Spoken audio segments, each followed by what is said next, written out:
baby. Always burning down the road.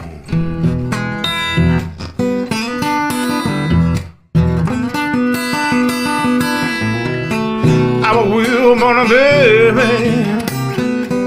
This life never gets old.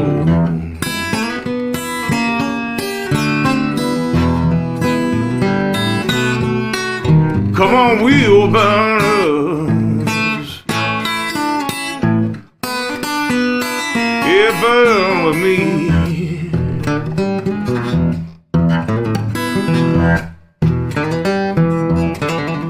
Come on, wheel burners, yeah, burn with me.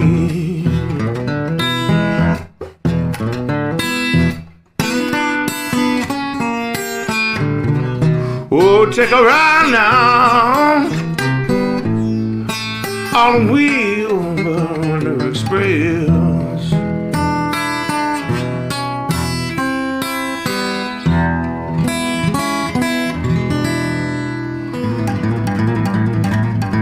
Yeah, Wheelburner Express, baby.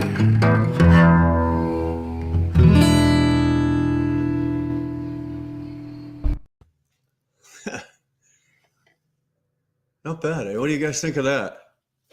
Not too bad? Not too bad. That's another Mikey Campbell special. He just threw that at us this week here. It's not bad at all. I liked it.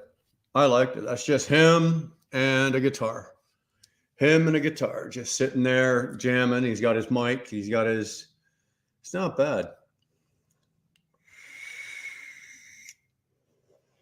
It's, sorry, boys and girls.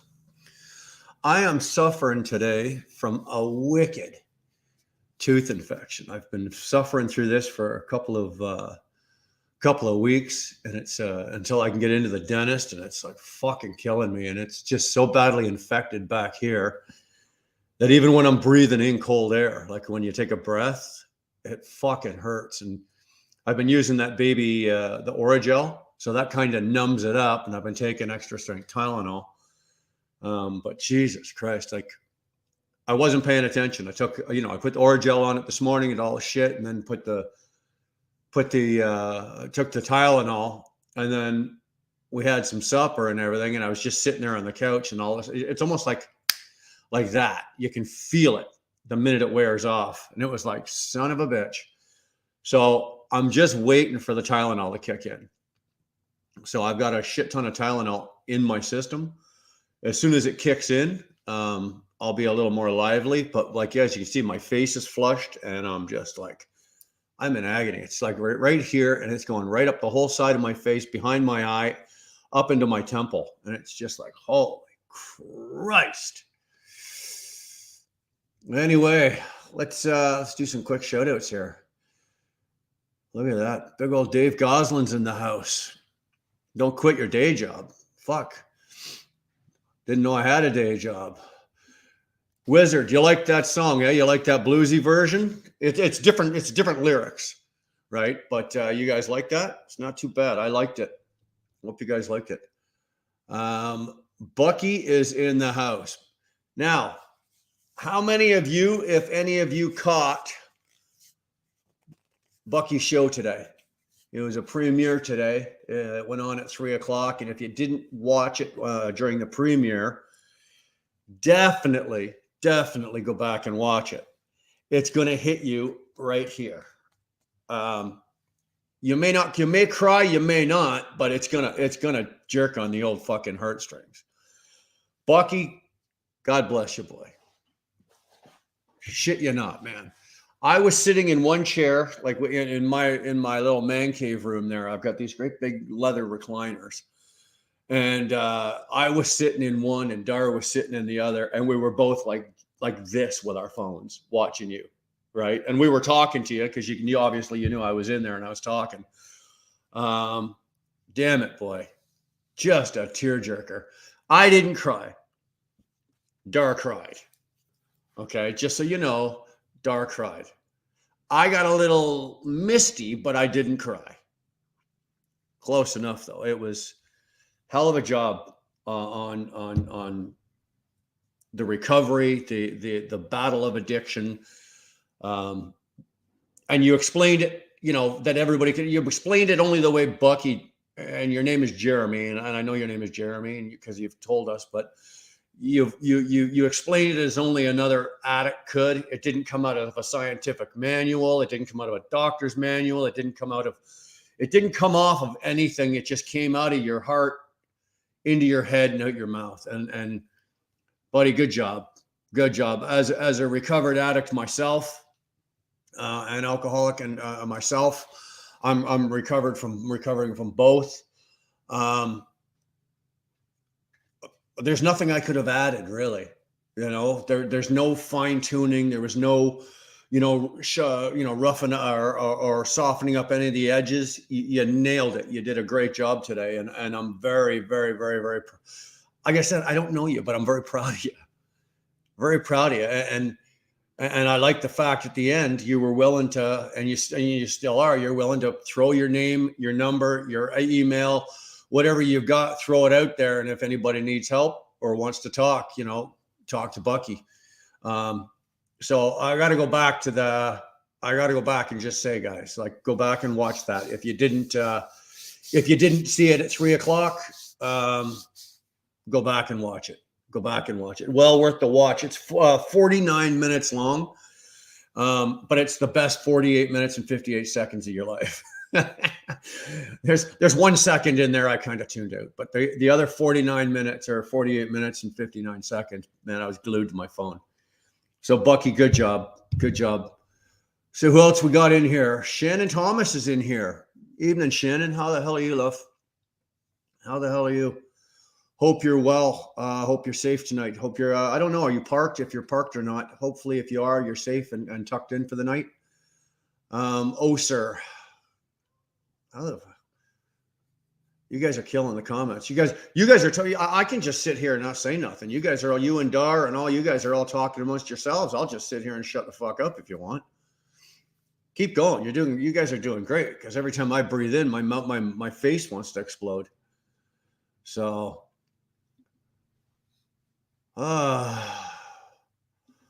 put a link up. Mark, what do you want to link up for already? You want to come in? You got something to say, Mark? If you got something important, you got a burning question, then yeah, we'll throw the link up. But no, Dar, nothing from Timmy's, please. She's texting me on my phone. My daughter's going into town to go to Tim's, so no, I'm good, babe.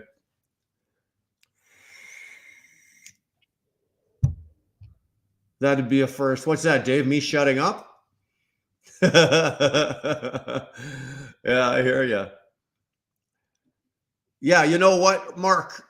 Don't worry. I do want to talk to Bucky. I do. I just want to get a couple more people in here. Let you guys, chit chat amongst yourselves and do your, do your thing. And once we've got, people in, Stuart, I can guarantee that. I can guarantee we're going to do more than an hour 30, as long as the face holds together. I don't know what I've never given birth. So if they're for the ladies in the house that have given birth, obviously I've never given birth, so I don't know that pain. But God damn it, this has got to be a close second. I mean, Jesus, this is killing me. Mr. Misunderstood, how we doing, brother? Glad you're here. Yeah, Bucky, Dar's wired up for coffee. Like, she's pretty tuned up by the time 6:00 gets here. She's had so much caffeine. I'm pretty sure there's satellites, orbiting overhead, picking up signals from Dar. She's so fucking wild. Anyway, okay, Dar just threw up the email. So there you go. Anybody wants to throw an email in? Throw an email in. Oh, God damn, that hurts. And most people will go, well, dummy, if it hurts, why do you do it? Well, because. I don't know, because I couldn't dare suck on a cigar right now. I'd be crying. I'd smoke it, but there'd be tears coming out of my eyes. It would hurt so much. Mr. Peace. Mr. B's this week went to Memphis. Left Monday. When did I leave? I left Monday. Got back this morning from Memphis. Had a little problem with a knock sensor, an inlet knock sensor, so it shut me down in New York State for a couple of hours on Tuesday morning. But other than that, everything went tickety boo. Down to Memphis, just one drop down over to Ellis, Tennessee. Sorry, did I say Texas? Tennessee, Ellis, Tennessee for the reload. Dropped that in the yard this morning. I picked up my next load for next week. I'm leaving Monday morning. I'm going down to Berlin, New Jersey, and then I'm going over to the Port of Newark for my reload there. So I should probably be back. I would say probably mid-afternoon, early evening, Tuesday.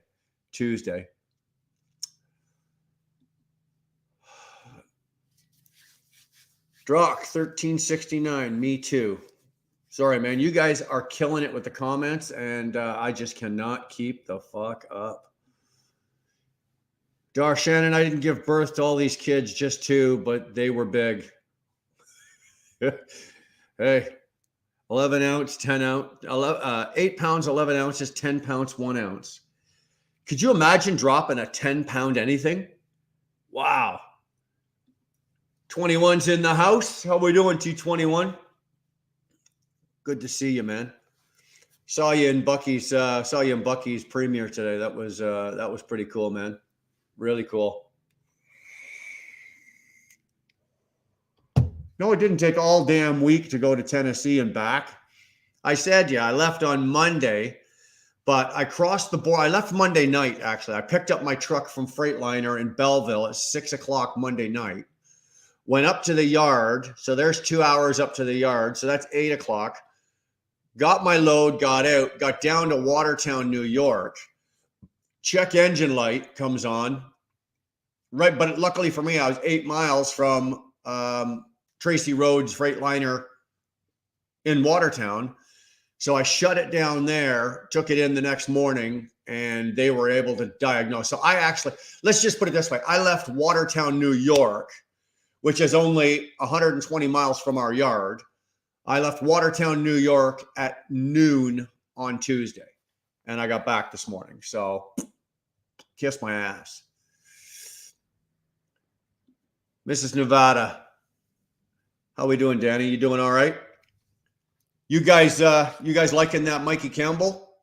The work he's doing for you there? That is awesome. I was listening to some of that again today. I posted up another one of his another one of the versions of the song he put up. Man, I'm liking that. I hope you guys are happy with that. He's a hell of a musician. Hell of a musician. I can't even say it. He's a great musician. Mouth ain't working. Holy shit. Good. I'm glad you're liking it, Danny. I really am. I'm sure by the time he gets it refined and gets it down to what you guys want, you're gonna love it. I hope so. He's done three versions for our 3 Wheel Burner songs. He's done the original Wheel Burner song. He started that out on just a 40-second clip. Then he wrote an entire song after that. And then I don't know if Danny, I don't know if you were here for the intro, but that blues number that he just sent that to me this week. So now he's done three different versions for me. Damn, he is good, eh? He is damn good. Yeah, Wizard, he did. If you guys are watching and you guys are paying attention, yeah, Nevada, he is. He's doing some heavy lifting over there. And the thing is, what really sucks is the poor bastard he's driving truck. He's working, right? So it's not like he can do this on the road. So he's leaving on Sundays, coming home on Fridays, and then he's banging this stuff out pretty much on Saturday. So, and between the shit he's done for you and the shit he's done for me, he's killing it. He's killing it. So,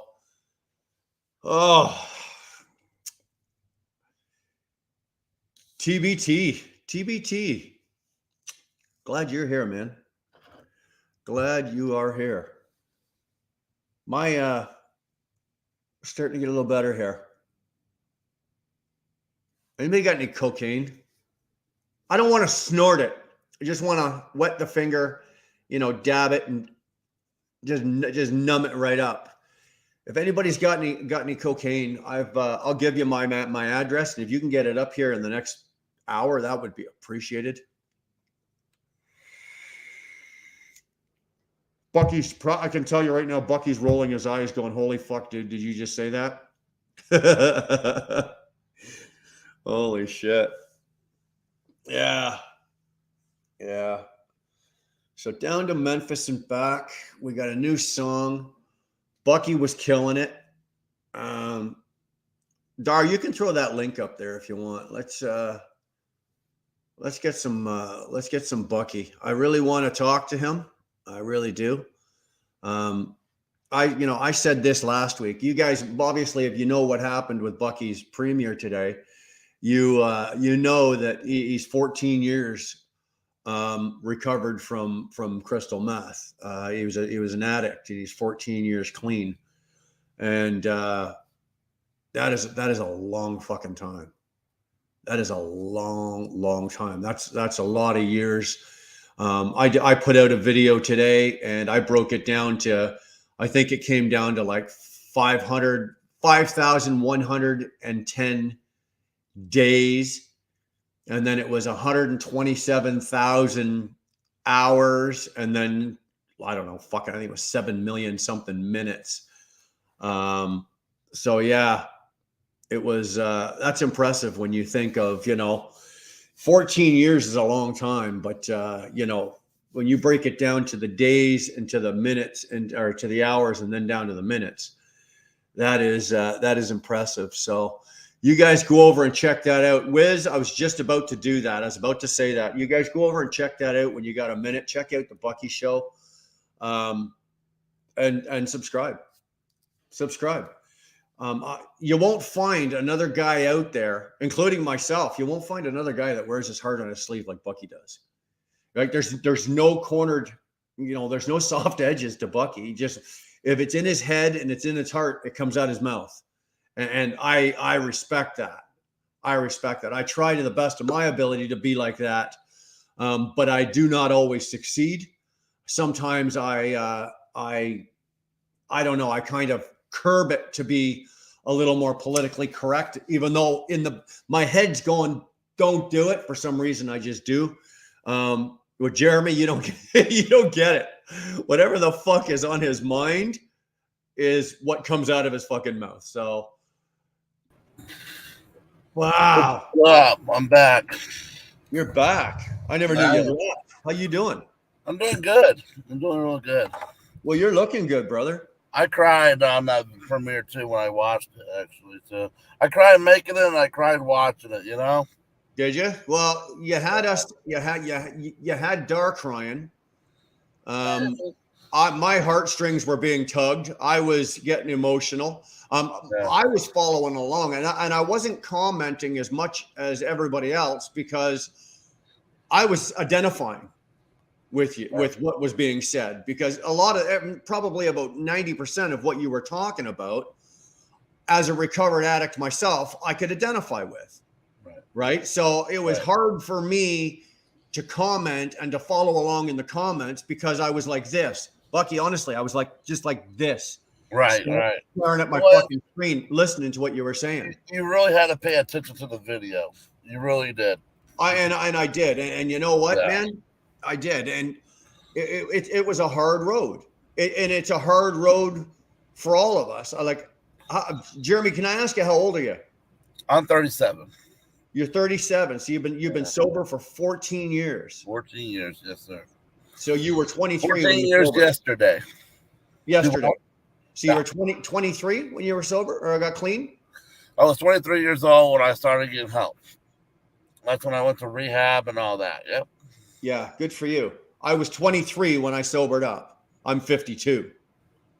Right. When I finally put down the drugs and the alcohol on March 20th was my last day playing. 21st was my first day being clean. So March 21st of 1993. You really have to have a good support team around you. You got to have someone to talk to that you can trust with everything about your life. You know what I'm saying? Absolutely. Without the support, you're going to fall backwards. Let me tell you, I had the support of quite a few people that knew me, that were people that had already cleaned up themselves, that knew me, right? So I had a bit of an advantage. I had two parents that were already suffered from alcoholism. So, and both of them at the time when I made the decision, or when I didn't make the fucking decision, you know, God made it for me. When I made that decision, I was fortunate that I had two parents that were already sober. And then there was some other good people in my life that were able to, when I made the decision, it was rock bottom, and these people just pounced on me. And I was protected, and I was, for the first couple of weeks, because my dry out process wasn't good. Right. No. When I was drying out, I was violent, I was nasty, I was wicked, and I was locked up. Right. Yeah. But I didn't go through rehab. I was locked up in a private situation. And basically I was under guard 24/7 for about eight days until I started to level out. And I didn't do it with any kind of coming down, nothing like that. I dried out the hard way, just basically strapped to a bed, and I shook, vibrated, pissed, shit, and vomited all over myself for fucking 8 days. Would you go to like a mental institution or something? No, I had some very good friends. One of them was a very good friend of my mom's, and she had quite a bit of money, which I didn't have. Right. She had a private residence, and she had a cottage. And basically, they took me to the cottage, and Jeremy, they locked me, tied me, strapped me inside the cottage, and they, you know, I threatened to kill them all. I threatened to kill all their families. None of the, you know, and these people knew at that time what I was capable of and where I came from, and they lived through it to save my life, and that's what they did. Now, luckily for me, now funny enough, and a tragic end to this is the main girl that saved my life, she relapsed and died. Wow. Yeah, but I'm still breathing because of her. Yeah. I lost my family. I lost everybody, brother. We're just now starting to get back together, though. Like I said in the video, last year was the starting point on Christmas Day. So it's taking time because, you know, I did a lot of bad shit to my parents. Let's put it that way. Yeah, absolutely. I tried to burn their house down. I stole money from them. Yeah. It got really bad. You know? Yeah. So, yeah. Yeah. Again, like I said, I was fortunate. I had two parents that were already, so now don't get me wrong. Up until the point where I was getting clean, they didn't want really nothing to do with me. I wasn't welcome in their house. I wasn't welcome on their property. After I cleaned myself up, now it didn't take me 14 years to form a relationship again with my parents. Right. I was able to do that while I was recovering, like within the first couple of years. But I really did like what you said when you were talking about, like, you gotta dump all your friends. You do. You know, all of the people that I associated with, I walked away from. And some of them it's not easy to walk away from, but I walked away from. There's out of all of the people in my life at that time, there's only one that's still in my life today, and he cleaned up a few years ago, and the only reason he's still in my life today, actually there's two, but one of them is I knew him since I was 3 years old. Yeah. So I knew him before, and then I've known him since, and then I've known him after, and he's he's recovered now as well. Good. But yeah, I had to walk away from everything. I walked away. I got clean and sober, and I left my first wife. I left her, Wow. right? Because Yeah. I got clean and sober, and I couldn't live in that situation. I had to leave, and I did. Right. I walked away from the first marriage. Basically, here, take everything. I'll give you everything. Just leave me alone. You know, that's how serious I was about getting well. Yeah. I really was. It's a tough road at the beginning, but it does get better over time. It really does. Oh yeah. Like my life is amazing right now. I'm doing amazing things in my life, and I'm going forward, and I'm never going backwards. You know what I mean? There's always reminders out there for me not to go backwards. I see it all the time, and it's sad. You know what I mean? Exactly. And it's like you want to approach them, but you don't know how they're going to react. Because when people are doing meth and shit like that, they're very violent people. They're not the average people you just walk up to. Because most of them are carrying guns and knives on them 90% of the time. Yeah. You know what I mean? Hey, we were always armed. All right. I was always armed. You don't know who's going to rob you. You know? Yeah. Yeah. You know? But you know what? Here, think about this. And I've said this. I've never said it on the channel, but I say this in my life. I wouldn't trade my best day back then for my worst day now. I would rather live my worst day right now today than relive my best days back then. Exactly. That makes sense to you? Yeah, it makes a lot of sense to me. And I don't call back then those good days. I call those dark days. Those are my dark days in my life. Yeah. And I don't miss my dark days. I just don't. No. Because you don't understand. There's a taxi cab driver, okay, in Albuquerque, New Mexico. So there's a lot of, so if no one's familiar with Albuquerque, New Mexico, there's a lot of undercover cops and taxi cabs. The reason there is, they're looking for drug dealers. So they're looking for drug addicts. Yeah. So one day, I call a taxi cab to take me to the Motel 6, and he started talking to me a little weird. I got a little nervous, and he ended up being a cop. So he took me to my place. Then about 10 minutes later, 3 cops showed up to search the room, make sure there was no drugs in the room. Yeah. Thank God I already done smoked them all. You know what I mean? That's fine. Thank God. They can't bust you for what ain't there. No, he can't bust me for being high. I'm in a hotel room. I'm not disturbing the peace. You know what I mean? So that was another eye opener too, in a way. But the guy on the train, Mr. Jenkins, he was my life savior, man. Yeah. Yeah. Didn't you know the guy? He just comes up to you and say, "Today you're gonna die." It's like, who the fuck are you, dude? Some big old black guy comes up to you. You're gonna die today, boy. I'm like, oh, that's nice. You know, it's like, who the fuck is this guy? You know? I used to like, obviously you guys, you don't know Canada much, but Toronto has its seedy areas. Mm-hmm. Hamilton has its seedy areas. Montreal has their seedy areas. Right. And I've still, through trucking or whatnot, I've had to go into a lot of these areas. Mm. And all you got to do is look on the corner and see them. Yeah. Outside the shelters or outside the hospitals, the psych wards. And it's another little thing that goes in my head that that's me right there. Yeah. All it is one mistake, one moment, and that's going to be me. And that's a perfect reminder that things aren't getting any better out there. No. Right? If things were getting any better, then, people wouldn't need to recover. I think it's getting worse. I think it's getting worse because people don't realize fentanyl's in everything nowadays. Yeah. Stuart, I'll get to that. Hold on, Bucky. Sorry, Stuart, we're going to get to that in a sec. What's up, T21? Good. How about you? Good. What's your story? Hey, I gotta say something. You make me feel hurt when you talking the stories this afternoon. You made me cry a little bit.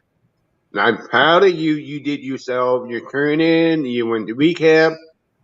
I appreciated that. But keep your health clean. Good man. You're on your heart.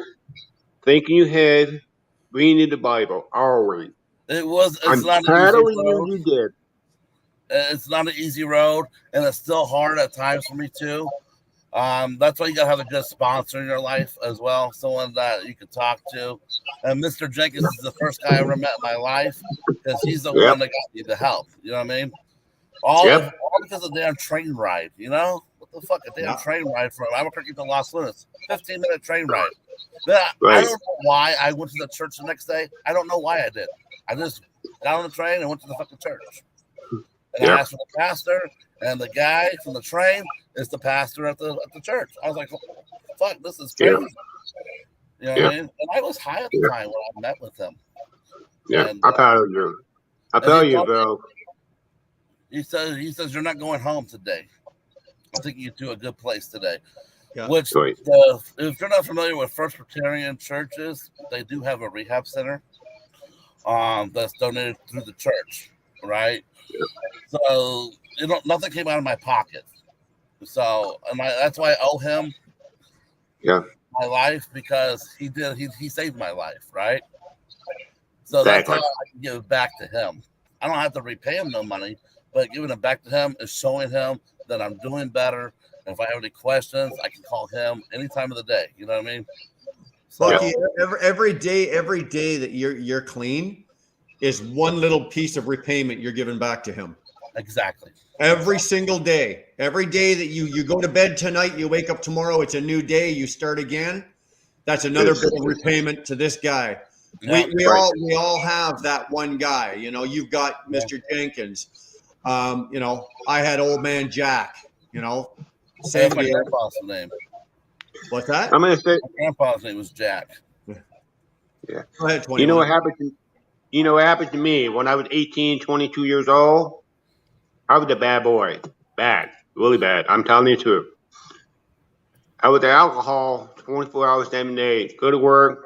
After work, I drink at alcohol. Too much food, drink. All my friends have a party, drugs, alcohol. I don't know why I do that. My mom and my stepdad, they got mad at me. Are you drunk or drugs? I said, no. I lied to my parents. I was young. Yeah. And when I was 22 years old, I got a big fight in the bar. I had a bad attitude. I got drunk. I got hangover, really bad.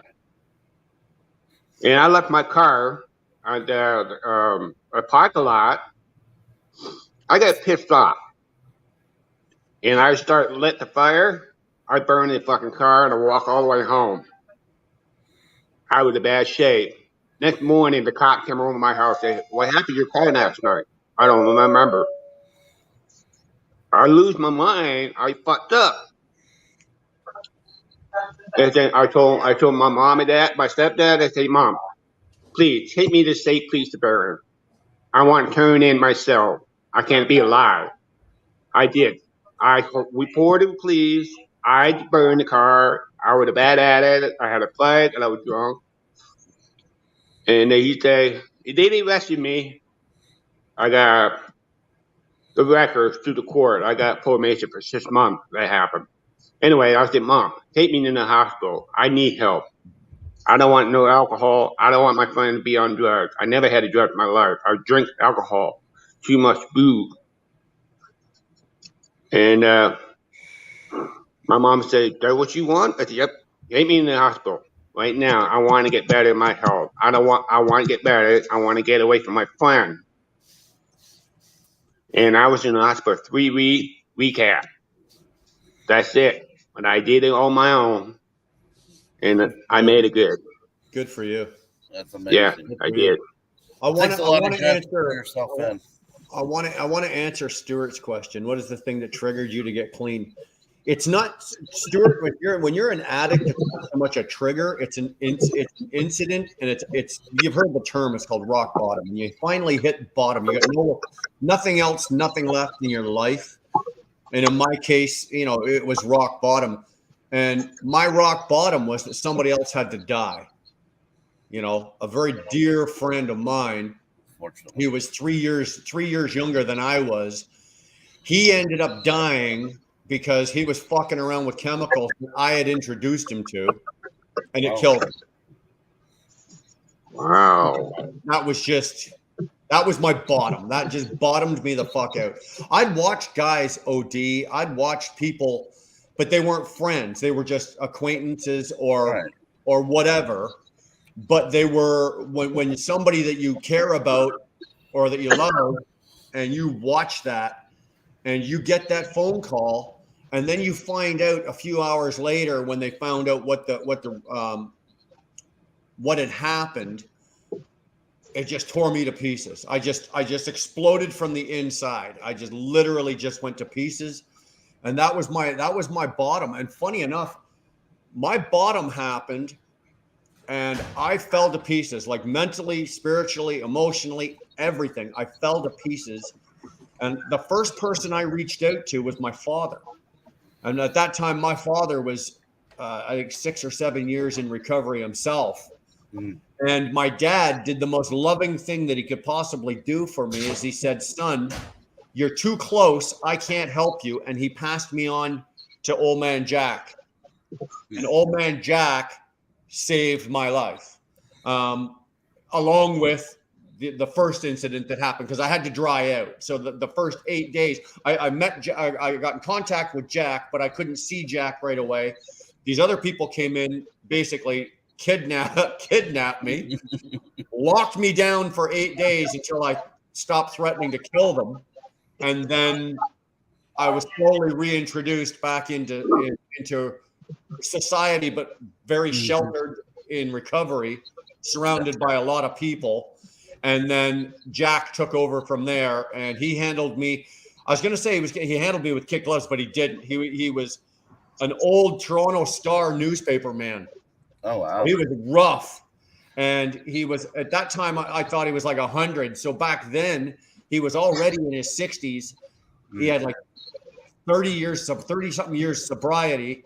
And he was clean because he was a pill popper and an alcoholic. And he was rough with me, but it was the only way for me, because I couldn't. Some people you can handle with kid gloves, and you got to be a little more careful and a little delicate with. And to enable them to get on their feet and start supporting themselves for their recovery. Me, I needed a punch in the face.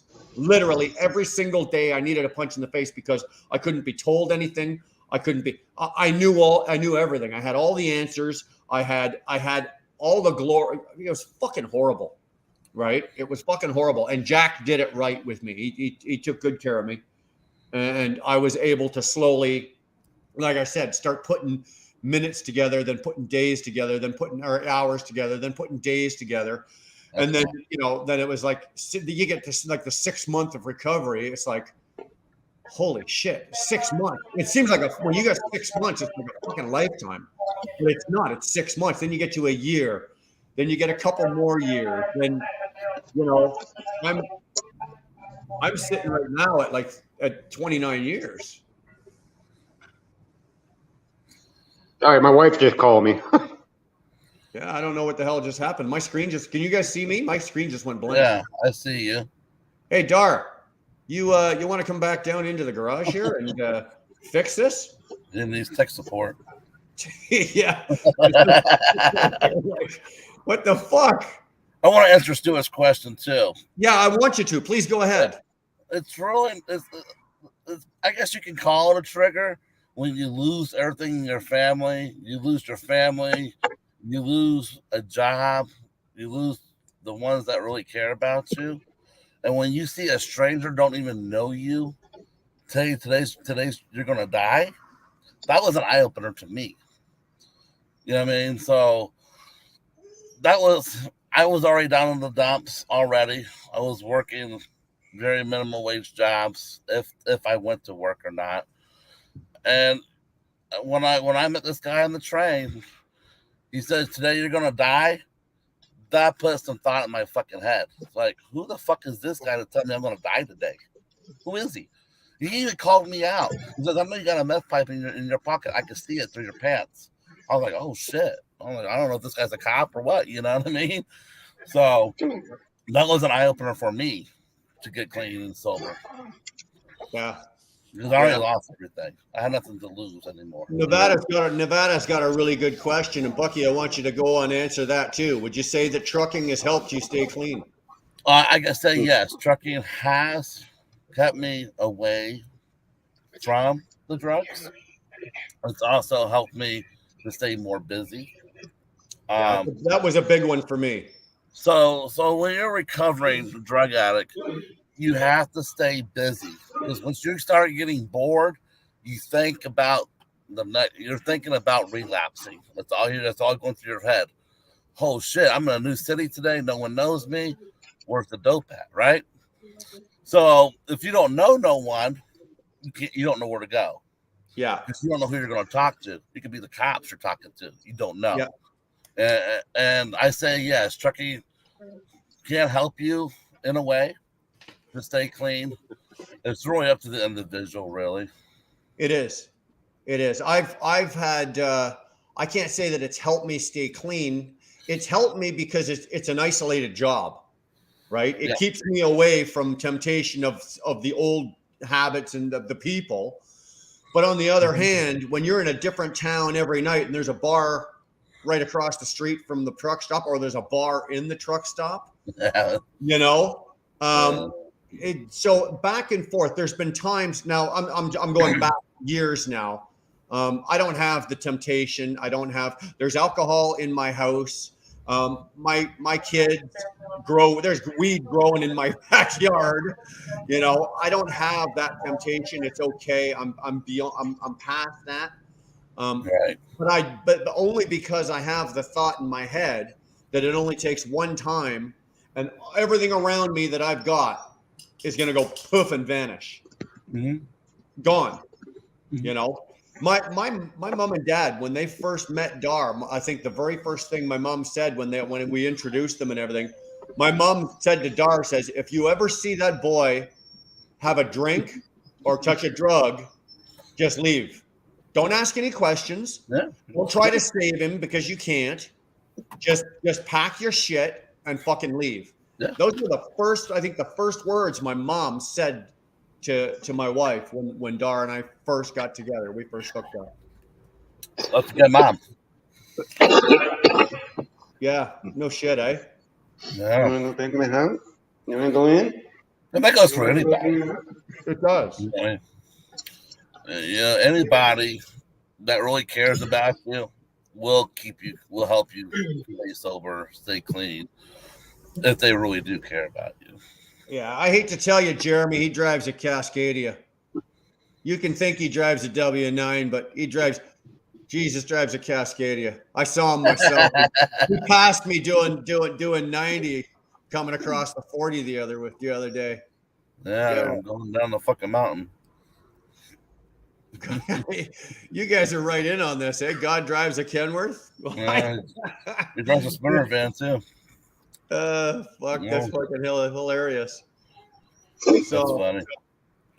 So, and you know what, Bucky? I when I was on your thing today, or on your premiere today, and I said to you, I wanted you to come in. I didn't mean you needed. You know, I wasn't ordering. I hope you didn't get the impression that I was saying like, no, you better be here.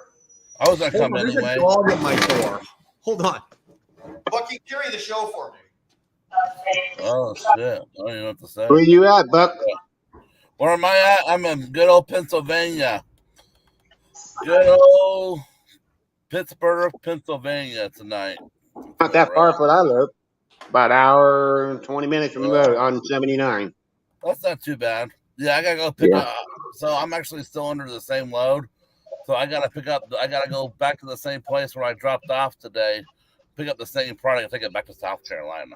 So I'm getting paid to sit here, in other words. So I'm getting paid. Are you down a Polly J fly or what? I'm over here on the Fly J off of the 76.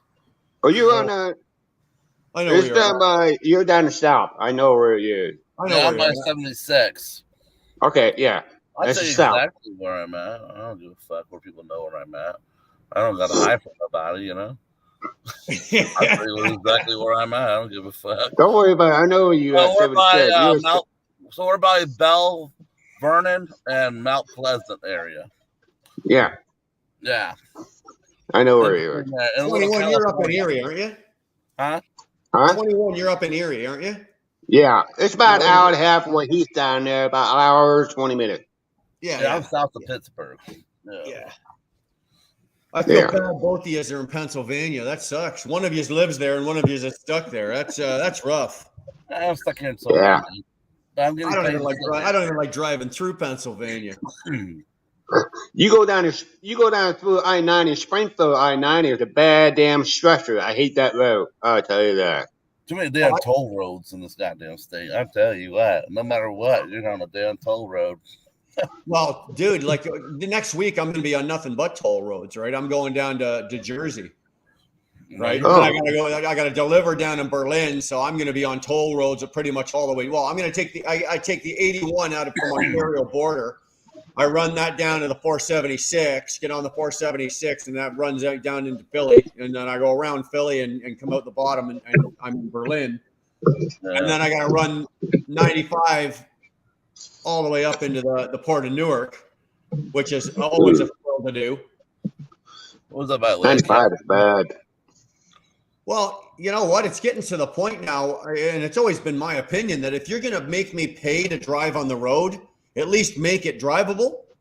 You know, but when the toll roads are in worse condition than a lot of the roads that are, that are not toll roads, what are you charging me for? You know, the convenience of driving. Because, realistically, I can get off the 90 anywhere around Erie. I can get off the 90. And there's enough roads. What's that? What is it? 23 or something? I haven't done it in a while. 23 or something that runs parallel to the 90 all the way to Buffalo. And I can run that if I really want to, if I don't want to pay the fucking toll. And it's smoother than the toll road, for Christ's sake. I've been on. I know that 90 is like paying the ass pay toll. It's more expensive. I took some back roads at PA one time in the Sprinter van. And I was a little nervous. Okay, I was a little nervous. The road was fucking narrow as fuck. Cliff on one end, mountain on the other. I was like, oh my god! And it was supposed to be a 2-lane road. Yeah. Yeah. I was like, I'm going to avoid the tolls, but no, not no more. PA, Ohio, New York, and some of Illinois. When you get into some of the back roads, they're a nightmare for the big trucks because there's low bridges fucking everywhere. Right? Railroad crossings that when you go over, you'll take your landing gear on your trailer off because, the road going up is here and then the railroad track is there. So you're going up and down. So the truck goes up and over and you end up taking that loop. Like a loop. Yeah. Like they're famous for it. Absolutely famous for it. It's ridiculous. Bottom the trailer out. Oh man. Yeah. I've scraped like a lot of our trailers got the air, what do you call those? Or whatever. Skirts, Yeah, so we've scraped the hell out of most of ours going through Ohio, PA, New York, all those back roads. Oh yeah, dude. I never trust a sign. It'll say 13.9, and I'll come up on it, and I can't help myself. You take the hat off and put your face right to the windshield, and you're like 13.9, eh? I don't know. Always. That's what I would drive a truck. Always. You look at the trailer. What's your foot? 14.9. You look at the sign. If the sign's screwed up, they say 14.11, 14.9. You go slow. I don't care if people behind me honk a horn. Go kick my ass. You go slow. Make sure you don't hit the trailer. Watch it. The road will push you up. Yeah. You hit the bridge. Stop. Well, especially when you're empty. Right? Because if you're loaded and the trailer sits, a couple of inches lower, depending on how much weight you've got in it, right? Mm-hmm. Right. When you're empty, you got no weight. Those fucking, the back of the trailer is bouncing like that, right? So if the truck and trailer are 13.6. So the bridge has to be better than 13.6. But I can tell you right now, my trailer, when it's empty, is probably 13.6.5, almost 13.7. So you get a 13.9 bridge, and there's a bump under that fucking bridge. At the top of the trailer. It's the fucking. The worst is in the wintertime, right? Oh. Water will go underneath the bridge, and it'll freeze. So you're driving on that much ice. Right.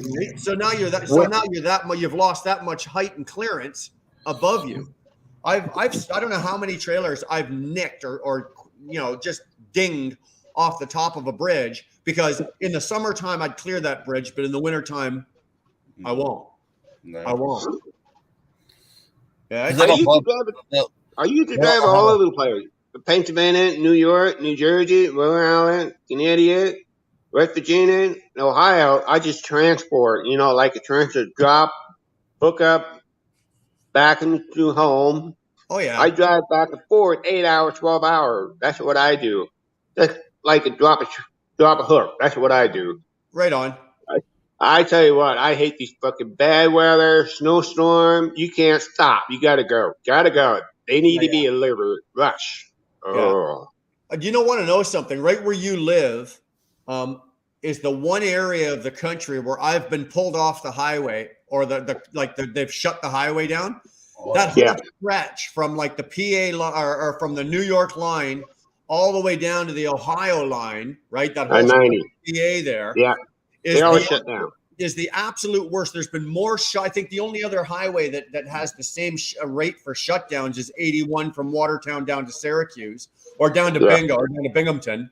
And it's the lake effect, right? The lake effect, snow and weather comes off the lake, and literally you could cross. I've been driving along, 5 o'clock or 4 o'clock in the afternoon, and it's still a little bit of daylight. You cross that fucking PA line right where that rest area is, Get and off. boom, it's a whiteout. There's 74 UPS wiggle wagons all stacked up on top of each other, yeah. because they're in the ditch. And the PA state troopers have the highway closed because you just can't see, and you got to basically everybody runs into the TA, right at 35. What is that? 35, exit 35 there. Yeah, exit 35. Everybody, Yeah, I think it is. piles in there, or to the quick mart, or whatever the fuck that is, and you got to sit there and wait for a whole bloody day for them to open up the highway. It is the worst. West Virginia does the same thing. Do they? On 77 and the 70, they'll shut it down through bad, especially at nighttime, because you're going down steep grades, right? Yeah. So people slide off the mountains. They'll make everybody get off the road. If you're going towards like Nitro, West Virginia, you ever been to Nitro, West Virginia? No. There's a pilot there where they make you get off at. Oh, okay. Yeah. New York is like that now. New York doesn't even wait. PA and Ohio and they wait for the accidents to start, and then they close them down. New York on the 81 from Watertown down to Binghamton, they don't even wait anymore, right? Oh, really? They'll start doing it by measurement. They're going, okay, we've had this much snow drop, so all the four-wheelers are off the road, only the trucks can drive. And then this so much more snow will drop, they'll go, okay, only trucks over, 60,000 pounds loaded over. And then once it gets to a certain point, they just shut it the fuck down. They don't even wait for an accident, because first of all, they don't have the emergency crews deal with it. They don't have the snow removal. They don't have the police, the ambulance, and fire, and all the shit to deal with them. Because there was a couple of years back there, they were racking up tonnage scores, right, worth of accidents. It wasn't even like a couple of trucks. It was brutal. So now New York just says, fuck it. It gets to a certain point now, shut it down. And I don't blame them. You should have shut it down. You should just fucking shut it down. You got an excuse, right? To pull on the road.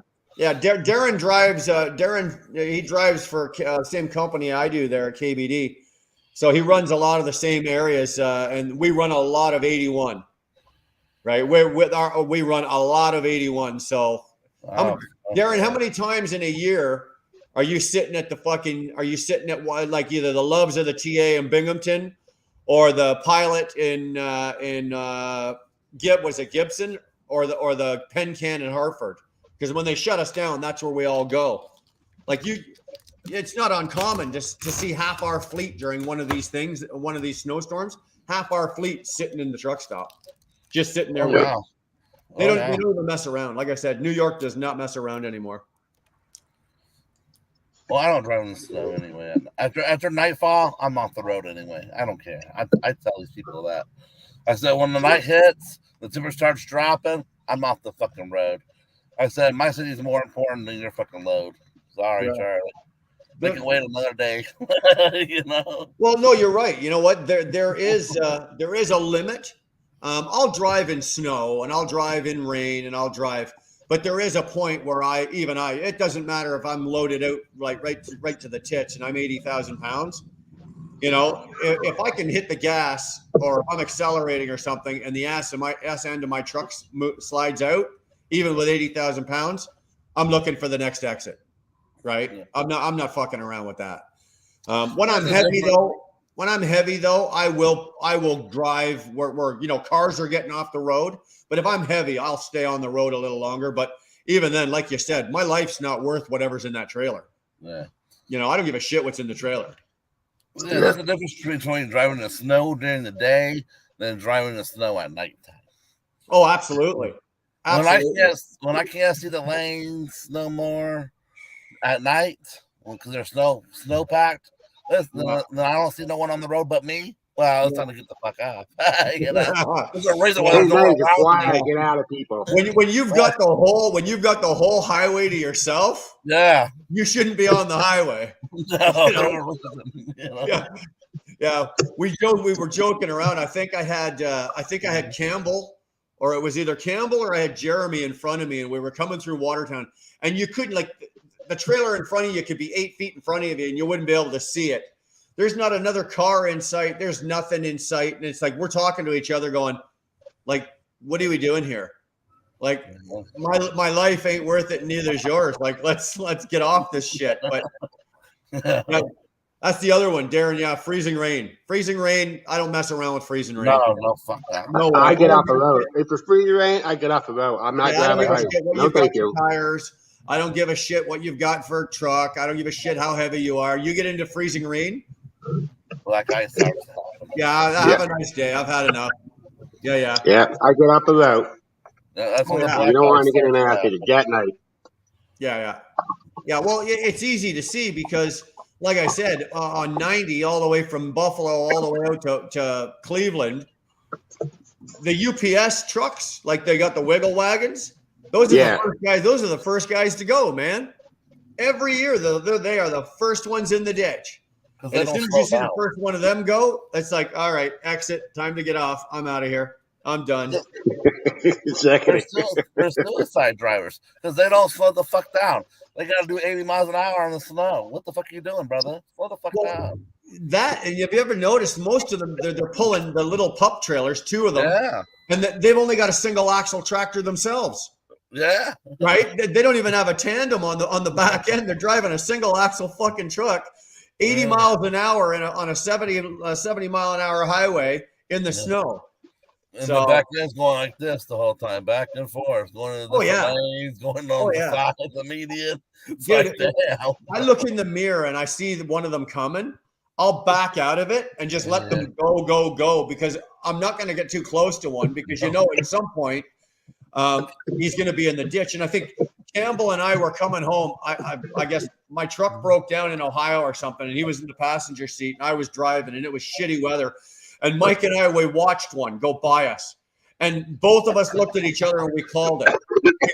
We called it. We're going to see him. And what was it, Mike? Because Campbell's in here. What, 10 miles? 12 miles. Might have been 12 miles. Sure as shit. He had them fucking stacked on top of each other in the ditch. We called it. It was like, yeah, I'm not messing. Meanwhile, Mike's the passenger and I'm driving, and he's doing this, right? He's got one hand on the fucking up here, and he's got the other hand on the front of the dash, and it's like watching him shit himself over there is making me nervous. And I'm like, hey, Campbell, like, calm the fuck down here, right? Like, you're making us a little nervous here. Yeah. Yeah, don't send your packages through UPS or FedEx in the wintertime because you ain't getting them. No. You're not going to get them. Cordova is in the house. What's up, what the fuck are you doing, brother? You just passed your bedtime, dude. I watched this video today too, and after I watched it after the premiere, right? And he was on point. He made a video about me, and he was on point 100%, man. He really was. He made me cry on his video. So okay, yeah. Again, you know what? I'm at a fucking loss here because I got the notification that Cordova did a video about you. Yeah. But I've got no notifications today about Cordova. I don't know what the fuck is going on, dude. I haven't seen the video you're talking about. I didn't even know again. So, okay, Cordova told me about yours. Now you're telling me about Cordova's. Now I got to go watch fucking Cordova's video because I didn't get no notification about it today. He did it yesterday, I think. I think he did it yesterday. Did he? Yeah. I think it's the same video that you watched. Cordova, stop putting out so much goddamn material, fucker. I can't keep up with it, for Christ's sake. He's on a ball, brother. Well, fuck. He's on a ball. Yeah, he is. He got a lot to say, you know. I do video every day too, you know. This one's, you know, I've been watching lately, and Cordova's been doing these videos, and I'm really happy to see him doing it. He's working out and his exercise, and he's trimming down, and he looks good. He really does look good, man. All right, hold on a second. This one's for Cordova. Look at that, baby. Oh yeah, yeah. You lost a lot of weight. We lost. I don't see a difference because I don't know what he looked like before. Well, before I was carrying a baby. Okay. Yeah, I had a dicky do, right?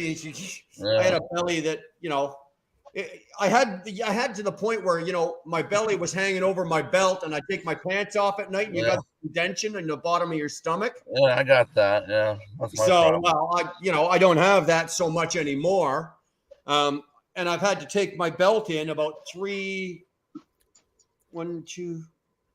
notches. Yeah. Wow. That's good. That's good. It's not bad. I lost 4 pounds. Cordova thinks he's going to smoke me here, and it's like, I don't know there, young man. The old fucker's still fucking keeping you there. Oh. Whose license plates did you steal in the background there? Whose license plates are those back there? What's that? Whose license plates are those back there? You got so many of them. Some of those are off some of my old trucks, my old cars, but like this one's from Illinois. Yeah. I like the look of it. Really? It fell off a trailer one time when I was down in Texas. Yeah. This one's from California, and it fell off a trailer another time. That one's from Panama. That's actually from Panama, the country of Panama. Wow.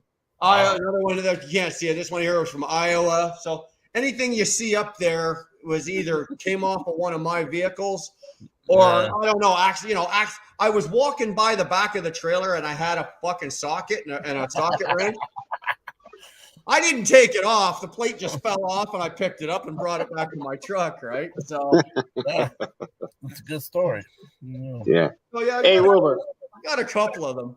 If anybody needs a truck plate for Ontario, I got a couple up here that'll, these will get you through Ontario, no problem. That'll get you through Quebec if you need a truck plate for Quebec. That one Manitoba. If you need a truck plate for Manitoba, just let me know. I'll hook you right up, man. If you got somewhere you need to be. Are those the permanent ones?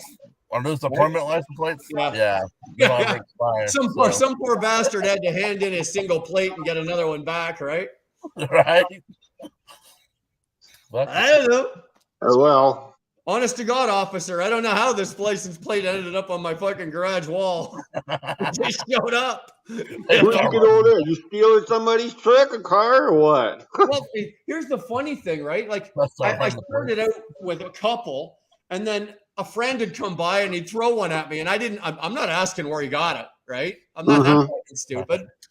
So, a plate, so then that one would go up, and then another one would show up, and I've got like my kids when they were younger were absolutely the worst thieves you've ever met.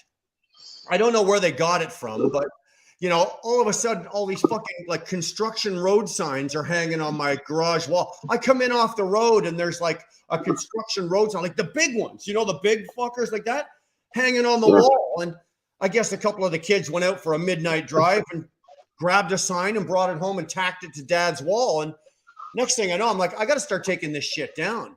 Some person's going to come by my house and see this. And like, you can't have this shit.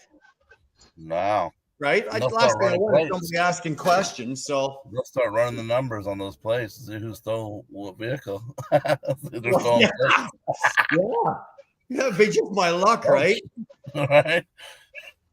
Oh, Hey, Wilbur, I put my phone number in the private chat as well.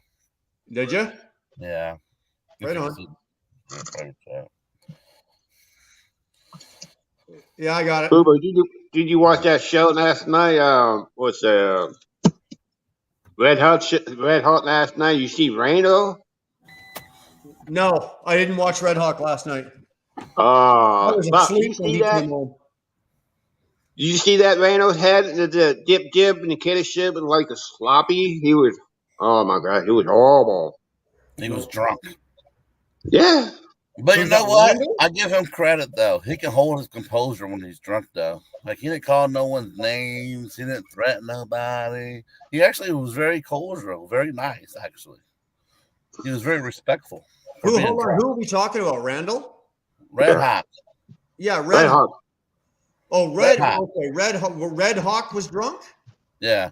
No, well, a little bit up, and Reno did. Reno was pretty crashed last night. Oh, yeah. Randall went off the chain. Randall got a little naughty. Yeah. No, Dar asked me this morning if I watched it, but I'm like, well, no. I fell asleep last night. Believe it or not, it was one of those. I took my shorts off and dropped them on the floor. I sat down and I started to take my shirt off, and I woke up this morning and I had one arm in and one arm out of my shirt. I don't remember. I just I was taking my clothes off and fell asleep and fell onto my bed. That's how tired Let's I was. put it last this way. You must be tired, crash. Oh man, Randall got so bad, Red Hawk had to kick him off. Oh no, really? Yeah. Well, what's going on? Is there something going on in the guy's life that's causing this, or is he just? I don't know what Randall's up to. I don't know. That's too bad. He can't handle his alcohol. Is what I come to the conclusion. He can't handle himself when he's drinking. You He know gets what? to the point that he blacks out, I think, and doesn't realize what he's saying. You know what I mean? Yeah. He's that Yeah, kind yeah. of. Some people can, some people can't. It's what? Yeah. Yeah. I was bad last night, too. I drank too much shot. Me, Red Hawk, TG Jones. You guys are all fucked up. Yeah, I got really bad last night. I'm a bad boy. I gotta quit. You were a bad boy last night. You're right. Look at you. You guys all partying your ass off, and I'm falling asleep in my truck, half dressed. Oh shit! I am such a puss. I am such a puss. I really am. Yeah, I didn't know about that, Ronald. I didn't see that part. Oh shit! Says Randall got himself in trouble with Nirvana's wife with potato chips and dip over himself in a dramatic fashion. Wow! Oh. I didn't see that part. I went to bed. You know what, man? I'm glad I didn't see that. I'm so glad I didn't see that. You know what? I don't need to see that. That's something I don't need to see. You shouldn't disrespect no one's wife. I don't care who you are.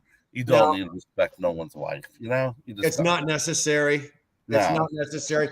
You know, you guys all know who my wife is. She's in the chat and she's been on the camera before. You know, other guys have their wives.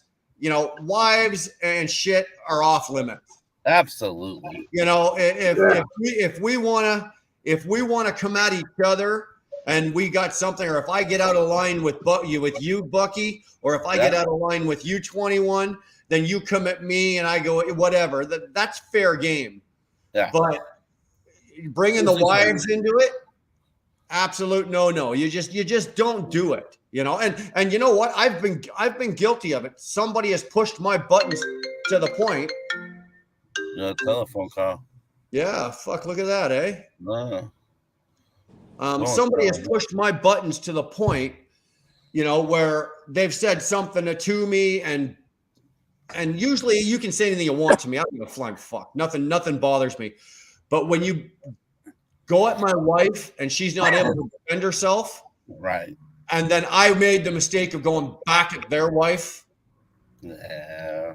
You know, and it's two wrong. wrongs don't make it right. Two wrongs don't make it right. Right. So yeah, the women are off limits. Now that's not to say that if you want to go at my wife and she's there to defend herself, she doesn't need me to stick up for her. right? Darlene is more than capable of taking care of business herself. She doesn't need me. But if she's not there to do it, then, you know, fuck. Well, she raised what, 5 kids, 5 girls? So She's she's a raised strong 5 woman. girls. Yeah, strong woman. You don't mess Yeah. with them like that. Stay away. They'll beat your ass every time. She keeps me well in line. Oh yeah. Edgewood, how are you, honey? Hi guys, how are you guys doing? I'm Good. doing really well. I'm doing really well. How are you? I'm fine. Can you hear me okay? Yeah, I can hear you. You're not sitting in the storm, are you? No, not yet. Not I yet. did as far as I wanted. I just ended up shutting down here in Indiana There's Okay. a I won't storm get- coming. Monday afternoon. Yeah, there's hurricanes off the East Coast, up by Maine and Nova Scotia and all that up there. Oh shit. And I think Edgewood's on her way up there. So Mm. Daughter lived down there. I hope, I pray for her. I worry about her. yeah, it's a rough She lives area. in Tampa. for weather. Yeah, How she far is lives in Nova Tampa. Scotia from you?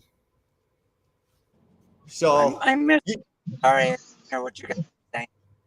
no, I was just gonna say that I was watching your video and I left a comment so you know that I was watching it, and you were talking and you were saying, you know, you were in the middle of this storm and you kept driving and you went past the J and you kept going and and you're going, and you looked right at the camera and you started laughing and you giggling and you're going, I know it was stupid.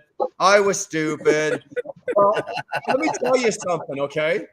And that wasn't stupid. You want stupid, okay? I was going across the 80 and I had a tornado a mile, not even a mile, but the 3/4 of a mile in the field off the driver's side door. And stupid me, right? I'm like, okay, there's a tornado there. Now I don't know if it's what F series it was, right? But it was enough that it was removing everything in its path. And if it would have hit my truck, it would have easily taken me for a ride. There was no overpasses. There was no nothing. But the tornado was going westbound the same as I was. And my first thought is not to get off the road, stop the truck. Maybe this isn't safe. First thing I do is I grab my phone and I start recording it. Right? I'm recording. I'm racing a tornado up the 80. You want stupid? Like, this is fucking stupid. Yeah. Right? I'm recording this tornado, and of course the tornado kind of goes off and then goes down to the southwest, and I can't carry on and everything like that. My truck was peppered with all sorts of shit and everything like that, and so then I'm on the phone with Darlene, and I'm thinking, yeah, look at this, how cool I am, right? I just raced a tornado, and I had that Peterbilt wound out to about 90 mile an hour. I had that thing wound out to. And I'm thinking, look at this, how tough and how cool I am. My wife lost her shit. Are you effing out of your mind? What the F is wrong with you? And of course, like, what do? I put it all over Facebook. Right? It's like, yeah, look how cool I am, right? And thank God I did, because I don't have that phone and I don't have that footage, but it is still on Facebook. So people are going, when you tell the story, people are going, yeah, bullshit. You're full of shit. I'm I like, had footage, but I ended up running over my phone with my Yeah, I semi, heard you so I say lost that. it all. yeah, But, well, mine is on my Facebook. You'd have to go back about 10 years or more to find it. But it's on there. Me racing a fucking tornado, and so don't worry about missing the Flying J and driving, driving to a hurricane. We've all done stupid stuff. Oh yeah. that was I don't know. Some of these memories, they just come back. And when I went into that storm, it was, if you guys don't know, you guys haven't seen my video, the latest one I put it up this morning. It's about hurricane and me just drinking coffee, check it out. Right. But anyway, see, when I've been driving already 30 years, give or take a few, right? Yeah. And weather doesn't stop me. Holidays don't stop me. What stops me is when the truck breaks down. Right. Even when I'm sick, when I'm feeling sick, I'm still going to roll. That's just the way I am. I'm a trucker. And when I was going through there, I didn't realize at first, like you saw the video, it's like finally everybody got out of my way and just let me go because there was nobody on the road. That was so nice. Yeah. But I didn't know I was going straight into a hurricane. Well, yeah. Well, as we were Yeah, that talking was about crazy. earlier. It was an experience I'll never forget. Well, as we were saying earlier about bad weather, if you're the only one on the highway, get off. You know, there's a reason Yeah. you're the only one on the highway. Right. You know, Unless you're going into a hurricane, then you go as close as you can. But I wanted to say something. This one's Yeah. for this one's for what's his name? Bucky Cordova. Yeah. or Cordova. Never mind. I'm just kidding. What is your channel's name? Edgewood 66 Transport. Okay. Edgewood, Yeah, I yeah. left I'll you a send it to message. you. Yeah, Did I you? left you a message a little while ago. In fact, Let me check before my I got messages. but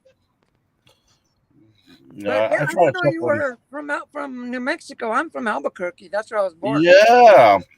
Yep. I actually went to high school in Alamogordo, New Mexico. You know where Alamogordo, New Mexico is at? Yep. Yeah, I went to school there. I moved out when I was 21. Oh, wow. I moved out when I was 21 yes. because, well, just a tidbit as to why I moved out. Mhm. After high school, see, I was a cruiser. I was a lowrider. I was partier, everything. And then I went to a technical vocational institute. It's called TVI. Yep. I heard And of I was TVI. studying to be, I was studying to be an architect. Mm. And yeah, I was up there with, trigonometry, with Einstein math and all this stuff, right? Yeah. But at the same time, I was partying.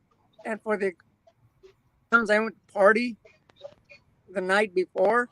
Mm-hmm. So my brain wasn't functioning at all. And I just wiped out on that exam. Well, I saw all my friends go off to college and all this. And my friends, all they wanted to do was party again. And that, like, told me that they don't give a shit. They don't, Yeah. like, you're trying to better yourself. And all they want to do is bring you down. I finally had to move. I threw me a party. I invited only like about 10 people. About 200 to 300 people came. I freaked out. I didn't even know I was that popular. But Yeah. after that, I left. I moved to Denver, and I got away from all that stuff. But Unfortunately, yeah, I was, and then after that, there was a lot more that changed my life, even worse than what I just told you. But right. yeah, congratulations on being clean and being I appreciate strong it. and all this. Here's the downfall about any city in New Mexico. Okay, let people understand. The major hub for most drug trafficking in the United States goes through Albuquerque, right? So Albuquerque, New Mexico is actually a very poor state, right? 90%, let's say 85% of people are on welfare. So there's really not a good jobs there. There's really not. So the only thing to do to keep you busy, keep you occupied, is to party and get high. Unfortunately, because there's nothing to do for kids there. There's not. There's no water parks no more. There's not. There's a one theme park called Cliffs, but you can only go there so many times a day, right? It's small. It's like going to a fair. You know what I mean? The fair that never leaves. So, and that's the downfall about New Mexico. There's nothing to do. Yeah. They do got Facebook and Intel there now, but. Hey, Wilbur, are you still not getting any messages, any notifications? I think you messaged me that you weren't, because I know I'm not. I got your notification about your coffee, like the one you did this today, like your coffee one this morning. I got the notification for that, but I didn't get a like I just said earlier, like Cordova put up a video today, and I didn't get the notification on that, but I usually get Cordova's. I don't know. I don't know if it's hit and miss. I don't know if I'm on somebody's shit list. Fucked if I know. I got a 50-50 chance. If you put something out there, there's a 50-50 chance that I'm going to see it. Literally. Yeah. I think sometimes you got to hit resubscribe sometimes, because sometimes it but Bucky, I'm subscribed to probably 100 people, if not more, right? I'm not waking. If my logbook says I can leave at 6 a.m., I'd have to get up at fucking 2 a.m. and start resubscribing to everybody just so I can see what people are doing, right? Yeah, just to go down the list every day. I like you guys, but I'm not getting up 4 hours earlier just so I can refresh my pages with you, just so I can see if you put out a video. Bucky, no. Edgewood, no. 21, no. Fuck. I'd be sitting there like all day. Just don't wait on the toilet in the morning, Well, yeah. What else you gotta do in the toilet? That's where I do. You guys don't need to know this, but you're gonna know anyway. Most of the time when I'm answering questions, it's in the bathroom in the morning, right? It's like, okay, because that's the only time I got. Because, for example, yesterday, I got up. I did my pre-trip. I go in, get my coffee, take care of my business in the bathroom. Then I drive. I drive for 5 hours, do my half hour, answer more questions, and then I drive out the rest of my day. Like, I don't stop, right? So if I drive 11 hours, I've only got a 30-minute break in there. So, if you guys want to talk to me or whatnot, that's when I'm going to answer you, when I'm sitting on the throne. Sorry. You do 5 hours straight sitting in a truck, 5 hours straight? Easily. In Canada, we don't have, Bucky, in Canada, we don't have to take the half hour, and we're allowed to drive for 13 hours. Dude, I've driven 12, 13 hours straight. No, you don't have to stretch your legs or nothing after a couple of hours. I know me, my ass starts to hurt after 3 hours. I got to stretch legs. You're supposed to. You're supposed to get out and stop once. So you got to do, a vehicle check or whatever. Like, I'll pull into a rest area, check my load. I'm driving vans now. I'm not driving flatbed anymore. So it's not as essential, right? So I get out, walk around, kick all the tires, make sure my seal's good. Lights are still working, get back in the truck, poof, I go. I don't even bother going off duty because I'm not off duty long enough. When you drive 5 hours, you get off, you take a break, like 5 minutes, you check pre-trip twice or one? One. I do pre-trip in the morning. And then if I stop, and let's say I'm going to stop for 5 or 7 whatever minutes to check I call it a vehicle check. In the comments, I'll go on duty, right? I'll go on duty, and then I'll write vehicle check in the comments, and then I'll do my walk around, check my shit, and then get back in the truck and boof.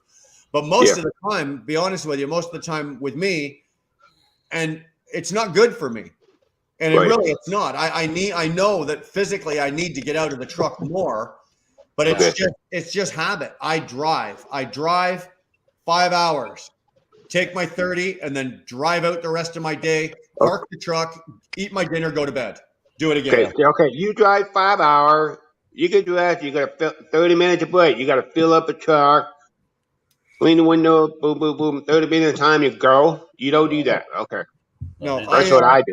I do my fueling, and I try to fuel my truck the night before wherever I stop. So I'll pull in, I'll go to the fuel island, go on duty, fuel my truck, and then go get my parking spot. That way in the morning, I can start my truck, start my logbook, do my pre-trip, walk in and get my coffee, take care of my business. By the time I get back to my truck, it's all warmed up, everything's good, put it in drive, and go. Right? Okay. I've got it down to a science where it's the least amount of time to make it legal. I'm still legal, but I take it right down to the least amount of time so that I get the most amount of driving, and I need to stretch out my day because, for example, yesterday I did 671 miles, but there's that traffic on 90, through PA where it's down to one lane. I lost 40 minutes going. Oh, that's Springfield, Springfield. Right? I lost 40 minutes on that. And then I lost 40 minutes down on the 71, right? So I try to keep it down as much as possible. My on-duty time and my pre-trip time, I try to keep it down because I know that I'm going to need that time later down the road. Or maybe I don't. Sometimes I don't. But I know that, if something happens, I'm going to need that time. So I try to conserve as absolutely much as possible. Yeah, I just lost a lot of time in Chicago. And that Ooh. just set me back. Chicago's brutal. I was Yeah. planning to Traffic stop in in Chicago. Ohio, but I didn't make it. Yeah. It's all bumper to bumper in Chicago. You ain't going nowhere. Chicago. I You know can have a whole lunch before you get through that. Well, the good thing about Chicago is it almost has like you can get through Chicago if you time it properly. Yeah. Because their rush hour times are start and stop almost on a dime, right? You know that if you're not through Chicago before 6 o'clock in the morning, you're going to be fucked. But if you can get through from 5 to 5:30, you're going to have some traffic, but at least you can get through it, right? But if you're coming down from the north, like down the 294 or something like that, right? You have to go down to the 90 or 94 down there. If you don't time that properly, forget it. You're going to write off your whole day. You might as well pack a lunch and make a day of it because you're going to be sitting on the highway. Well, see, what you do is when you're coming down like 94 and you're coming into daybreak, to traffic hour, just like stop at the truck stop for like about 4 or 5 hours, and then you can whip right through Chicago. Well, I used to do that when I be coming from the west.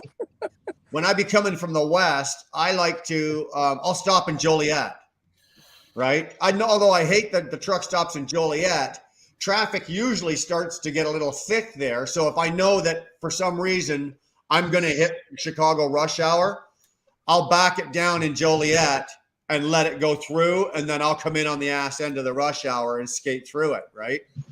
Yeah. There's no sense of sitting there idling on the highway. No. Right?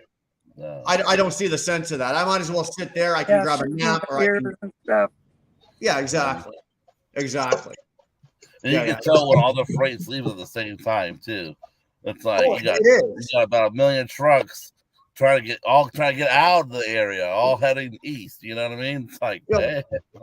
You know why Chicago traffic is predictable though? Because if you look around, look how many container jockeys there are.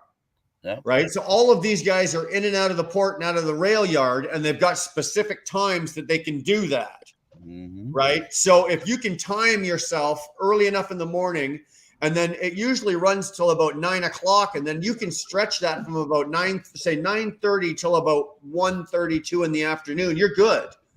And then after 2:30, it starts up again. And then if you don't time it right, you're sitting in it. But at least there are windows to get through Chicago. Toronto isn't like that. Toronto is fucking rush hour, starting in Kitchener, going all the way to Oshawa all day long. There's no breaks. It's just, and you got to think just like in New York City. It's the same thing. 21. You're right. The 401 in Toronto is 16 lanes wide, 8 lanes going both ways. Yeah. Right. And it's a parking lot. Dude, it's a parking lot. Not good. It's insane. It's the second busiest highway. No, sorry. It is the busiest highway in North America, traffic-wise. Right. What's the big one in LA? That's the number 2, second busiest one in LA. Yeah. It's the second busiest one. But traffic-wise, the 401, like if you can jam up 16 lanes of traffic, 8 hours a day. 605. 605. Thank you. Right. So if you can jam up 16 lanes of traffic for 8 hours a day, and then they built this toll road to go around it.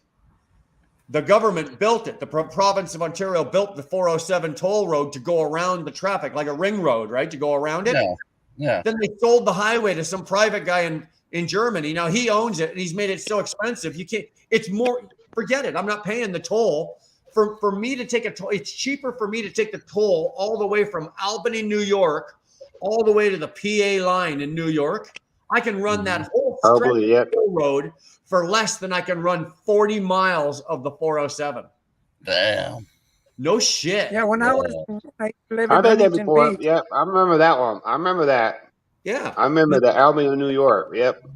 So you're And they paying hundreds of something dollars to go When I 40 got to miles. Huntington Beach, I was on the 605 and my fan belt blew. And that was a bitch because I had to go over some lanes and all that heavy traffic and then start working on the truck on the side of the highway. That Wow. that was a bitch. That's a pain, eh? And Yeah. you know, it's a especially fan belt, with so I'm like not going to traffic. call somebody to come and do that. You know, so I just got to do it myself. So Yeah. yeah, if it would have Yeah. been like George a flat tire or Washington. something. Yep. Yeah. George Washington is the heavy jam traffic. I tell you what, I've been Yeah. through that 100 times. I don't cross the GW anymore. I don't go into New York City anymore. You don't Yeah. do it now? Unless you pay, you know, you Oh, have yeah. to make it worth my while for me to go into New York City now. I just don't do it anymore. I've done it Yeah, before. I'm going up towards like near Buffalo because I'm not going through New York No. City. Hell no, Oh, that you talk George about Washington 285? Bridge, I ain't doing that anymore. I think Yeah, it's yeah. 285. You go, yeah. I know which one you talk about. You go to 98. Up there like near Rochester, and you come Yeah. in through Yeah. what is it, New Yeah. Hampshire? Yeah. That I makes know. more sense if you're going to Nova Scotia. That makes a lot more sense. Yeah, I'll Well, probably where be are you sleeping. going? Edgewood, I'm where are you sorry? going? You're going to Maine, aren't you? Oh, man. Sorry, how was that? Yeah, Edgewood, where are you going? You're going to Maine, right? Yeah, I'm going to Oxford, Maine. Oxford, Maine. Okay. Yeah, yeah. Yeah, So that's you're the going to be best. right up there by the Canadian edge. That's the best route to go anyway. Is go through Buffalo and Albany and Yeah. going back to Massachusetts and Yeah. Boston and The only I'm from New I like York. Maine. It's not even far down by Rochester, New York. It's like an hour drive. yeah. yeah. But the only problem with the way that Edgewood is going is the hills you're going to. I hope you're light. I Yeah, am. fucking hills. The I hills am. you're going to be pulling some pretty. They're not long hills, but they're fucking steep. Like you're going to be looking out the. Oh, You're yeah. going to be looking out the front of your truck, and you're going to be looking up at the sky. Oh yeah. Yeah, because What about see, what about an 80 I'm Pennsylvania? right You go now. downhill like 10 mile, way downhill, way up a hill. You know where it's at. Oh yeah, yeah. Yeah. What's the name of that place up there? And the damn tunnels. God damn the tunnels. Oh, Yeah, I'm maxed out. Williamsburg, right that road on Yeah, a yeah. Highway 80. Yeah. I'm maxed out. My weight, in fact, I've had to just keep my tank below half a tank, and I'm playing this the way stations. Yeah. Playing that way stations game. Yeah. Otherwise, I'm over gross. You're Well, playing Russian what are roulette. you going to do? Because once you get up into Maine, there's nowhere to fuel. I know. That's what You I've know? been watching, and that's why I'm not really making such a good time getting up there because I'm playing these is the scale open, nope, yes, and all that bullshit. Yeah. And I I've mean, been Playing stopping Russian fuel a roulette. lot. Once you start going once you get into Albany and you start going north or northeast, like you might find a couple little mom and pops, but you won't. I think there's a J up there. But I don't I think mean, there's much yeah. scales up there either. No. No, but there's no big scale houses, but there are pull-offs. But it's not likely that they'll have the portable scales to bother you with. Especially So on a Sunday. yeah, 'cause that's true tomorrow- too, right? Yeah, they're gonna be out there on Sunday. Not Yeah. on the side of the road scales. No. Yeah, once I'm like past Buffalo, I'm filling it up, and I'm keeping. Oh, I it would. on the tank. I would. Actually, once Yeah. you pass Buffalo, you're good right up to Syracuse. Wait until you don't fill up in Buffalo. Fuel just before you get to Syracuse. Just before you get to Syracuse, there's a J, a Love's, a Petro. There's a whole bunch of bigger truck stops there. That'll at least get you another 120 miles closer. So Yeah. get through Buffalo first, and then fuel. I think Waterloo, New York, is the last one before you get to Syracuse. And then fuel up there. It'll get you another 120 miles before save you worth of fuel once you top your tanks. But I would if I was you, Edgewood. I'd fill those tanks. I'd fill your tires with it too if I was you, if you could. It's true. There's nothing up there. Yeah. Yeah. It's not very trucker friendly at all. Which is really funny. Hold on. You guys all froze. Yeah, I just gassed myself. Which is really funny that you would think that for that area that they would have more facilities. Because there's a lot of trucks that run up there. Yeah. You know, and there's a lot of trucks. We run a lot of trucks out of Nova Scotia or out of New Brunswick and Nova Scotia through that area, coming down through. And when you leave Nova Scotia or New Brunswick and you leave that part of the country and you're going down through New Hampshire, Maine, New Hampshire, and all that, like you don't get fuel again until you get down. You know, you could go, 300 miles before you got fuel. You know, Michigan's the same way. Michigan, you go to northern Michigan, to the North Valencia. After you leave Saginaw, you're fucked. Oh, I know. Oh yeah. I know. You almost don't get fuel again until you get into Wisconsin. I know that there's a couple of mom and pop places where you can ditch off and get fuel, but you better have a fuel card that works for it. Yeah, exactly. You're paying cash. Or you're paying cash for it. Exactly. See, that's my problem. My fuel card for the company I'm with, right? They use EFS, right? So I can only use major truck stops. So when I go like the northern peninsula up to northern Michigan, I have to use my own cash to get fuel. They reimburse me, obviously, but there's nowhere to use that card for. There's no truck stops up there, right? know? Yeah, wow. So yeah. When we're driving through there, like for example, we'll stop in Sault Ste. Marie, right, which is right at the border of Michigan, right? I deliver You stop at the Flying J there or the Petro Pass there. You fill your truck because you pretty much know you're not getting anything till you get to Wisconsin. Yeah, I did a delivery right before the bridge. That little town before you go across the Canadian bridge. Yeah, where the Flying J's at. So yeah. I thought it was going to be cool. So okay, good. There's going to be a Flying J up here. I can get fuel up here. Oh, I didn't realize you had to cross the goddamn bridge to get to the Flying J. You got to cross the border, dude. Yeah, it's like fucking A. Well, I got to tell you, I was in because I loaded in South Dakota. The fuel there was $4.15. I wanted to fill it up, but I was coming right up to the scale. Darn, like I couldn't fill it up, so I had to pass the scale. And once I got into Minnesota, then I filled it up. Right. You got to get scale first before you truck loaded. Get the paper to last, and then you fill up the truck. You don't want to build up high your scale weights. Well, exactly. Smart. I've run. They don't make you nervous. They don't make you nervous when you're overweight like that. Well, yeah, all the time. I hate it. I hate it. It makes me nervous as hell. It makes me nervous. It makes me nervous to the point where I went out and measured how much a gallon of diesel fuel weighs.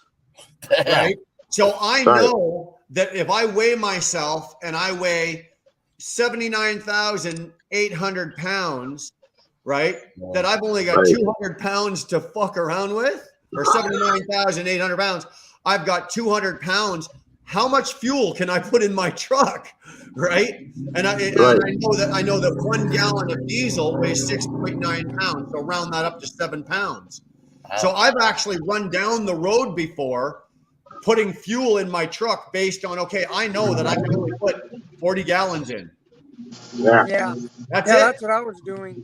And then coming to Wisconsin, they stopped me at the scale and they kept me there for for a long time. I'm just waiting for them to pull me over and start having a little talk with me. And finally, it says exit to interstate. Oh, thank you. I was sweating bullets there for a little bit. Yeah. You know why that was? Because you had half tanks of fuel and your fuel was sloshing, and they couldn't get that was on I-90. Yeah, you couldn't get an accurate read. That's right after I made the video this morning. Yeah. Oh, I've done it thousands of times. I've run down the road knowing, okay, I've got 200 miles till the next scale. I know that I'm overweight, so I'm going to burn the fuel, so I'm okay by the time I get there. But it's nerve wracking when you know that you're overweight. So if you're overweight, is that an out of service ticket, or they just No, they just fine you. Oh, okay. They just fine you. And So depending on what state you're in, like the best state to get an overweight ticket is Virginia, because it's only a penny a pound. Oh shit.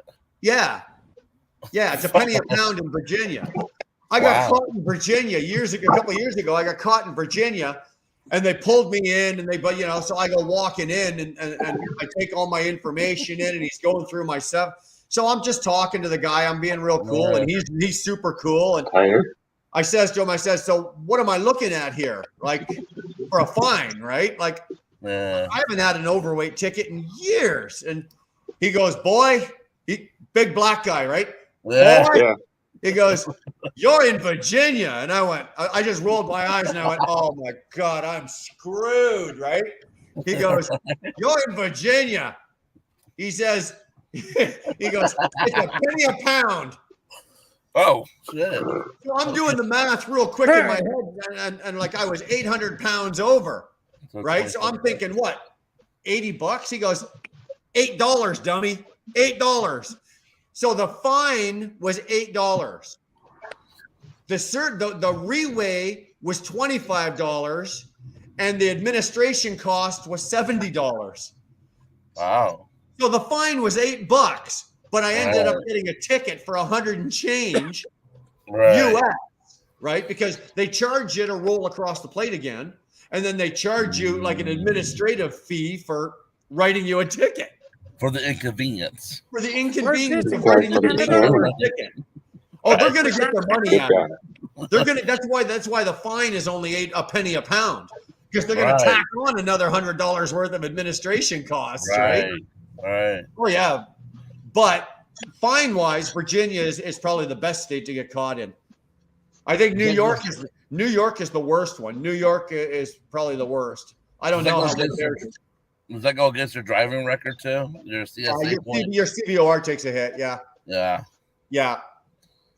And Nothing so, to do, though. If you're overweight in one scale, and they can put you on every scale after that. So say goodbye. Yes. So everything you go to, you hit a scale, you can pay a fine in every state you get hit on. Technically, yes. But let's just say, for example, I was overweight in Virginia. Yeah. Right. So when I got to West Virginia, they nailed me again, but I took the ticket in and I said, and most states are good enough. Okay, you've already been dinged. Mm-hmm. We'll let you. But it's the discretion of the guy in the tower, man. If he wants to be, he's having a bad day. His wife kicked him to the curb, whatever. He's had some bad weed, whatever. They can get you again. They can do it again. So like you end up paying thousands and thousands of dollars of fines. You could. Yeah. You could. Wow. That's crazy. Oh, yeah. Fines these days are ridiculous because now they're doing they're fuck, I lost my train of thought. Sorry. I looked up and I saw Chicken Hawk. I saw my name, so I got distracted by the comment. Fuck you, Chicken Hawk. You don't call a black man boy. You don't. You just don't. Yeah. Mm-hmm. Oh yeah.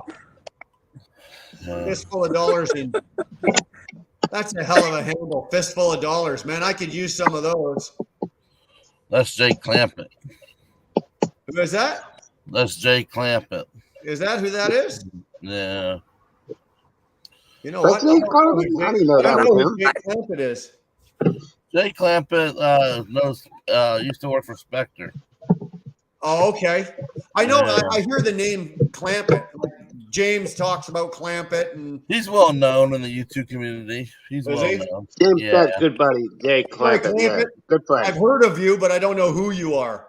He's a good guy. Good guy. He really is. He is. He's a truck driver.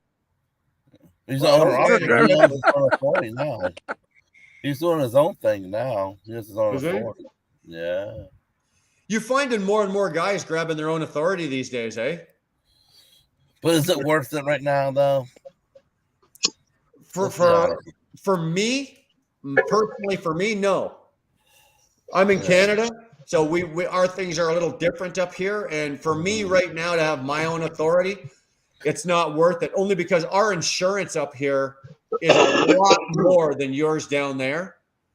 And you got to remember, a lot of the times Canadian carriers will take something at a minimal profit just to get to the States to make something that pays good money to come back.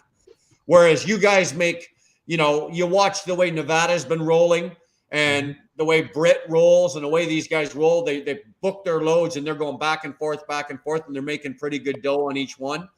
A lot of the Canadian market is we take not so good paying loads to get down there because we know the loads we get coming back into Canada are quite lucrative, right? So, but even still, for a Canadian right now with his own authority, it's expensive as hell. If I was in the States, if I was in the US, I'd have had my own authority years ago. I would have. So the rates, let's say you did OTR across Canada, you didn't come in the United States. What are the rates just in Canada alone? And I like it that way because they've saved my butt a few times. Yeah. And I'm not my own anymore. I was for a little bit, but I like being with them better because they give me that little bit of extra security that I need. I feel comfortable that way. Yeah. So do I right now. The way I operate is I own the truck. It's my truck. I pull their trailer. Their name is on, like I'm leased onto them, right? Like it's their name, their MC numbers on the door, their DOT number. But they pay me by the mile. We went through all this last week about how I get paid and everything. But I like that right now for this term of my career. I like that the way that works for me. But like I said, if I was in the States, I would have had my own authority years and years ago. I would be doing it. I would have done it. So what are the rates like? Pay off, right there. The rates in Canada? What are they like? Yeah, just in Canada to Canada. Let's just say you stay in Canada and you do OTR in Canada. What are the rates like in Canada? Very few people do that. Then the reason being, Bucky, is our fuel. Right? Our fuel, right? Like, okay, here's an example. The Flying J in Napanee, fuel is $1.99 a liter. Now, I don't have a calculator here, so I'm going to do the rough math in my head. But $1.99 a liter is close to about almost $6.20 something a gallon. Yeah. All right. Wow. Right. That's a lot of money. Yeah. And that's cheap. Like fuel for us used to be, a month or so ago was like $2.45 a liter, $2.50 a liter. Now you're into the $7 range a gallon. Like you're paying California prices. Right. And when you run across Canada, you remember until you get to Alberta, it is flat. So for all the way going westbound out of the east, you're eating a headwind. So if you're driving a long nose Pete, a W9, an older Western Star, like any of the non-aerodynamic trucks, right? You're getting 5.5 miles. You're getting 5.5 miles a gallon. Oh, wow. Even in my truck, right, where I average 8.8, I'm still only getting 7.5. And there's nothing you can do about it. So first of all, most companies don't. What they'll do is they'll run from here down to the States, then they'll run like from Toronto down to Indiana up to Calgary to Kentucky to Montreal. They kind of do like a triangle, right? There are a select few companies that run across Canada, but what they use owner operators, and they find the cheapest, shittiest owner operators and pay them nothing. They pay them nothing. Right. These guys are running for like $1.10 a mile. Holy fuck. Canadian. So 94 cents American. Right? How much is diesel Canadian you have now? $1.99 a liter at the J. So like I said, it's about $6.20, maybe $6.25 a gallon. Okay. Ours is $5.45, I think it is. Right. Yeah. Right. Like when I see fuel for anything under 530, to me, that's not bad. You guys are losing your shit, right? We're down. We're You dropped guys down. are losing your shit going, oh my God, 530 a gallon. Holy shit, right? Because Yeah. Edgewood got it for 4 something in frickin' North Dakota. You got it. I But- guarantee you, she got it at the Loves in Fargo too. That's where she got it. That's where she saw Oh, it. it was at a Merlin's. A Merlin. Yeah. What it was. in Ohio is a cheaper gas than the gasoline. The diesel, they drop. There's a cheaper to Ohio on I-9 at SBL, Kingport. That's where you get a cheaper. Paulette and Love. Right. But like I said, you guys lose your shit when it's 530, 550. To me, Right. that's not bad. Right? Really, that's not bad because I'm paying 625, 650, upwards of Wow. $7 depending on fuel. And then when I see fuel, like I got fuel for $4.85 down in Tennessee, I thought I win the fucking lottery. Right? That's a lottery win for me. Yeah. I'm filling up my water jugs. I'm filling up I'm filling everything I can find, man, at 485. And then I'll see a video that Nevada puts out, right, where his average fuel cost is 465. And I'm like, fuck you, Kyle. But is that after his That's what I discount? heard. Is that after discounts or with discounts?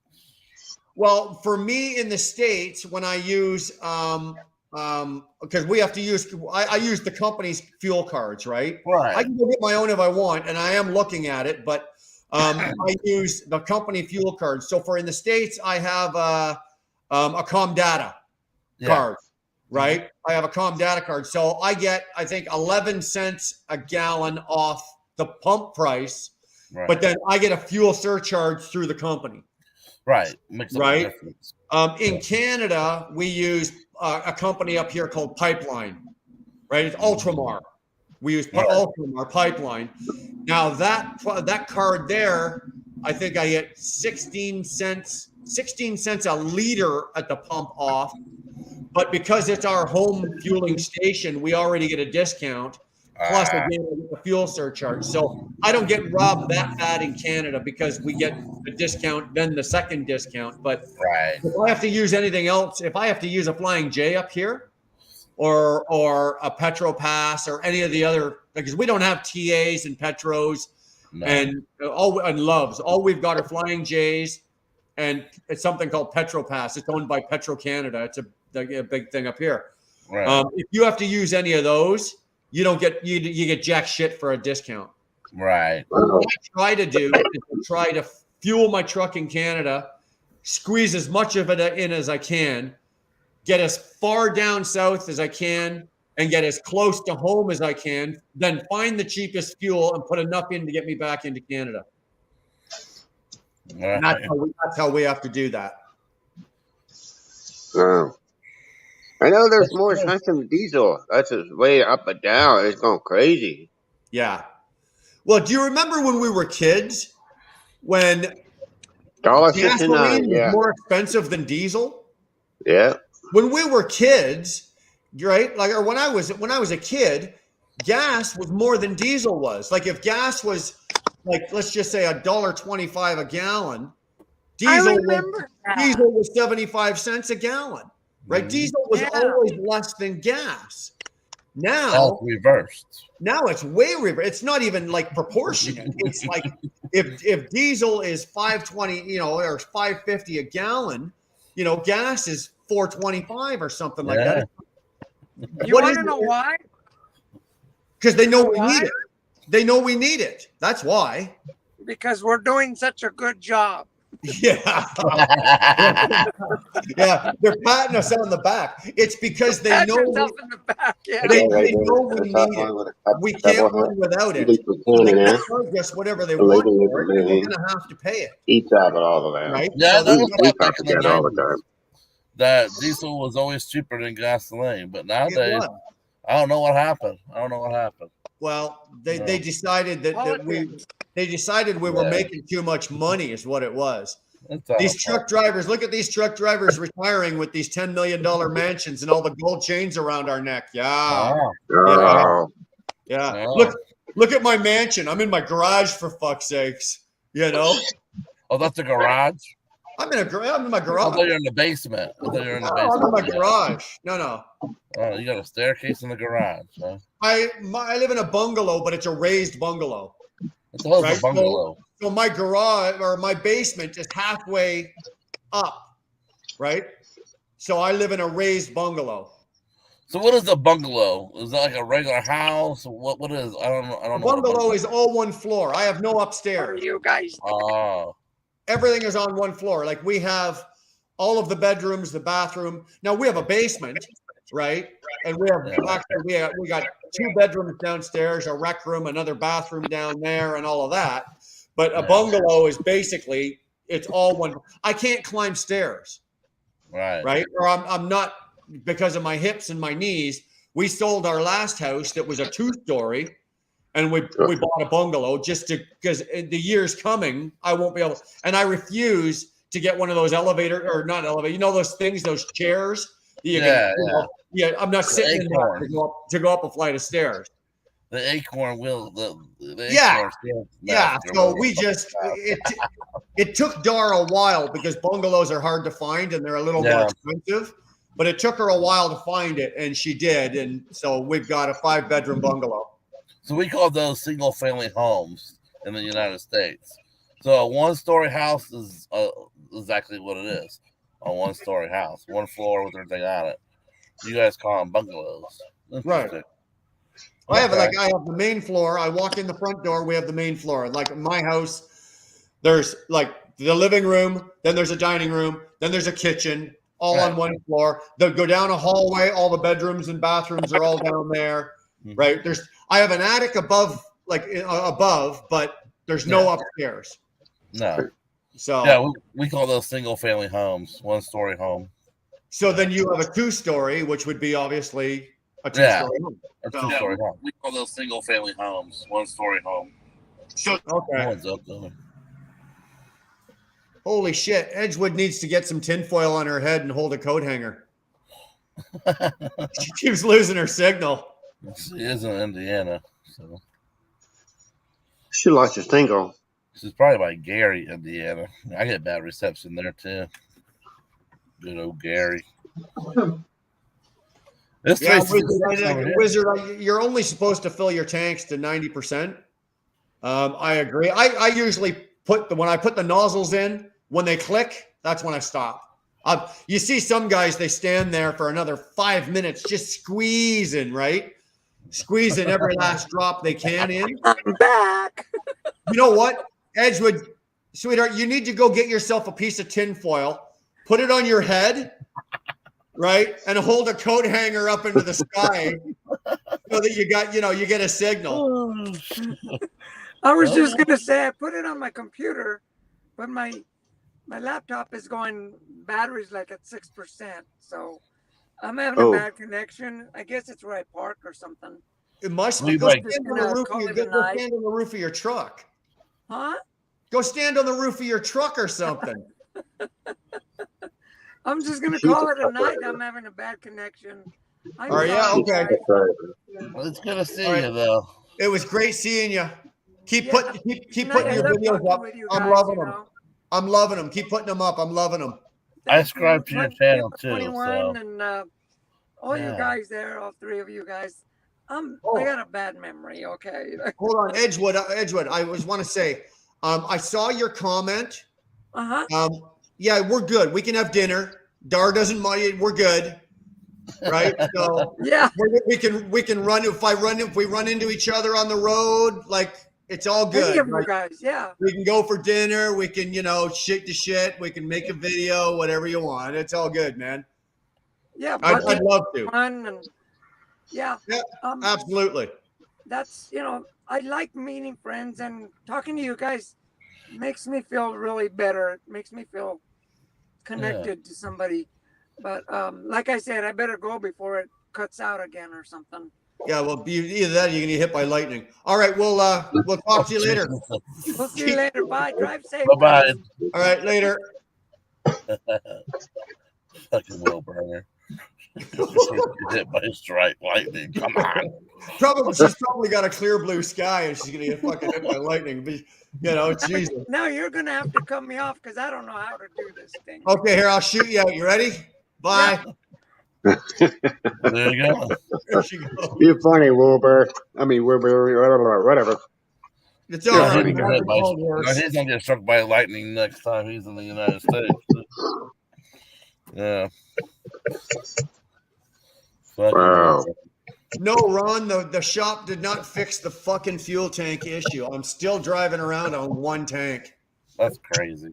Although they think when I was in Watertown getting the knock sensor changed, I was talking to the guy. I filmed it, but I was talking to the guy off camera when I turned the camera off, and I was explaining to him, and he says the only way that this can be happening, it's a fuel return line issue. So I'm gonna probably the end of this week or next week, I'm gonna have to take it back in, and I'm gonna just say to them, okay, I'm not paying you guys to rip shit off and guess, right? So I'm gonna fucking say to them, I want you to pull the fuel return lines off, blow them out, first of all, check the lines, make sure they're okay. Yeah. If there's any problems with them, replace them. If there's no problems with them, I want you to blow them out. One of them's probably got a blockage in it. Probably. So we're going to start with that. Exactly, Ron. Pinch line, something like that. I don't have a clue. Do it before winter, though. Oh, dude, I'm going to get it done in the next couple of weeks. Shit, I woke up this morning. It was fucking 6 degrees out. So I don't know what that is. I don't know what that is in Fahrenheit. Well, I woke up at 2:30 this morning to finish my run, and it was like 46 degrees Fahrenheit. So whatever that is in Celsius, I don't know. It's cold. Yeah, it's cold. Yeah, it's cold again last night. You're right. You had the same thing. 40 degrees early in the morning. Holy smoky. Yeah. Right now, it's not too bad, but it's dropping. The temperature's dropping right now. So yeah. Well, it was nice because I actually went to bed last night. I didn't have to run my heat, like my bunk heater. I didn't have to run AC. I was able to crack the bunk windows, had a nice little breeze blowing through.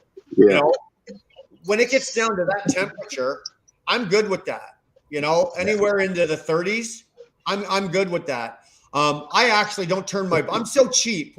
I am so cheap, and I do not want to spend money on fuel. Even on a bunk heater, I am so cheap that I will not turn my bunk heater until it's below freezing. Right. Yeah. I take enough blankets in the truck with me that I can hibernate in the truck. And then in the morning, if I roll over and I can see my breath, I'll reach up under the blanket, turn the bunk heater on, warm it up, and then I'll get out of bed. Can't breathe. But I am so cheap, I refuse to spend the 1 gallon of diesel that my truck will burn overnight with the bunk heater, right? That's how cheap it'll cost me $4, but I won't spend it. I'm so cheap.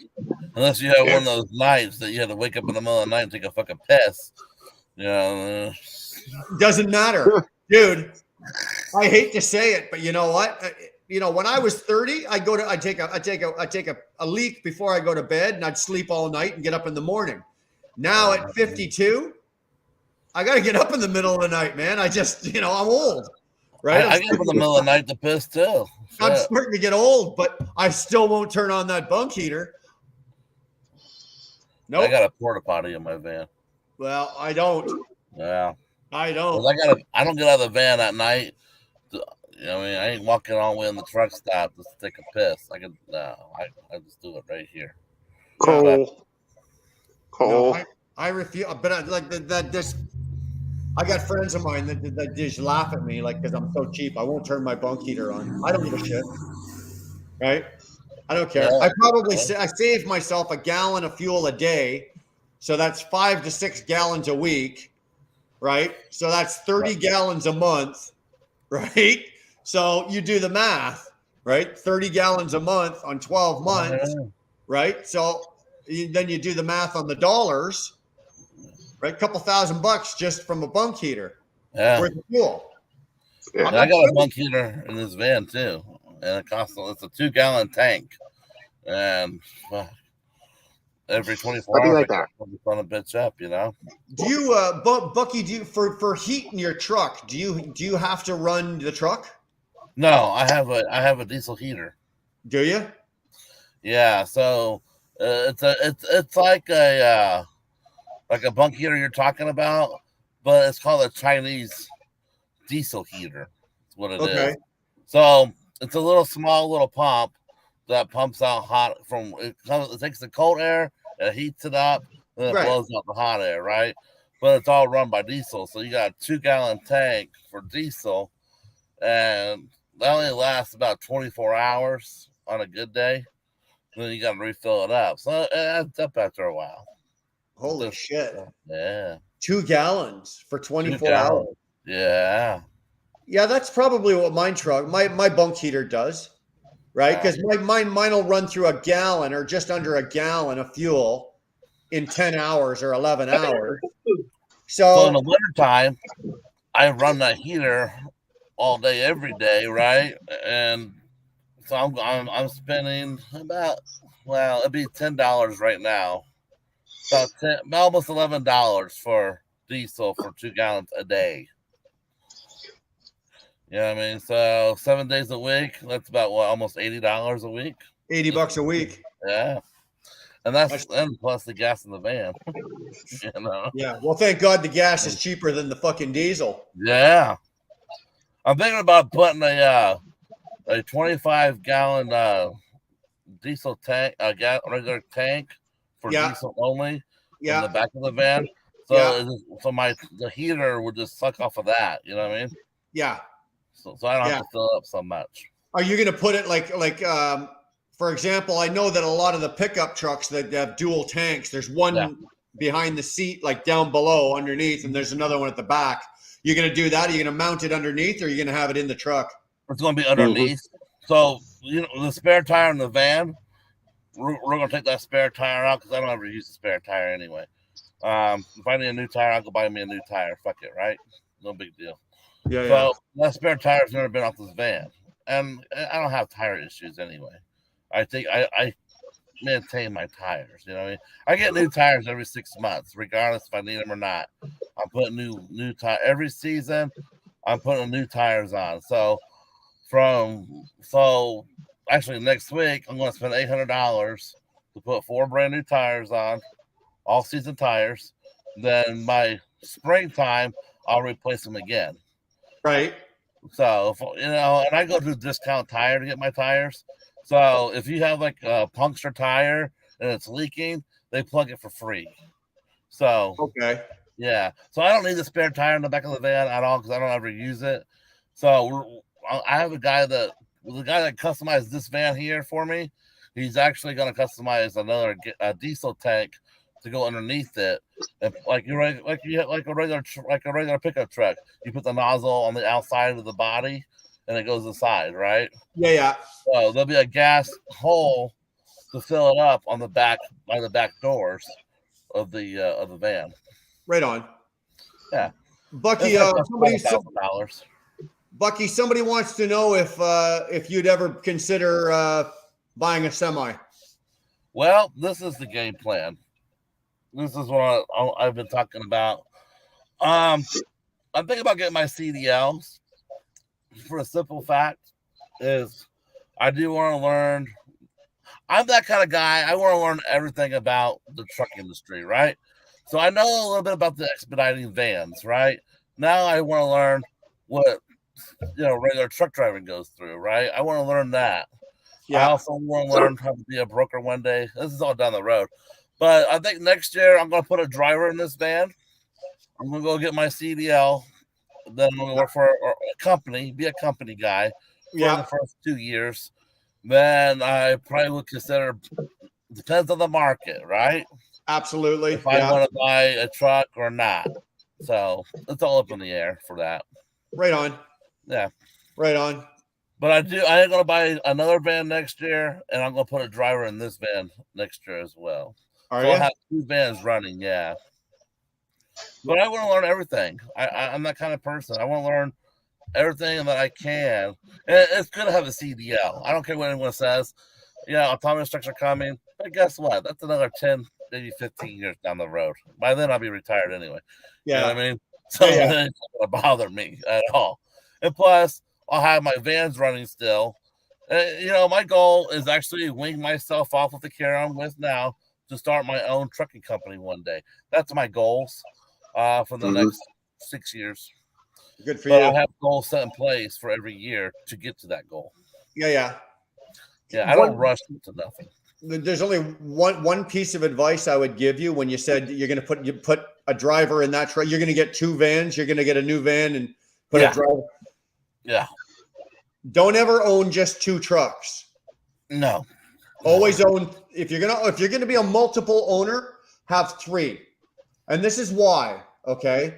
If you're a single owner operator, you're on your own. That's a lot of weight. If you've got 2 trucks and 1 breaks, 1 truck can't cover 2 payments and 2 trucks. Right. But if you've got 3 trucks and 1 breaks, 2 trucks can carry 3. Yeah. Okay.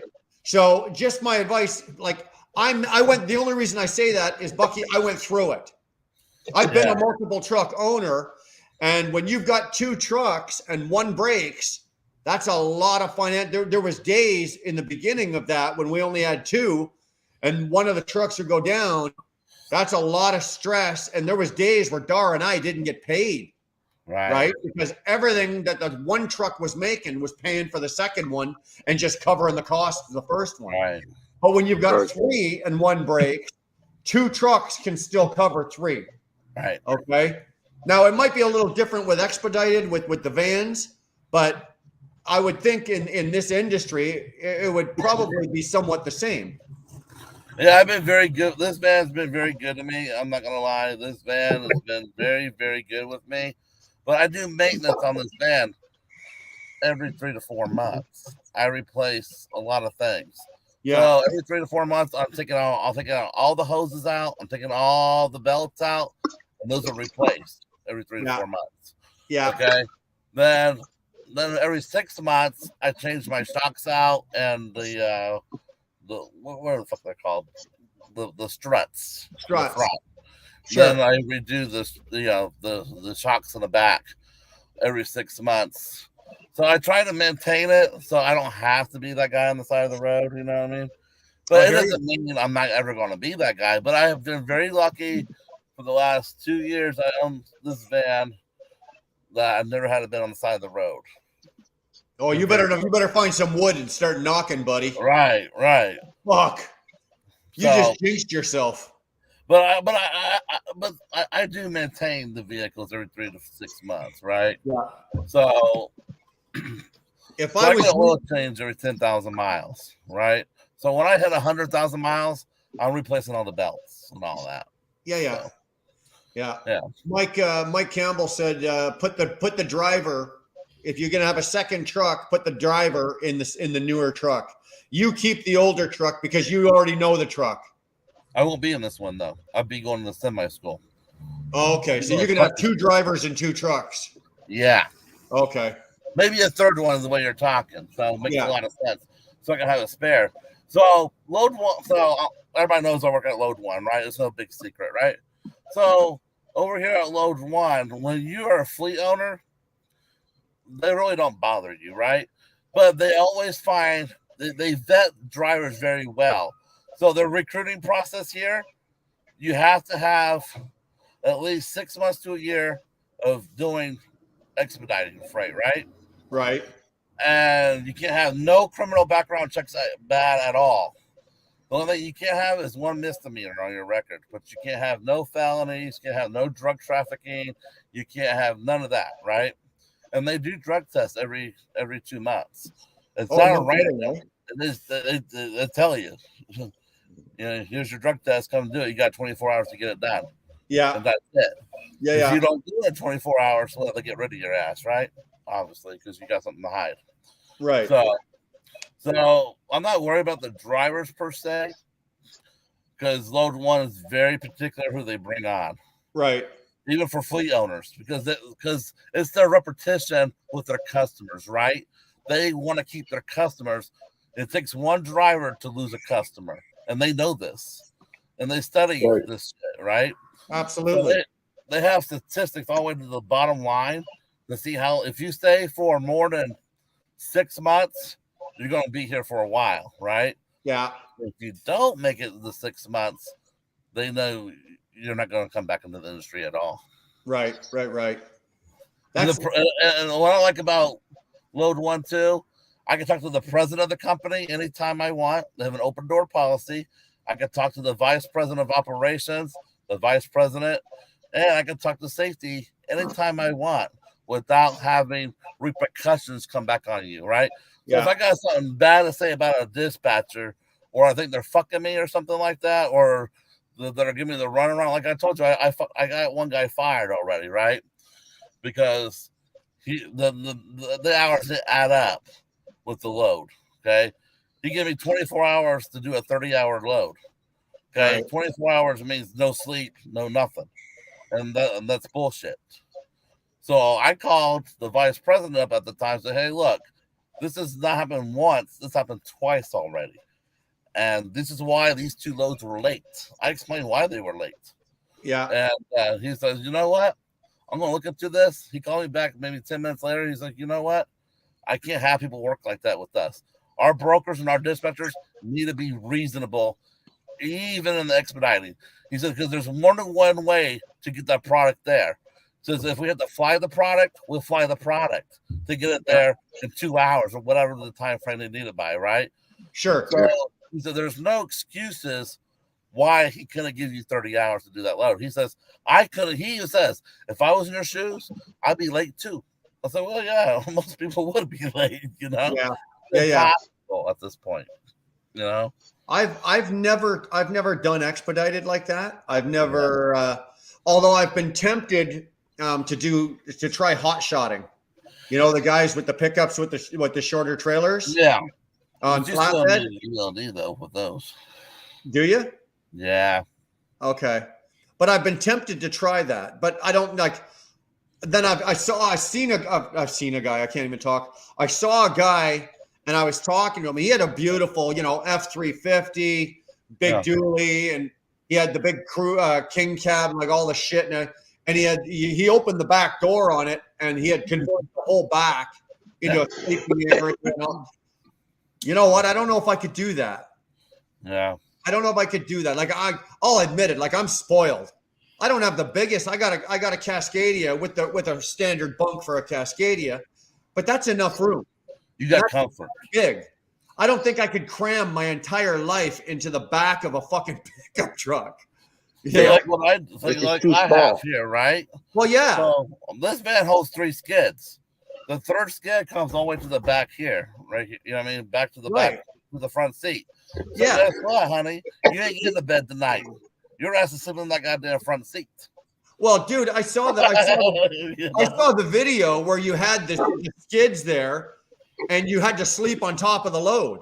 Yeah, well, I didn't because I slept in the front seat because that was a pain in the ass to put the bed on top of that, and I get claustrophobic. So if I did sleep on top of that load you're talking about, the ceiling would be too close to my head, and I thought about it, and then I was like, nah, I'll sit in the front seat. People said, why don't you get a hotel room? Well, honey, hotels get expensive after a while. Yeah, I bet they do. So if you want to make money doing expediting, you ain't getting a fucking hotel. You're gonna live rough. It's a rough way to live, really. Yeah. In trucking. You know what? Forget it. I'm spoiled. You're tougher than I am, buddy.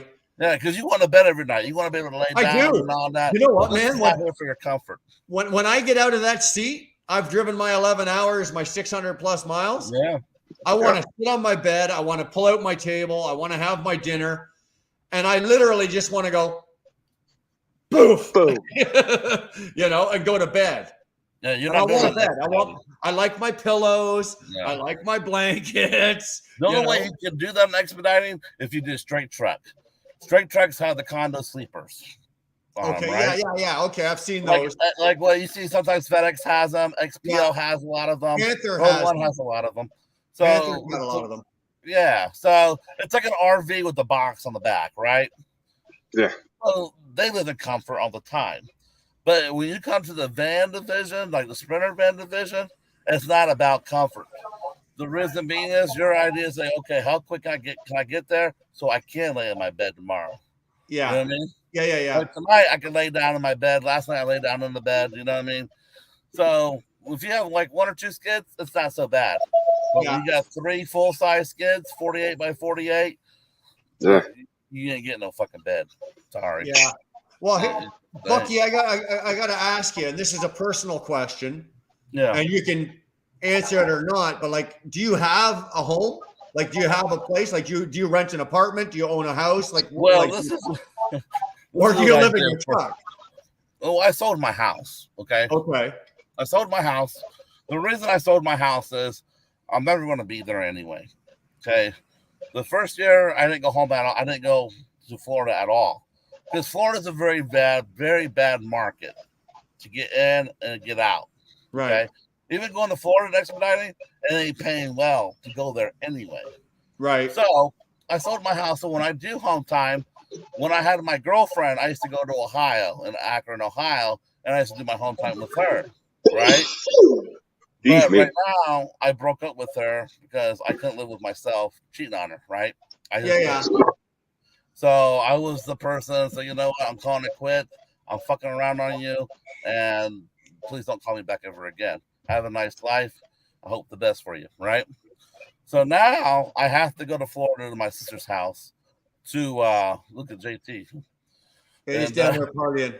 He's booking the night away. But so I go to Florida to go visit my sister. So I go stay at my sister's house when I do home time. Right on. Yeah. That's Jetty trucker. I'm thinking about buying a house somewhere, probably in Michigan, maybe, or close to like Indiana, maybe. Yeah. Well, find a cheaper market. Northern Michigan, Jesus Christ, for 50 grand, you could buy a decent house up in Northern Michigan. Yeah. You know? Because I'm always in Michigan anyway. I go to Michigan once a week anyway. I'm always there. Yeah. So if I bought a house up there, I'd be home a lot more. So, but I'm going to hold off on that until next year I get my CDL because I don't mind living out here on the road. Let me tell you this though: if you've got your when you go get your CDL, make sure you buy a house that you can park your truck and your trailer at. Yeah. Make sure you've got enough land because it is so convenient, man. When you're going by the house, you can just drop your, pull right up your driveway, right, or back it into your driveway, and then live it down the country. Live it down the country. That'd be better, more room. Well, exactly. I prefer the country anyway. My truck, when I come home, my truck goes in the driveway. But the house I had in Florida, it was actually outside of Orlando, so I had about 4 acres of land in a 4-bedroom house. So you can park a semi on there with no problems, right? It's not in the residential neighborhood or nothing like that. Yeah. It's out on the fucking. My next neighbor was maybe 6 miles down the fucking highway. You know what I mean? Yeah. So that's what I look at too. Where can I park a semi? And I want to be able to go home and park it there because I don't want to go to the gas station and park it down the road. I hear you. Because you want to go home and clean it out and detail it. That's your house, right? Yeah. You don't want to do it in a fucking abandoned lot somewhere. No, I hear you. Look at JT. That what you want to live in Orlando? For those you don't know, that party going on is that's Just Trucking.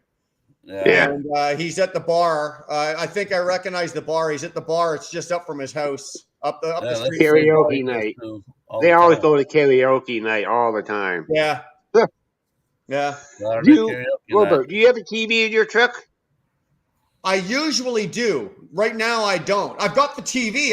I haven't put it in. Most of the time, like every truck I've owned, I've always got a flat screen. I always have them. Like the Freightliners come with the mount and everything. Yeah. But you can only put a 20-inch TV on it, right? Right.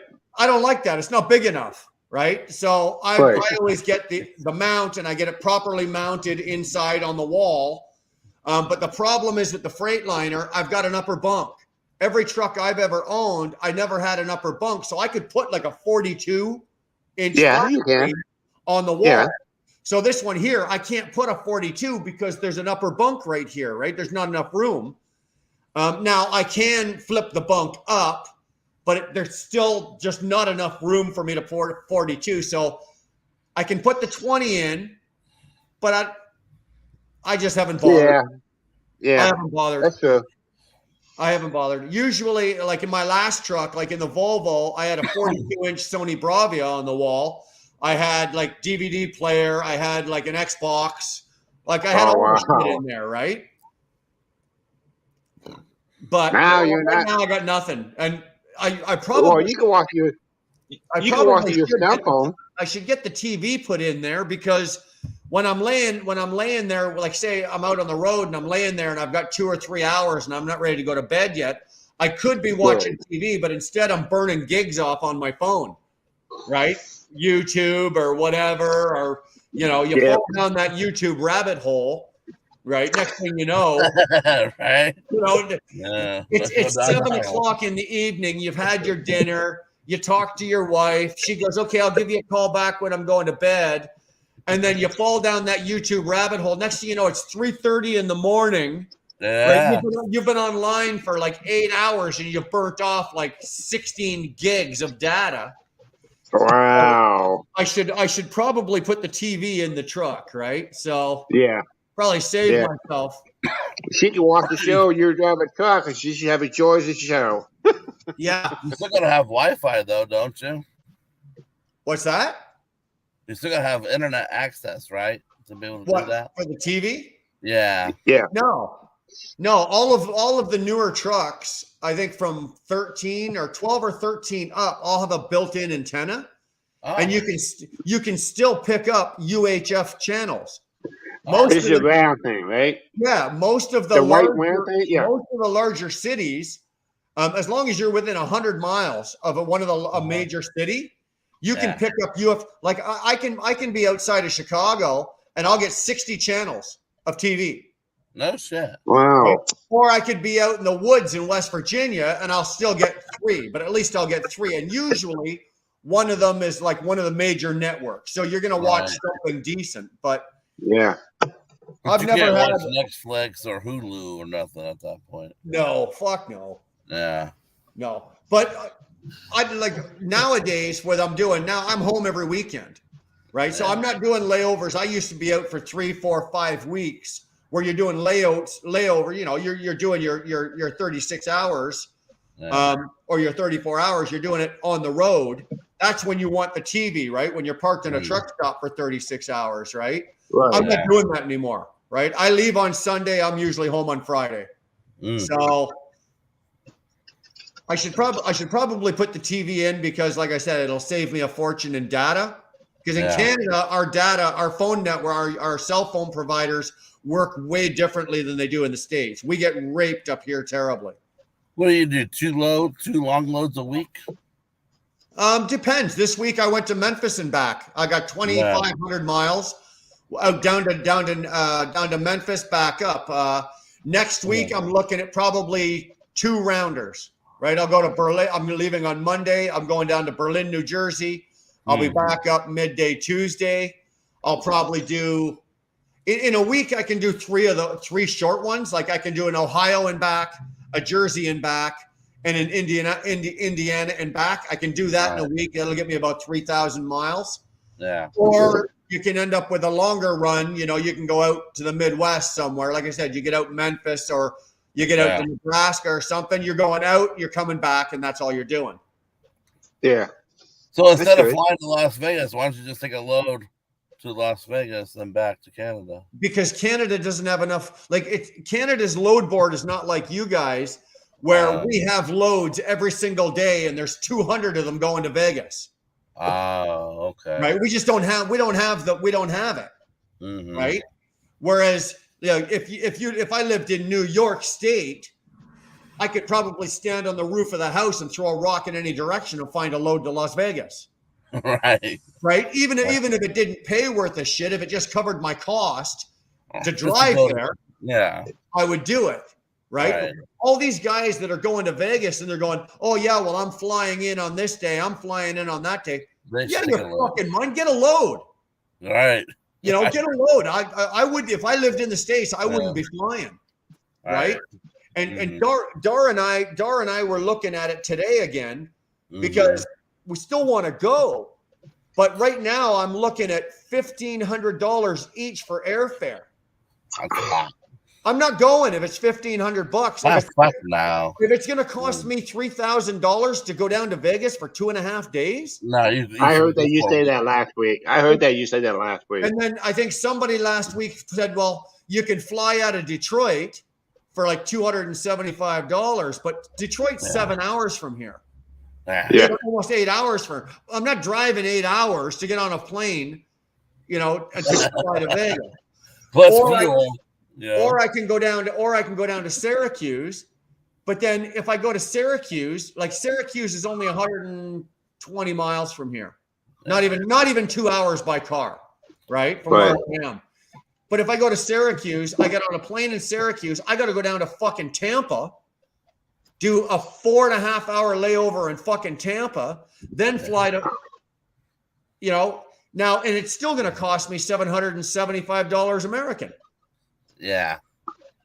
So how do I justify? Yes, I'm running it through my business and I am going to write it off, but still, right? So if we fly out of Ottawa, which is our nearest airport to where we live, or Toronto, if it's $3,000 for 2 tickets, and you're still looking at probably another $500 or $600 or even more. Like you go to the Cosmo, you're $800 for 2 nights.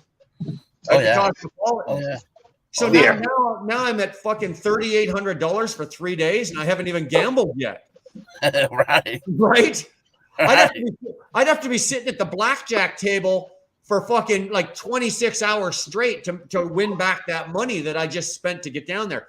I can't justify that. So Dar's still watching, and she's watching. And if a last minute deal drops, then yeah, I'll go. You're not going, are you? You're not going, are you? Well, I want to go, and I'm planning on going, but for some reason, over the last 10 weeks, airlines. Yeah, you don't want to spend. I'm not spending almost $4,000 on flights and air. Don't go. You don't want to spend more money on your pocket. You spend maybe at least $10,000 going crazy. You don't want to spend all of your money on bottom. No. I can't. Again, I can't justify $4,000 for a 3-day trip. And that's not counting the meals either. That's not counting. Then of course you got to eat, right? Yeah, like I'm not living. $1,000 altogether. My name ain't James Best. I'm not living off Taco Bell. Without gambling. Yeah, exactly. Taco Bell. Yeah. You'll spend about $6,000 just to get there and eat some meals, but that's not counting gambling. So if you're going to gamble, that's another $3,000. Well, that's the main reason. Like, when we go to Vegas, that's why we go. I play cards. Oh, yeah. Right. Yeah, I play $8,000 at that point. You'd be $8,000 in the hole. You know, blackjack. Yeah. Blackjack. I play blackjack. You know, I can easily sit at a blackjack table for 8, 10, 12 hours. No problem. Yeah. Right? No problem. But you're not guaranteed to win either. No, you're not guaranteed to win. Yeah. You go bankrupt before you know it. But for Christ's sake, you know, I'm not spending $4,000 for a 3-day. No, that's stupid. Vacation. Do you know what? I can for $4,000, I can take me and Dar and 2 of my kids, and I can go to Cuba for 2 weeks and spend all in a 5-star resort. Yeah. For less than $4,000. Wow. Cheaper than that. Why the fuck would I spend that to go for 3 days in Vegas? Right? And it's actually only 2.5 days because the other half day you're flying home. Yeah. Because you can do a cruise for the same amount of money. You know what I mean? Exactly. 3 to 4 nights on a cruise, then hop back on the plane, you know? Like, I really want to go. Yeah. Right. And I was looking forward to this, but I didn't expect for some reason over the last 7 weeks for our airfare. Something's going on with our airfares. And, you know, they're just starting to climbing just a little bit. They just went from here like up to there. Yeah. There was no in between. It was just like we're like, holy shit. There's a pilot. I think there's a pilot and a stewardess shortage maybe going on too. Maybe they can't. I heard they go on strike. Flight. I don't know. They are going on strike. Yeah. I don't know. But a lot of airlines right now are buying other airlines up right now too. You say, Ryan, you guys gonna pay for my ticket all the way out to Vegas? Yeah, right. Yeah. Yeah. Brother, that is gracious. Absolutely gracious. Ryan, thank you very much, man. If it can be done, like I'm not counting it out yet. It's not a definite no by any means, because like there's a whole like Dar's really in tune. She's really in tune with like all the bargain ways and all the flights and all like what's that one, Flight Hub and all those other ones. Yeah. If at the last minute once something drops, right, and she can get us down there, then I'll go. I got no. If it's going to cost me a couple $1,000, ooh, okay, ooh, right. But for $4,000, no, I'm not doing that. No. Well, I can't go right now. I can't go. No. I committed myself. Well, these 3 round trip loads. They only pick certain people to do these loads, right? So when you have the vice president of operations call you to do these government loads, I can't say no to the guy, right? Right. I can't say no. The reason I can't say no is it's paying $6,000 for one way and another $6,000 to go back, and then it's another $5,000 to do the last trip. So I can't turn that money down. That's good fucking money, right? So it's going to be 2 semis, 2 dry vans, 2 flatbeds, and 3 sprinter vans, all going to the same place, right? I can't disclose what we're hauling. I can't disclose what military bases we're going to. So, yeah, that I can't do. But I just can't turn down. I just can't say no to when the vice president of operations calling you to ask you to do these loads. You know what I mean? I hear you. They knew I was going to Vegas, but I'm not going to turn down money either. No, me neither. Yeah, fuck that. I go to Vegas another time, you know. Look who popped in here. How are you? Shannon. I can't hear you. Turn your volume up. She might be muted. I don't know.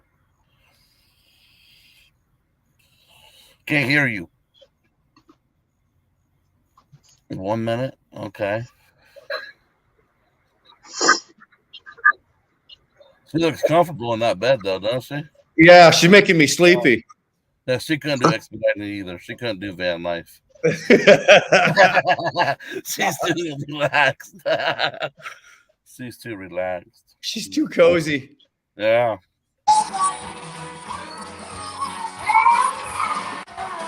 Oh God.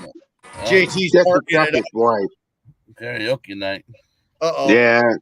She loves staying all the time. She's always go Thursday night and Saturday night, go to karaoke. See, I like bars like that. I like bars when there's not too many people there. They're small and you know everybody. I like those bars. Yeah. It was okay at the bar. It's okay at the bar because everybody's so drunk class, you know, but I just wanted to leave. I don't like that. You know what I mean? Yeah. I don't want I bet at that bar you probably have like maybe 1 or 2. And the owner's going to throw your ass out. You know, they ain't going to tolerate that. Bars like that, they don't tolerate that nonsense. They just don't. Right. A lot of bars, a lot of bars, all the kids is 21 years old get drunk and get fight and go crazy. I just don't like it. You know, I don't like that. I just want it noble, good people. You know what I mean? I don't see no young kids. Bring Shannon in, Dar. I can't get at her from here for some reason. It won't let me bring her in. I don't see no kids there. There she is. What's up, guys? There you go. Hey, so I heard something around here about shenanigans. Shenanigans, not yeah. not on my channel. No. And cheap men and lease purchasing. So I just want to come on in and say hello. Well, What you said I couldn't do van lines? Is that right, Bucky? We couldn't do sprinter vans because you couldn't do expediting because you're too comfortable. Look at you laying there in your bed and you're all cozy and you're Listen, I just meal prepped. I can cook in here. I get to lay down when I want. I don't want nothing to do with sprinter vans unless I'm running the thing. Well, exactly. I'm the same way. I couldn't do it, man. I couldn't do it. I can run them. I can run them from the office, but I'm not gonna do it. Right. It's not I am way too spoiled. I really, really am. Yeah, I love what I got going on here. You know, even as tough as it is, but I like the fact that I can make something to eat, have a little refrigerator, take a nap. If I want to pull over and take a nap, I can, take somebody with me if I want. And hold on. What are you talking about? Nap? Who has time to have a freaking nap? She takes naps. I'll tell you. Are you who has time to take a nap? All right.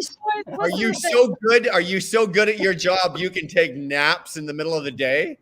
Well, that's one perception. But this is who gets to take naps. People that are stuck in the dealership waiting 5 days for the transmission guy to be able to slide her truck in there. She gets to take a lot of naps. And then the other time that she gets to take a lot of naps is when she can't find a load and she's stuck in Alabama. Okay. Yeah. Alabama. My sister-in-law live in Alabama. On the weekend, okay, when volumes are in the crapper and so are the rates, then she gets to take a nap because she's so stressed out and sick of talking to brokers and emailing people for 6 straight hours. She needs a nap. That's who gets to take a nap. Wow. Yeah, Alabama's a bad freight area for everybody. Let me say this about Alabama. I love Alabama because I have always, even through everything, I've got some killer loads out of there, like every time. And so I would specifically look for loads to go to Alabama so I could get that load out of Alabama. Yeah. That was for about really like a whole month and a half, maybe 2 months. I was able to do that with no problem. This time I delivered a load to Birmingham. Oh Jesus. And that's where I got delayed a day. So Friday I was not able to work. I dropped my load off that morning in Birmingham, and then I was at a stalemate, man. And I couldn't find anything that worked, or if it was too cheap, like I'm not running for too cheap either. Yeah. They're trying to pinch us out right now, and they're trying to see what they can get away with. And we gotta stop it somewhere. Yeah. We're not the company. We're not the mega carrier that can take a load for 97 cents a mile because we can't take the loss like that. So, sure. And it's a great thing that I got relationships with brokers, right? But in this case, this weekend, it was all just nothing was working out for me. So, you know what? It happens in this business. You're gonna run into the odd time where you do everything you possibly can. It still doesn't work out, and all you can do is just go, all right, try again, the next day or whatever. Right. Yeah. So, and that's where I'm at. It's like, you know what? I've decided this puts you, like what I'm doing is putting me through a lot of learning about self-management, not only the business management, but self-management with the emotions that can happen to you. Right. Yeah. And managing the stress, and I just decided, like, I'm gonna stop getting anxious. I'm gonna stop getting stressed out. Good girl. I actually have the benefit of having a carrier who understands and isn't gonna like fire me if I get a little behind on my truck payments or whatever. Right. It's all up to me to make that back up and bust my butt. But I have that, like, okay, if I run into a bad day or two, you know, my truck payments keep getting billed. Don't get me wrong, but Oh yeah. Wow. grace that, you know, they know once I take off, I'm gonna go get it, and it's all good, you know. Absolutely. But Do you Absolutely. What book kind of your truck do loads you in have? advance, or do you do same day loads?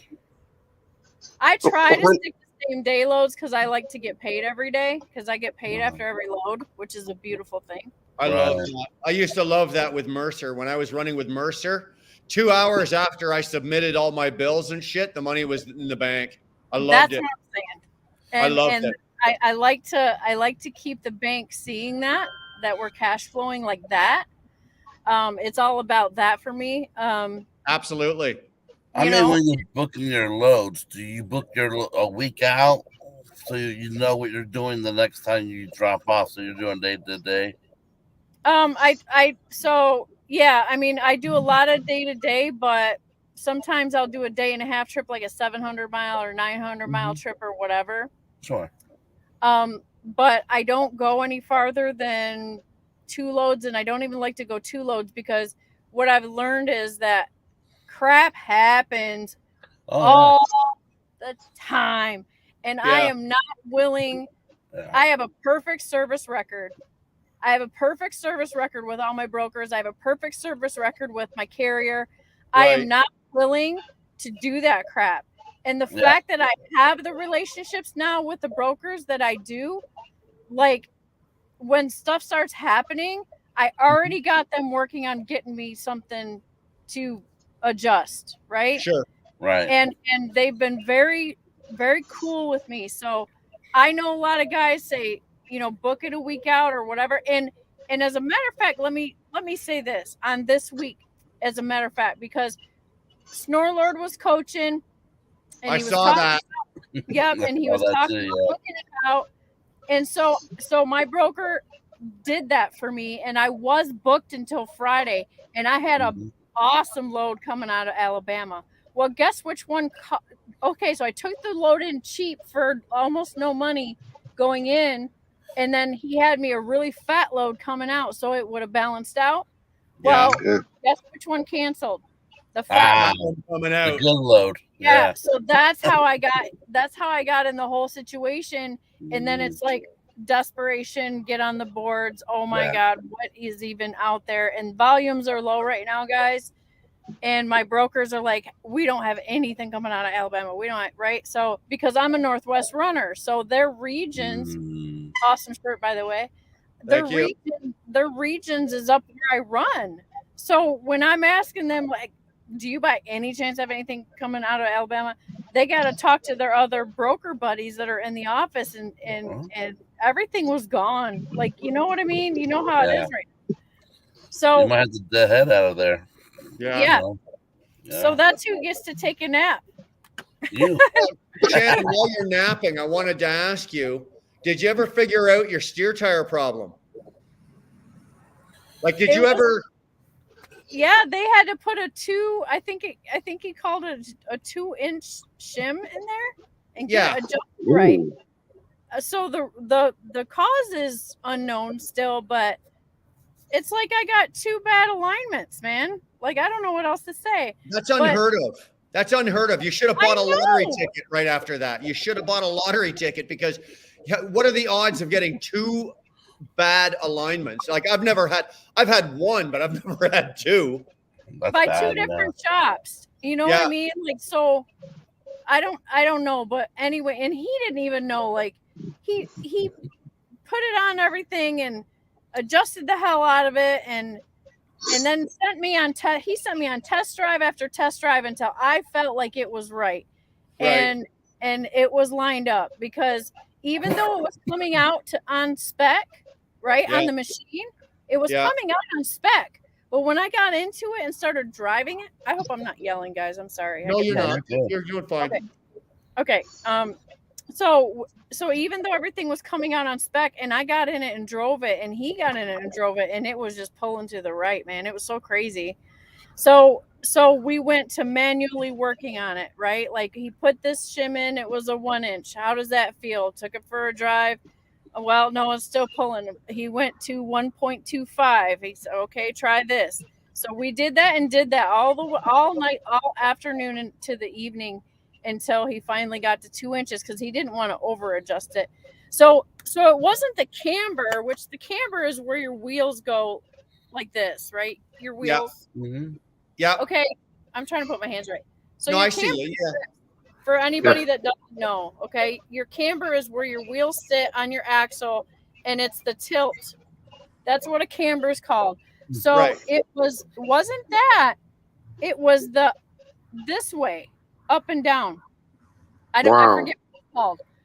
But so he had to shim the axle to point up like that to straighten it out. Mm-hmm. No And shit. he said it's very unusual because I have an air ride axle, which are not common. He said usually that spring and they just slide some shims underneath those springs and adjust it. Right. This was much more complicated because he said these are so automatic to adjust that we don't have this issue like hardly never. So it's kind of, we don't know everything about it, but they did what they did everything until I was okay. But check this out. This is a new development. So the last week I got out of the shop. I was out of the shop about 3 days, right? And I had said before how I went in there because my truck was surging right in first gear. It was and didn't want to go. So that's why I went to the shop in addition to the alignment reason, because when I was on my way up there to get the alignment, I was in the middle of Chicago. Oh shit. And I got a very heavy load. I was maxed out and it's stop and go traffic right in the dead middle of Chicago. You know how it gets, right? Oh, So- yeah. Oh. So now my truck starts to act up and I don't understand what's happening. So I don't know how to manipulate it to get it going. Right. And I was thinking that my clutch was overheating. So I did a live that the next day or whatever. And we were talking about the clutch. And so I had went into this shop thinking that it was my clutch. And so, okay. So anyways, that's where we were at. Then I went into the shop. He said, well, this doesn't have a traditional clutch. He said the clutching mechanism, that clutch has been replaced by a clutching mechanism that's built into the DD12 transmission. Okay. Right. So that was under warranty and that's what they replaced to rectify the situation. 3 days later, the truck starts doing it again. And this time it's second gear and it won't go in third. But once I hit fourth, I'm fine. Everything's okay. No So shit. apparently, and that's what the case is right now. But what I have figured out is how to manipulate it by manually shifting through my gears to get going. Because once I get going, then I'm good all day long. But it's just that when it comes to a dead stop and it wants to kick down into second or first gear, that's where I'm having the delay. And so now, oh my God, but I'm not. So what I'm doing right now, I'm going because I have got to recover my money. I've got to do this. And because I can't put the truck in the shop right now because I need to get myself some money. I have paid anything that I was in the hole. My company's taken care of, but I have went 4 weeks, 5 weeks. This is my 5th week with $0 pay. I have got to put my credit card off that I've been using to live on. And I've got one bill to pay back to my mom because I had to borrow money from my mom. Right. Yeah. So I'm not stopping. I'm going to manually shift through my gears and get going. And I'm going to run loads until I'm straight. And then I can put it in the shop for another week and I'll go home. My daughter's getting married next weekend. And I'm going to run this week and just play it out and, and be careful, obviously. But since I need to go home next week anyways, I'll get there's a truck shop. There's a Freightliner about 30 miles north of me in Saginaw. Yeah. I mean, Bridgeport, right? Okay. So that's near the house. So I will handle my business the rest of this week. And then that will at least give me enough money to take care of what I've spent. And then I'm going to gonna go home and she's going back in the shop, guys. Well, I hope you're not doing any damage to anything though while you're doing all this manual shifting. I hope not too, but it seems fine. It just it wants to shift on its own too, right? So I'll manually shift it, but then if my RPMs are not where it likes it, it'll kick into automatic shift on its own. Right. But it's not right, and when he was in there, he said, that transmission looked really great, and he mentioned an ABS, a possible ABS issue. If anybody in the chat, I know Oster's in here. I hope Oster's still in here. An ABS, Shannon, an ABS sensor or an ABS issue should not mess around with your transmission or your shifting. Maybe a speed sensor off the transmission, like a speed sensor, might mess with something like that. But an ABS sensor or an ABS issue with the tractor would not have anything, or I don't think, and this is just my experience, it shouldn't have anything to do with your shifting or your tranny. Like I said, I'll bet you $5 right now that it's a sensor that's tripping. Oh, I guarantee you, it's probably because the transmission's only trying to protect itself, and that's what it was designed to do, right? Right. Yeah. But the thing is that no codes are coming up and no lights are coming on, except for, listen to this, the traction control light. Oh. When this occurs, the traction control is blinking. Isn't that weird? Well, you know why that might be is because every time, like say when your truck is doing it through second, third, like all of that, right? It's jerking, right? The transmission's jerking, which is torquing the wheels, which will set off your traction control sensor. But I can't see a traction control or an ABS sensor messing with that. If I was going to bet on it, if I was a gambling man and I was going to bet on it, I would say it's probably like a speed sensor, because your speed sensor on what year, you got a Cascadia as well, don't you? Yeah. What year you got? 19 Cascadia. What year? A 19. A 19. Okay, so yours is the same as mine. I got a 20. Yeah. Right. My speed sensor is but there's two of them. One's on the back of the transmission at the very.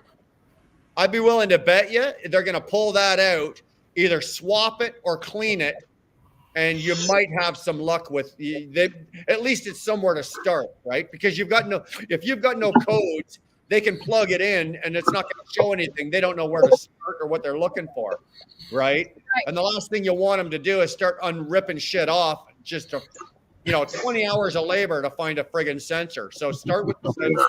Yeah, and if it's literally, like, seriously, if it's something that I can check and replace first before I even go through all that again. Yeah. You know what I mean? Like, I will climb up in there and I will wipe sensors off and I'll whatever. Like, I'll do it. But also, I'm just going to say this to put it out there. They did give me new steer brakes when I was down at the dealership in Indiana, right? When they were doing the air compressor module. Yeah. The air conditioning compressor. They ended up putting all new steer brakes on my steers. Right. And so I'm just trying to think, okay, they put brakes on. This transmission guy, who's very good, is mentioning a possible ABS issue. He wrote it on the paper. Yeah. So I'm putting those two things together and being like, okay, did somebody knock a sensor off alignment, or you know what I mean? Like something. Yeah. Right. And I put in a call to the transmission mechanic again. I do want to have a conversation with him and say, look, this is what's happening. But let's discuss that other thing you said further, because I need to understand more so we can at least have that conversation. Yeah. Because if he's thinking that, I need to understand why he would mention that, because we were obviously dealing with the Yeah. transmission repair when I was there. Yeah. So I need him to elaborate on that. But Well, other I'm than just- that, I'm other just than talking having about to shit. take off like that, everything's great. Yeah, well, with the Cascades, with the DT12, if your load is under 20,000 pounds, you can start in fourth gear. Okay, just so you know. Okay, Yeah. so if your load is 20, like say 21,000, 20,000 pounds or under, you can start from a dead stop in fourth gear, and the truck will be fine. The transmission will take it, and the engine can pull it. Just so you know. So what I've been experimenting with as I've been driving, I got a 43,000 pound load on me right now. Yeah. But what I was experimenting with is, okay, that's an automatic truck. I know how to drive a manual truck. Right. I've never taken the time to practice manually shifting the truck, right? Keeping it in manual. Yeah. And so I thought, okay, since I have to do it now, like I'm trying to pay attention and look and shift, and watch the screen and all of that other stuff, because it's a little bit different. And if I don't get the shift on time, the truck will do it for me. Right. So it's happening, but I'm like, okay, well, if I try to stay in manual and manually learn how to manually shift it, right? Yeah. And I can not only figure that part out, because I should know that, but maybe, just make sure that I'm not putting any extra stress on the transmission. Sure. When it does that, because a lot of times when I'm stopping, it'll stay in third, it'll stay in fourth, and I'll take right off, and sometimes even in fifth, and I'll just take right off, and it's not a worry. It's the time when I'm coming to a stop and I'm sitting there, and for whatever reason, the truck shifts now all the way down into first gear. Yeah. Sometimes it don't, and sometimes it does. So I would also like to know, if anybody knows, why that happens. Like, why sometimes does it stay in third when you're at a light, and then sometimes it drops down into first? It does that because you got to remember, like, these trucks now are all computerized, right? My truck knows how much weight I have on it, or there's a gauge, right? So the truck knows, based on the weight that I'm pulling, what gear it needs to be in to start from a stop, because your truck, like mine, is built and designed now for fuel efficiency, right? That's why they shifted certain RPMs, and so if the truck knows that it's got 43,000, 44,000 pounds, it knows that it has to start in first or second gear, right? If it's only got 30,000 pounds or 28,000 pounds, it'll start in third gear. My truck does the same thing. This is the first automatic truck I've ever owned. So when I came out of, I've always driven an 18 speed. So when I came out of driving a manual, even though the truck was shifting gears for the first, 6 months of driving this truck, I was constantly looking at my RPM gauge, just out of habit, right? Because I never looked at my speedometer when I was driving a manual truck. I drove my truck by RPMs. I knew what gear and how fast I was going by where my tach was in my RPMs. And just out of habit, I started watching the tachometer, my RPMs, with the automatic. So that then I did the same thing. I started fucking around with the manual, right? I wanted to learn, right? I know I'm not going to break anything because the truck will protect itself. If I over rev it, the truck takes over, right? If I under rev it, the truck takes over. So I started to learn where the shifts were on the automatic, because that computer, like I said, is designed and programmed for fuel efficiency. So what those gear shifts, those shift changes, are precise and exact as per what the computer is programmed for. Right. So I had to learn, when I'm in manual, where those shifts were. And you want to know something? I couldn't get it as close as the computer was. I can get it close, but I couldn't get it dead on to where. That's where I'm at right now. I'm trying to play with it a little bit and pay attention and and shift it right when it wants to be shifted, because it's different than driving your stick, right? So hey, Grant Woodward, thanks for that. It's not the machine, it's the operator. He said, "You're doing wrong, brother. I am up for correction right now. I'll put myself out there, please." You gotta Those are put Miz you best. gotta put a Chicken Hawk's comment. Wheel burner, you gotta. It's great. What's that? He says, I think you can. It's got the F word in it, maybe, but where is it at? Let me look up. Chicken. Okay, it's at 8:59 p.m. He said, "Aha! I'm pretty sure they make Cascades for chicks and cheap." Yeah, I saw that. I saw it. That's funny. Chicken Hawk's my guy. That's funny, Chicken Hawk. That's funny right there. Yeah, although Chicken Hawk's got himself a sense of humor, but he's the only one laughing at his own shit. Well, you know, that one was. I thought that was funny. Actually, we discovered Chicken Hawk, or Chicken Hawk discovered us through your channel. Yeah, I brought him over because he's. Yeah, I he's appreciate my that. guy. You Chicken can have Hawk- him back. You can have him back now, Shannon. He's really fun. He's really fun, and the coolest thing about Chicken Hawk, probably not the coolest thing, but one cool thing is that he flies an airplane, and he No does shit. videos about it on his channel. Yeah, Like, if you I look see at look at I just posted his last comment there. Look, he flies an Oh. airplane. I don't Yeah, know. he flies an airplane, and he drives a truck, and he's got a super awesome gig that he does, his trucking, right? And I'm trying to get Chicken Hawk on my channel so that we can do a live discussion about. He has got a strategy that a lot of people disagree with about how, like, keeping a new truck lease for X amount of time and then get another one and then get another one. Yeah, And he does very well financially, and he knows all the math. So, but I want him to come on so we can put it on the whiteboard and because I want to understand what his strategy, right? Because I'm trying to learn like all kinds of ways. you know what, Shannon? I'd like to get both of you onto my live then.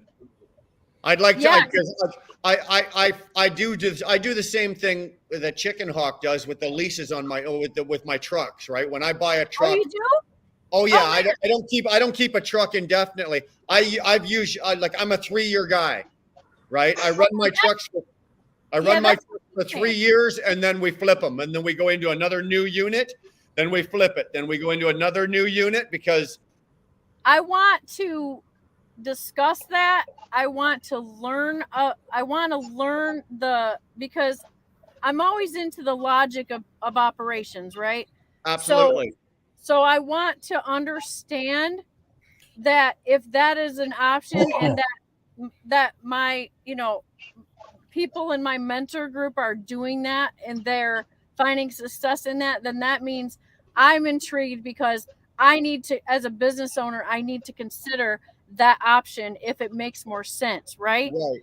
So What you're especially now that I'm out of warranty and I'm starting to experience the cost of these heavy repairs and all of that stuff, right? So I am very interested in having that discussion. I roll my trucks over while they still have warranty on them, right? And that's what he said. The because 2020 that I've got right now, I will be letting go next year, right? Because it'll still have warranty on it. I'll still get value out of it. It'll still give me enough. It'll be, done. And the money I can sell the truck for all of it goes big chunk down on. That's how I can keep a truck payment of $2,000 a month and drive a new truck. Okay, so right, that's what I think. It's probably the same thing then, because Chicken Hawk says that's what I do. 3 years, 300,000 miles, Pretty and close. then he turns it in. Yeah. Because this is my thing too. I love old trucks, and I love all the ambiance of everything, right, that trucking is, and the old school, right? Yeah. But I'm running a business, and I have to get down to the numbers. So I need to keep newer equipment, and I need to keep aerodynamic equipment, and I need to get the most fuel efficient equipment to get the job done. Because that's Shannon, that's called the business of trucking. Chicken Hawk is going to agree with me here. And I said this on my live a couple of weeks ago. When it comes to being an owner operator, there's 2 things you need to know. There's the trucking business, which is what we do. We pick up freight, we put it on the trailer, we take it, we deliver it. That's the trucking business. And then there's the business of trucking. Okay. The business of trucking is what we do behind the scenes. All the intricacies that go into operating our businesses. That is the business of trucking. Right. Okay. And as an owner operator, especially with you, because you're still fairly new at it, but you've gone balls deep, like you've really submerged yourself in it. That is good. That is good. And you're learning. And the more you do it, the more you're going to learn. 5 years from now, you'll be. I really try to look at everything and listen to you guys and understand, you know, how each person is doing their business differently, because I have to find out what's right for me, right? And I want to make the best decisions, and I want to meditate my plans that like 3 to 5 years early, right? Yeah. So I'm planning. That's why I changed my business to a C corp and not a traditional, like a S corp, like a lot of people do, because of my future plans. I have plans 5 years down the road, and what I want to do and how I want the business built. And so that's why I did that now. But I've always understood that my parents did that with their cars, right? Yeah.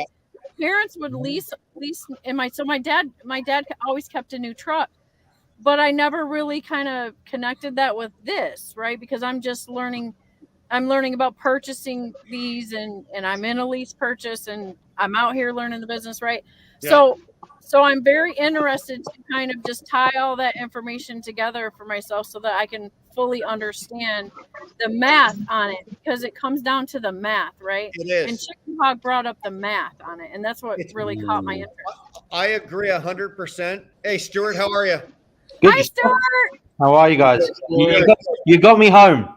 Good, man. Oh. Shannon, it is all about the math. I don't care what anybody in this business says. You can be the best truck driver in the world, but if you can't do the math, and I mean the business math of this, if you can't do the math in this, on the business part of this, you are screwed. Yeah, I agree. Here's an example, Shannon. Okay, this is an easy example. I can leave here right now and go up to the yard where I work out of, and there's 6 or 7, or I think there's 6 or 7 other owner operators, and I can ask them the simple question of, how much does it cost you? How many cents per mile does it cost you to run your truck?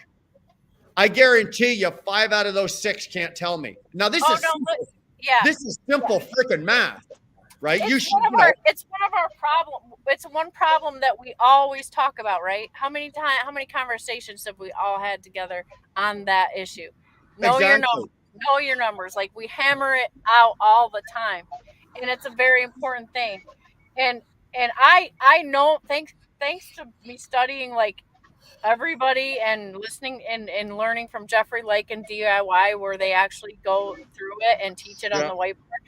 Like, I know my numbers, and I know the numbers for my business, and I know the numbers for where I want to be in my projections. I am all about the numbers. I was an analyst before, so I would analyze data. So I'm still like that. I still got that robot mechanism to do that, and so I do that to my own business now, right? Yeah. And so and I saw what Stuart did. You know, when Stuart sold his truck, it was a meth. He did the numbers, and he made a decision on the numbers. It wasn't about his emotions. He put that to sacrifice. And 100%. So exactly. And that was a very smart decision in his case. And he made the best, and he made money on it, which is the more beautiful thing, right? Exactly. And so everybody does it different. And so if there's a new strategy somebody's doing, and it's for the reasons of the numbers, I'm very, very interested in learning it.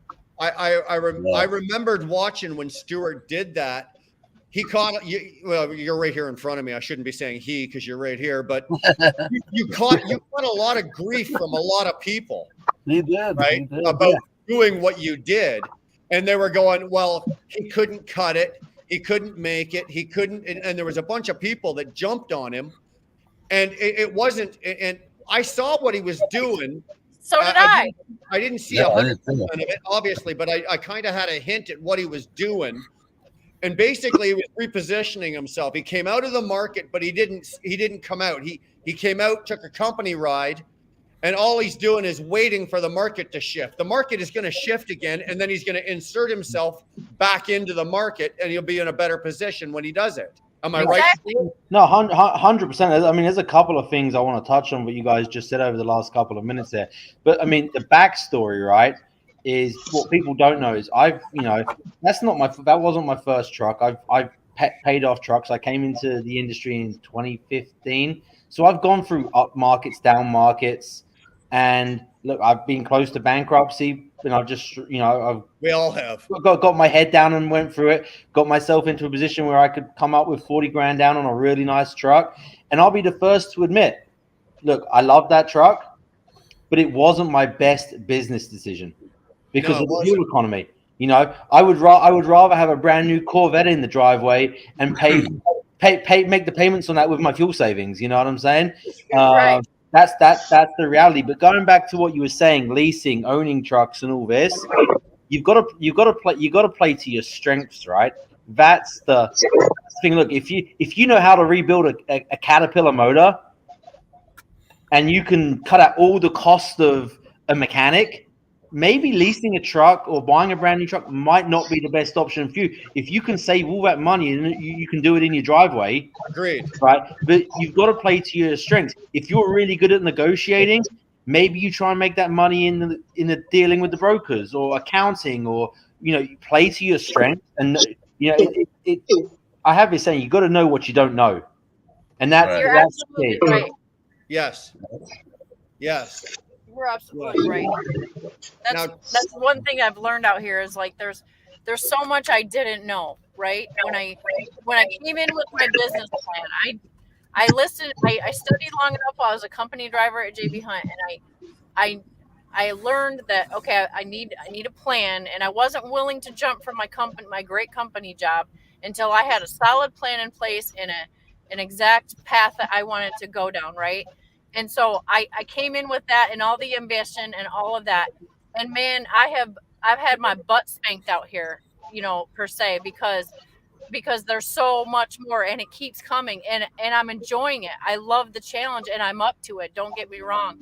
But man, I would tell the new guy, right, be like, hey, buckle up, man. You're about to get humbled and you're about to get real business minded, because you have to start looking at numbers so much as a boss, right?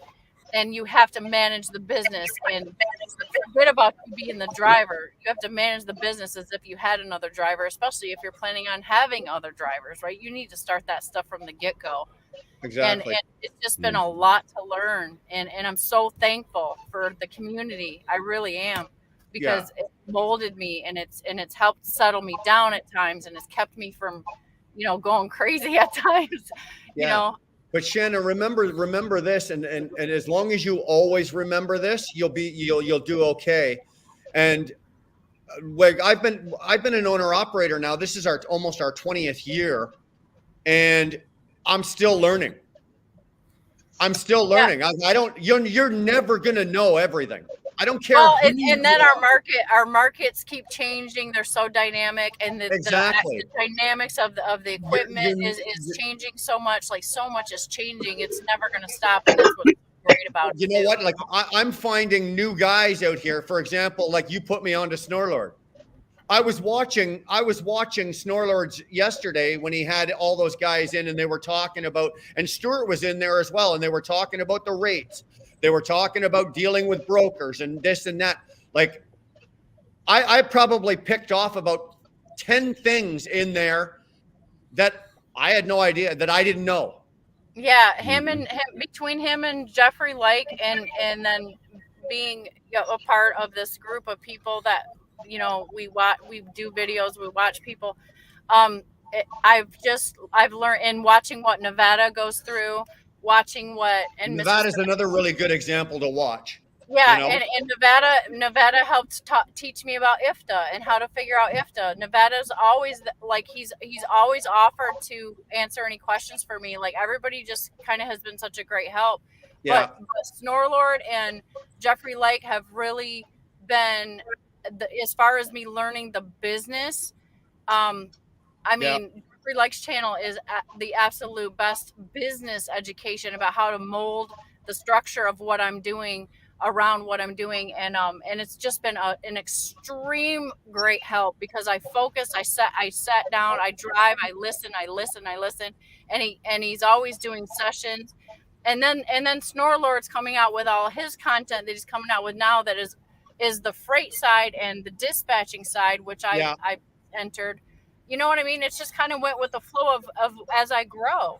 And so I've been very fortunate for that coming into it when I did, because those things were available to me. Yeah. It's not an easy game, guys. Like, man, it's no shit. No shit. Yeah. Like I've managed to run through 3 recessions, right? I ran through the 2008, made it through the 2008. We ran through 2015. We managed to get through 2015, and we're technically, I guess you could say, we're kind of in one now. And well, everybody says this is the worst that they've ever seen it. Like, no, all I you think guys. I think 2008 was worse than this. No, I think a lot of it is just because we've come off. You got to remember the last 2 years, they are the highest rates we have ever seen. I mean, they are record numbers, and I'm a big believer. It's more of a psychological thing than actually a numbers thing. Because if you crunch the numbers and look at the averages and stuff like that, they're still above what they were back in, say, 19. Mm-hmm. So Okay. I truly believe it's more. Yeah, I truly believe it's a psychological thing, and we've become so used to big numbers. Yeah. And I know that everybody beats the hell out of this, but I'm gonna say it just as the rookie here. The fuel prices were never this high, were they? At those times? No, but if you break your fuel cost down per mile, right, and then look at the how much the averages are up on the rates, it's still it's comparable, right? And that's the thing. That's the thing. Yes, it's a bigger number, but if you break it down to a per mile basis, and fuel economy and how much it's costing you per mile, it's still. They both so they actually both came up together, right? Yeah, if fuel prices come down, then yes, I think we'll see very, very close to what we were at some of our low times. Okay, Stuart, tell me if you agree with this or not. Okay, we went through the bubble, freight rates went through the roof, and everybody was grabbing, right, and doing well. Everybody was doing well when those rates went up. Good night, T21. The problem that I saw when everything dropped, everybody took those high rates as the new norm. That was not normal. No, and you guys were always adamant about saying that. Like, hey guys. Right. But that wasn't the norm. The norm was still the $2.85 to $3 a mile freight. That was the norm, right? At that time. Yeah. We went up to $5 to $6. And everybody went, yahoo, let's go. And they drove and they spent money on cars, toys, and everything. And then we came back down to what was the norm. Yes, the fuel didn't quite follow as quickly, but it did eventually start to bounce. Now, we're not in anything exceptional here. We are pretty much at the norm of where we should be. But everybody got accustomed to $5 and $6 a mile freight. Right. And that's what they were banking on. And that's what they were living on. And that's what their lifestyle got on. And all the guys that when it came back down and they all lost their shit and lost their minds, it's because we didn't do anything. We didn't do anything exceptional, or the market didn't do anything exceptional. It just came back down to the norm where it should have been. Maybe a little bit. Maybe it fluctuated a little up or down, but it shouldn't have been a make or break. Okay, if you rode it up to the $5 a mile, you should have been banking it. So when it comes back down to the $3 or the $2.80 or the $2.50 or whatever the norm is, you should have been able to sustain yourself because you were running on that before it went up to $5 a mile anyway. Right. Am I in the right area here? No, you're Yeah, 100, right. Yeah. 100% correct with what you're saying there. And I mean, it's one of them deals to it. And it's not just trucking, right? If you have a job that's paying $60,000 a year, right? And you're surviving on that, you can give someone that has, their next job would be $150,000 a year. All they do is change their means of living, and they they spend more, and they're living to the line. And I think that's just something that as a nation here, that I think as humans that we do. I think just as humans we do that. We live we see we just seem to live to the lines all the time. And I think that's a lot of it, and a lot of it just comes back down to what you're spending, and you're living beyond your means. Well, I think all the guys that when the rates went up and everything went up, all the guys that sustained their lifestyle at the $2.80 to $3 mile rate, that kept their life at that level, those are the guys that did really well, because while they were making the $5 a mile freight, they were still living at the $3 a mile rate. Right. Their lifestyle and everything was they didn't increase their spending habits, and they didn't increase their lifestyle to go up to the $5 a mile. They kept it at the $2.80 to $3. And those are the guys that when it came back down, they just carried on business as usual. Right? Right. But you guys got to remember this too. It was whether you were listening, you had good mentors, and you were listening to what they're saying, because you guys have all been saying the whole time, settle down, like don't get all crazy and start spending money. Like, you need to put it away for your business, Absolutely. But the reason why the rates were so high, because the warehouses were emptying too quickly to keep the stores in stock. So what they were doing is to get the rates high so they could fill all those warehouses up. When all those warehouses are filled up, the rates go back down because the high demand is not there no more, right? Yeah, that's correct. It's just basic economics, right? Supply and demand, and we'll see that once everything, starts to even out, and the cost of manufacturing comes down and stuff like that, and the supply has gone a little bit, and all the warehouses empty out. Is when I say supply, we'll see the rates come up a little bit. I mean, that's to be expected, but there's a lot of moving parts to that, and it's going to take a little bit of time. But one thing we've got to be careful of as an industry, right? When there's that much freight moving, pricing ourselves out of the market. When you see $5, $6, $7, $8, $9 a mile rates, there comes a point where the shipping becomes more than the product. Yeah. And it comes a point, is it even feasible? Is someone going to buy it if the price doubles overnight? So when you see these big swings like that, that is not a good thing. Basic economics doesn't like these big swings. They like to see that consistency across the board, right? So, but for me, the big swings is actually more concerning than actually anything else. So I'd rather just see a gradual growth instead of these ridiculous numbers and then ridiculous lows and then ridiculous highs. It's not good. It's not good. Right. I agree. I agree. Because you got to realize this too. The higher the cost to ship something, it affects everybody. Right. The consumer pays for it, right? I think item that was $1.25 yesterday, now it's going to be $3.25 today, right? Exactly. So you got to think about that too. So the higher the rates go, the more expensive that product is going to be. Mm-hmm. Well, I see what Graham would say. He says his stocks love big swings. Yes, I mean that's true. But people that are investing into manufacturing don't like it. They want to know what's going to be coming down the line.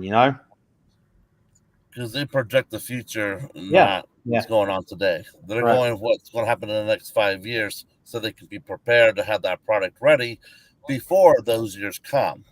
That's how the automotive works. People don't know that. Nevada says if I'm getting over $3 a mile on the spot, it's one of two things going into a $1.50 market coming out, or it's one of an emergency load. Okay. Yeah, that makes sense. I heard a rumor too that a lot of people are saying the rates can go down to $1.50 to $1.25 to the lowest here in the next 6 months. I don't know if that's true or not, but that's what I've been hearing. I don't know. Yeah, in a bad market, I could see it going below $1. I remember when COVID first started to happen, right? Coming out of Florida, they were trying to move stuff for 80 cents a mile. And Yeah. I got into it. I remember when I told the broker, I said, dude, 80 cents a mile. I said, you do me a favor, you go and rent yourself a couple of U-Hauls, fill them up with fuel, and see if you can move it for 80 cents a mile. I said, we both know you can't. I said, and it was just ridiculous. But you know what? I knew rates coming in were pretty damn good, and it was, you had to do what you had to do to get out, right? Exactly. Take it or just eat it, So it's Well, you got to realize Florida's a consumer state. They really don't make anything in Florida. I wonder if it's going to change over. There's a lot of people moving down there, and it's looking very appealing for businesses now, right? Well, So they got the are they going to smart start city doing coming stuff in. down there? I think They also got Tesla. Tesla's making a manufacturing outside of Orlando. There's also a smart city going up in St. Cloud in Osceola County. It's called the Smart City. So that's all going to be robotics and all that bullshit, right? Yeah. And that whole But I city. think didn't Florida last year start giving out super big tax Yes. breaks and incentives to businesses to get them to try to come in and invest? I Well, think Florida was one of the states that did that, did they not? I'm pretty sure they did. Yeah. He did that for a reason, because he wanted to see more manufacturing coming out of Florida instead of being a consumer state. So Florida is a federal state, right? So Florida doesn't have income tax, at all, right? So you just pay your federal tax and you go about your business. So what he's trying to do is kind of bring the manufacturing business in to sustain the state period. Because Disney, it has to pay more taxes now for the property, right? Because they want to be all political. So Disney never paid property tax on another property that they own until just recently, right? So he's trying to build this. He's trying to bring jobs into the state out of like California and all that to make Florida grow a lot quicker and a lot better. Okay, yeah, that makes sense. They are one of the states that they exceeded their budget, right? They had a good reserve in their budget. It was like a couple of $1 billion in excess, which is nice to see from anything government these days. I mean, government spends like it's candy, man. It's ridiculous. I still don't understand that. It makes no difference what country, and ours is the same way. Yeah, I think our prime minister has it in his head, but if he spends too much, he can just print some more. It's funny you say that. So I got into a debate with my dad, and there was I can't remember the guy. He was an economist. He's a friend of my dad, and this economist guy was he was making it sound like there will never be a collapse again because we will just keep printing more. And I'm like, what? And I did. It didn't. It's like it was a crazy conversation. It was a bit over my head. But it was just like he said, "Oh, you never have to worry about a collapse ever again because the United States would just print more." And I'm like, I was just like, "What the hell?" Yeah. And he tried explaining it to me, but he got too deep for me. Right. I just don't understand that concept, So, Stuart, let me ask you this, Stuart. Yep. The rates, like my prediction on the rate, and this is just, I don't play the rate market because my truck doesn't operate that way like you guys do. But I think we're looking well into like the first quarter of next year, because I'm following the equipment market, right? Like for trucks, trailers, and shit like that. Mm-hmm. I would not buy a truck right now. No. Right? I would wait until the first quarter of next year. Do you think the rates and everything are going to reflect on that as well? Because usually when one goes, because we saw the rates and everything go up and everything else, and the prices of trucks went up, equipment went up. China fucked us on the parts, right? They're holding all the parts. They've got them. Mm-hmm. They're just not letting us have them. And when they do give them to us, they're giving them to us in dribs and drabs. Do you think the rates are going to level or are going to bottom out in the new year, or are they going to hold steady in the new year? There's two things, two key things that are going to happen. November with the elections, that's going to be number one. Okay. Yeah. That's going to be the first thing, depending on the House and the Senate. You know, because if and I hate to say it, if Biden has total control and do whatever the hell he wants, there's going to be a lot of investors not too keen to invest money. Number two is when February rolls around. February is historically, right, the worst month of the year. It is. So I think we might be seeing, I'm going to use the word very loosely here, propped up rates, just because we're coming into Christmas. You know, people, you know, have a habit of spending at Christmas. This tends to be the busy time of year for our industry, right? So I think once we get past Christmas, November happens and all that, I think that's going to be more of a, I think, you know, late January, we're going to see the truth. And I think a lot of the smoke and mirrors and whatever else that's been going on is going to disappear, and we're going to get a reality check. I believe, and I think obviously equipment prices will reflect that, because I'm in the industry, in the market for equipment as well right now, and I'm looking because I want to buy back in, and I think that there's another 15 to 20% on some of these used equipment prices. But very, like, so I was looking at a 589. It was a 2016 with 600,000 miles. They still want anywhere from $50,000 to $60,000 for it. I'm thinking $30,000 to $40,000 is more of a realistic number. Right. But I'm not buying new again. I'm not buying new, and I'm not buying a hood truck. No way. I mean, like I said earlier, I learned that lesson, eh? Yeah, that hood truck, man. Look, I'm almost like the Teflon, man. I bought right when the rates went up, and the fact that fuel was pretty reasonable, rates were through the roof, it hid a lot of the bad decision of it, you know. Sure. And so I got lucky, and then the timing of selling it and what I bought it for, it was almost, you couldn't do it again. It will probably never happen again in my lifetime to time it like that and get away with it like that, you know. And I'll be the first to admit it, you know. I mean, I'll be the first to admit when I fuck up, you know, and make a bad decision. So I just got lucky, and the stars aligned, and I would love to say I predicted it all, but there's no way I could say that, you know. Bro, there is no way in hell. No way in hell, unless I won the lottery or something ridiculous, stupid like that. There is no way in hell you would catch me in a long nose truck right now. There's not a chance in hell. There's too many variables with it, man. Price of fuel, and it's just so, you know, it eats in. You just can't compete. That's the reality. When, you know, this is a game of pennies, not dollars. Exactly. You know, when you're talking, you're spending 30 cents more a mile because of your fuel cost. It's like that's a big number to make up. Add that up over a day, over a couple of days, or over a week, and then add it up over a month, and then you get into a year. You know, you're looking at a couple for Canadian or whatnot, you're still looking at $100,000 in fuel. Oh yeah. You know? I did a comparison between a long nose truck and an aerodynamic truck. Took the same miles. All I did is I took Nevada's miles. Everything that Nevada did, he broke it all down. All I did is replaced his fuel mileage with my fuel, with the fuel mileage out of my Cascadia.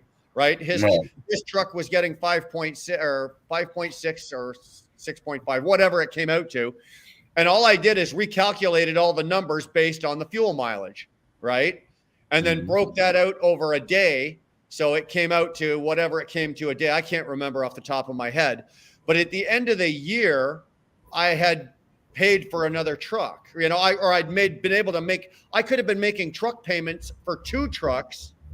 Based on what he was spending extra just on fuel.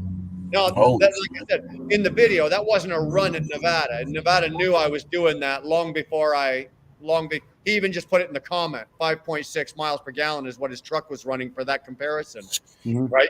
Now, the difference between a 5.6 mile per gallon truck, my truck runs 8.8, and I even shaved mine down to 8.5 just to make it.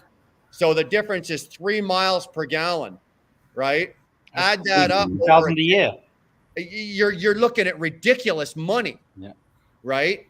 Wow. When I pull into the truck stop, do I have the biggest dick in the truck stop? No, I'm driving a Cascadia. I don't have the big fucking long nose. Would I love to have that truck? Absolutely. Absolutely would I love to have it. Would I have it? No, I wouldn't. You know, I'll take the 8.8 miles per gallon all day long because I've got my business. First of all, I've got the truck spec'd and set up the way I want it, and I've got the business set up to run as a mileage truck, right? Yeah. I run for mileage. I make money. Like the way the company I'm with, the way my fuel surcharge works is I get a fuel surcharge and I don't spend as much money on fuel as my fuel surcharge coming back. I actually make money on my fuel surcharge because my truck is so fuel efficient. The fuel surcharge is set on an industry standard, and the industry standard right now is still 6.5 to 7 miles per gallon, right? Well, my truck runs better than that.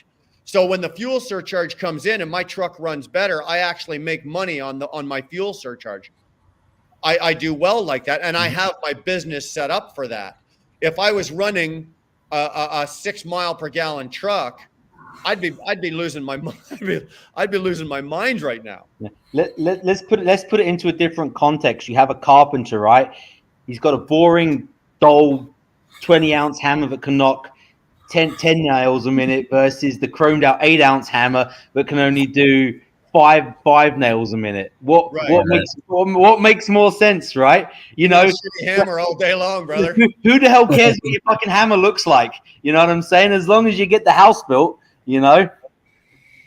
That's true. That's true. Absolutely agree. Like years ago, when I was a lot younger, did I want? Yeah, I had the Kenworth. I had a Peterbilt. I've had two Kenworths, Peterbilts. I've had them chromed. I've had the big ape hangers. I've had all the shit. Did it get me anything? No. Right now, at this stage of my career, you know what? I'll take a 2020 Cascadia. I'm going to roll it over next year and get another new truck. I'm going to take the 2020 Cascadia. It's going to get me 8 miles per gallon. I'm still got bumper to bumper warranty on the goddamn thing. So is it serving its purpose? And that's what I think people need to realize. You get what's going to serve your purpose. You don't need to have the biggest dick. Like I said before, the biggest dick when you pull into the truck stop. I don't need that. I've got what suits my purpose. What's going to do the best for me for the job that I want it to do. And that is what I'm going to go with. And that, for me, this is what it is. You know, if you can afford to run at 6 miles per gallon and make your payments and get all your stuff, knock yourself out. I can't. Right. I don't have my business structured that way. All right. That makes a lot of sense. Yeah, no, I mean, it's with the difference in fuel mileage, it's, now you potentially have to spend more time away from home because you have to make up that deficit.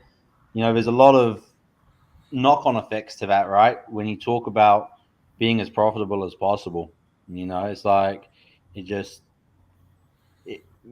a lot of stuff that's never spoke about, because of, we make a bad business decision and it might be shiny and look nice, but it's really not the best business decision, Exactly. And at the end of the day, and I hate to say this because the trucking industry or the trucking business or whatever you want to call it, years ago, like you go back 15, 20 years ago, it was a fun business or it was a fun industry. Now it's a business, right? Mm-hmm. Back then we used to drive around at 80 miles an hour with our hair on fire, fucking, tearing up the highways and honking and carrying on. Nowadays, it is business first. I'm a business owner. I'm a businessman first. I'm a truck driver second. Back in those days, you were a truck driver first and a businessman second. There's been a complete 360 pivot where they flip-flopped. Now I have to be business first. And then if there's a little left over, I can put a little couple pieces of chrome or whatever on my truck if I want to. But it's business first, and that's in just my humble opinion, that's the way we have to run these days. But why? I got a question to that, and this is sort of a two-part question. Why is it like that? Is it because the industry has got so competitive, or is it because technology has forced us to be more efficient? Both. Why do you think that is, or both? Both. I think the industry has become competitive, and it's become competitive in a couple of different ways, because people will say right now there's a driver shortage. Okay, now the reason there was, or there kind of is, a driver shortage, because all the old timers bailed out when the E-logs came in, right? Everybody packed, all the old guys packed their shit. Anybody that was even close to retirement packed their bags and said, F this. And they bailed. And then the new drivers coming in, right, weren't up to par. They didn't get the proper training. They didn't have anything. So there was a driver shortage. So that impacted the industry, and the drivers. The market, I think, okay. It's one of those things, I don't want to say something stupid, because It's YouTube. it's YouTube, yeah. Fuck yeah. Someone will critique you no matter what. At the end of the day, I think the industry or the technology has also dictated it as well. Because let's, for example, I had a 1997 W900 with a 60 series Detroit. Right? Mm-hmm. That truck is still running on the road today. I know the guy I sold it to, he's still running it. There's very little technology in that truck. His costs for repairs, for what downtime and everything like that, parts, he can get parts easier than I can for my Cascadia. So I think the technology has dictated that we need to be more business savvy with what we're doing, because the cost of the cost to do business has gone up. The rates that we've been paid haven't kept up with that, right? Mm-hmm. As the cost of business has gone up, the cost of, what we should be getting paid should be going up to match it, or to be at least slightly behind it. And it's always been that way.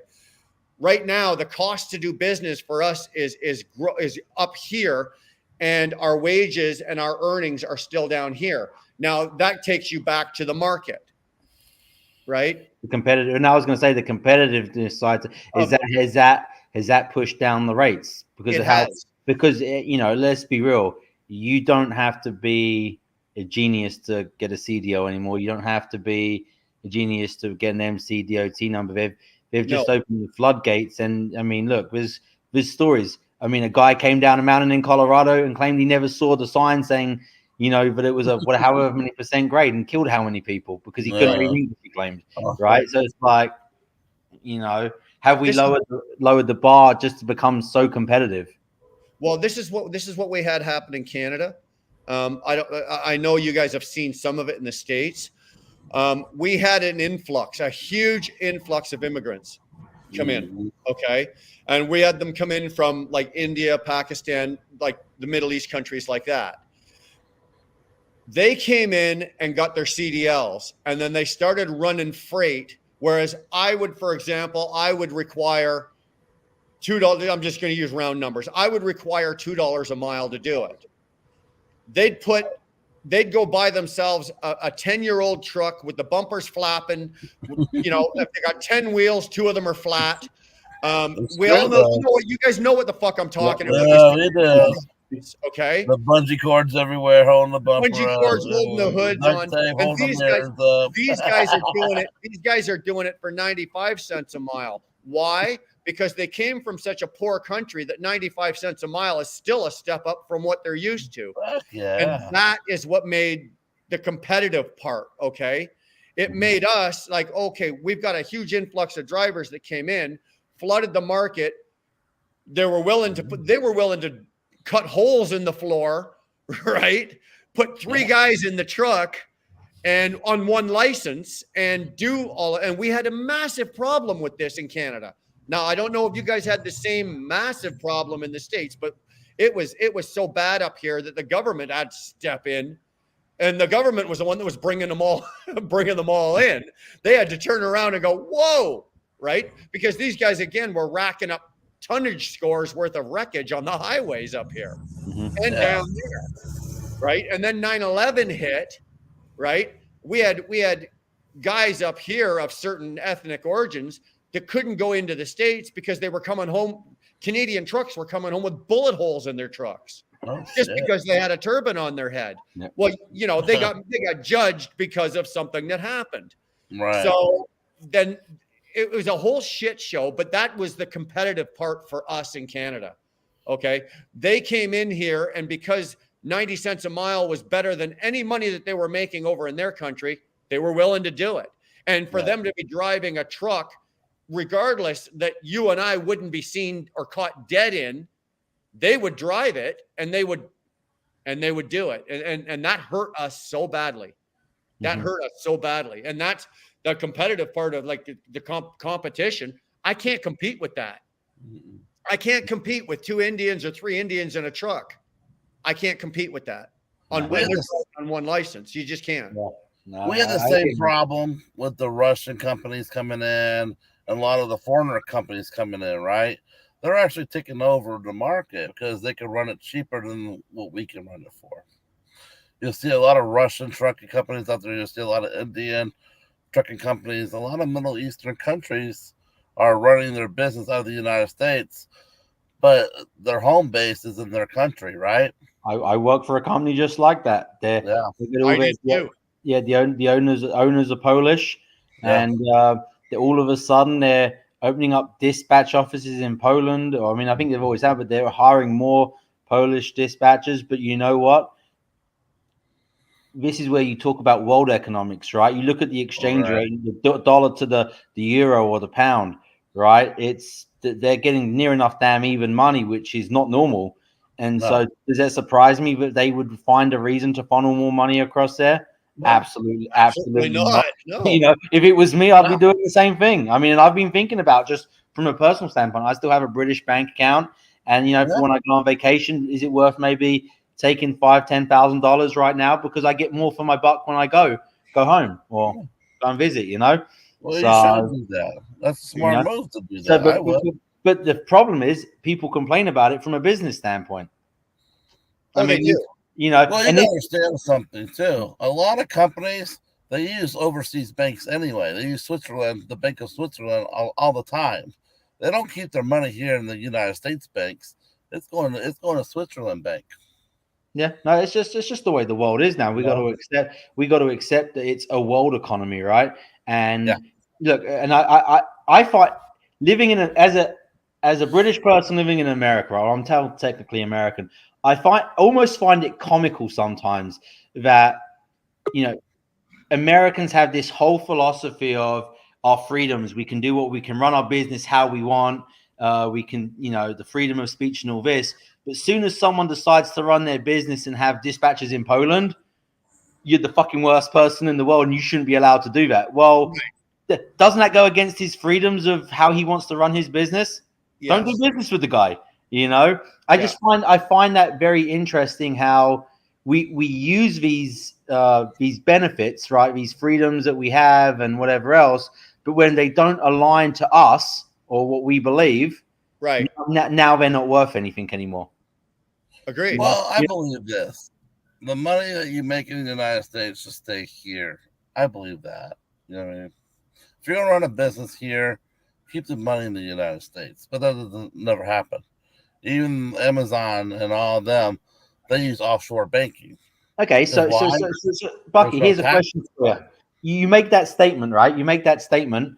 Qualcomm, Freightliner, it's a German company. Daimler. Why, if you want an American company, why are you buying a German truck? That Sprinter van you're driving. You want to keep your money in America, right? So why are you driving a German? You see how that statement for me only holds so much validity to a certain degree. Does that make sense? See, the problem is we used to make everything in America. Okay, what happened was the wages got too high and the unions came in.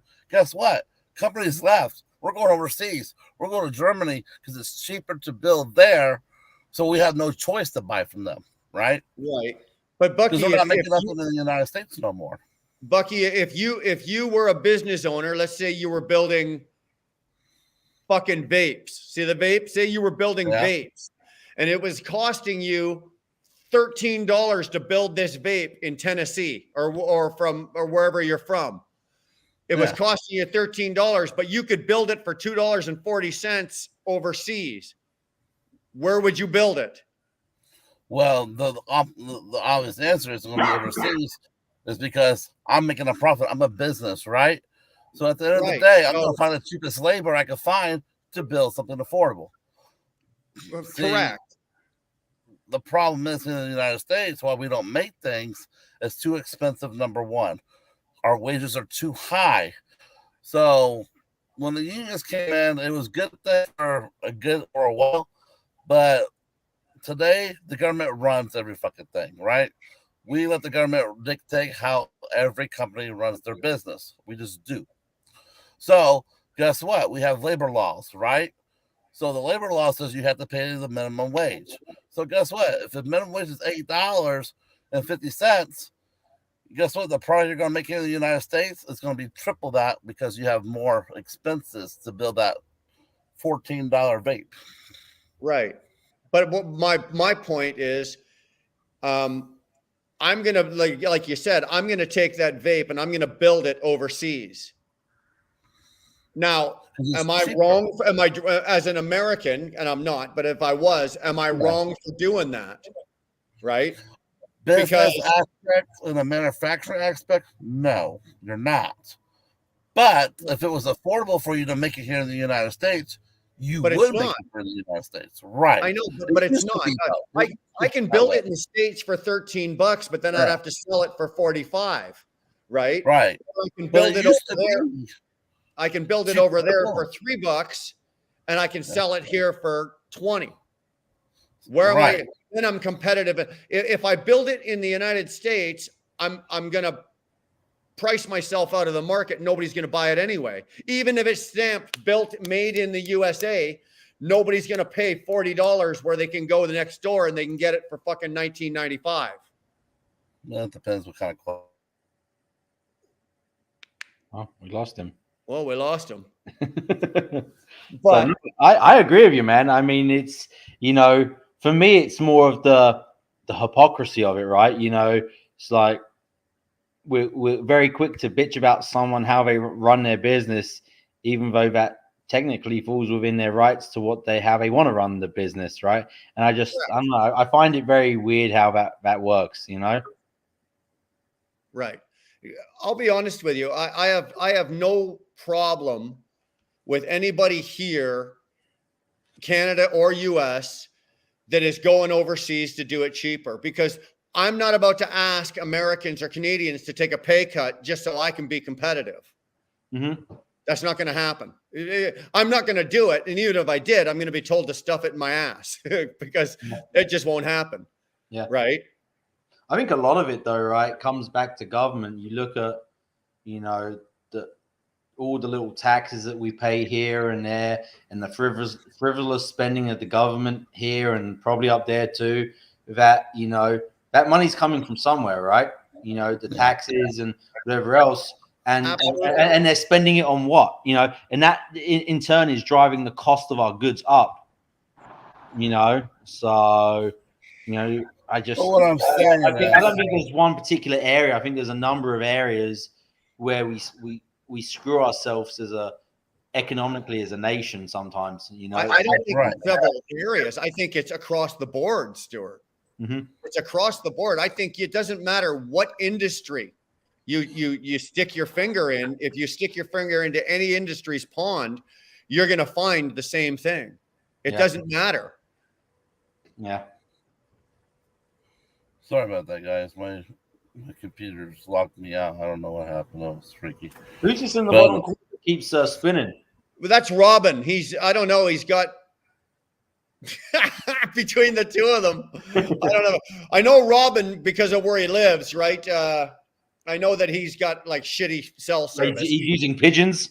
Well, he literally has to go down to the end of his property and stand at the end of his driveway with a coat hanger and a tinfoil hat and, you know, like this to get a signal. Because he lives out in the middle of fucking nowhere in northern Manitoba, right? I couldn't live like that. I would be lost without internet. Yeah, so would I. I wouldn't know what to do. It drives me nuts when I'm at a shipper and I can't get a signal. And I watch it slowly loading. It takes all day to load. Yeah. I don't know. What do you what's say, going Robin? on. You got her sorted out there, or what, bud? No. Nope. I don't know. My screen there keeps locked. It just stopped. My dad's here, man. My dad's here. He's fucking my shit up, man. My dad's here. He's sitting there sleeping in the camper. Turn his Wi-Fi off on his phone. Yeah, go. Yeah. Get some of that bandwidth back. You can only have one cell Yeah, phone per you square you mile go out get there, man. you go get his phone. Yeah, I'm Yeah, not pretty touching much. that one. No.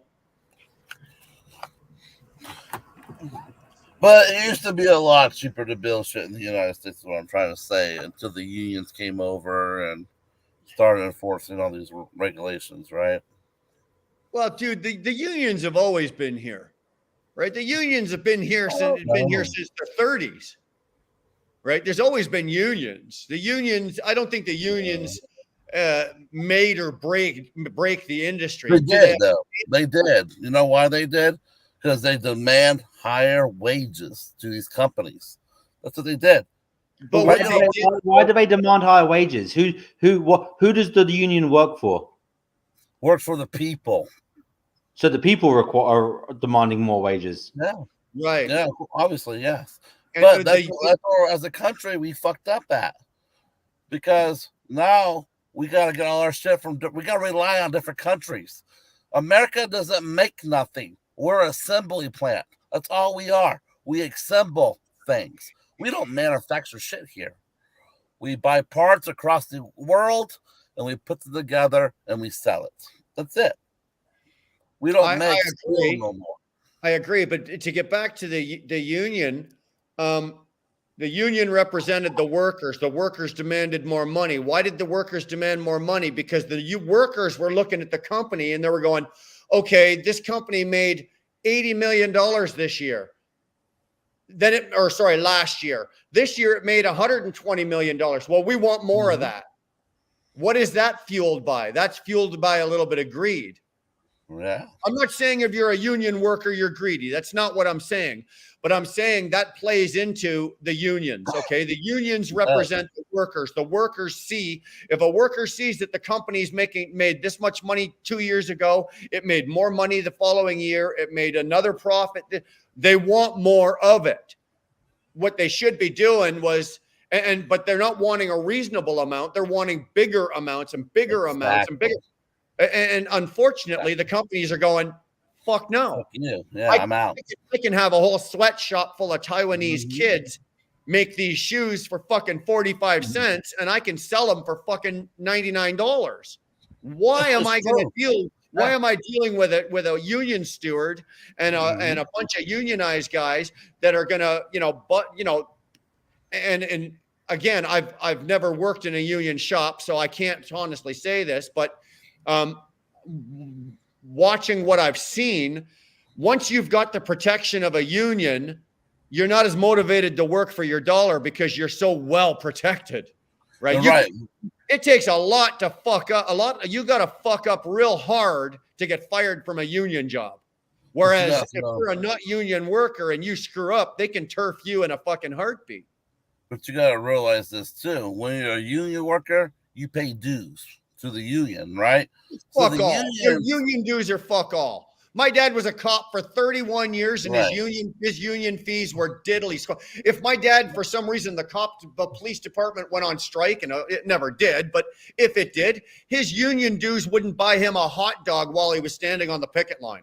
Yeah, so say it's $50 a paycheck, right? Okay, so it's minimal. But here's the problem: you times that by the thousands or hundreds of thousands of people. That's now turns into a lot of money. So check this out. Disney has Teamsters for the transportation department, right? So in Disney, transportation is to the parking lot, the buses, and the Skyliner now. That's all part of Teamsters, right? Teamsters charge you $250 a week out of your paycheck. What does Disney do? They give you 37 hours and you go home with $300 out of your paycheck. This is why I don't like unions, because they're ripping the people off, and people don't see that.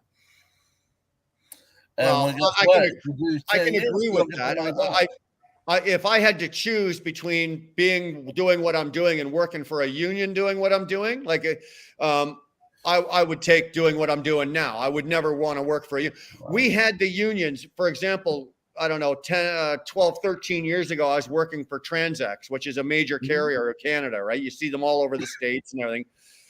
The owner, it was owned by one guy. His name was Louis Tellany. Yeah, He owned the whole ball of wax.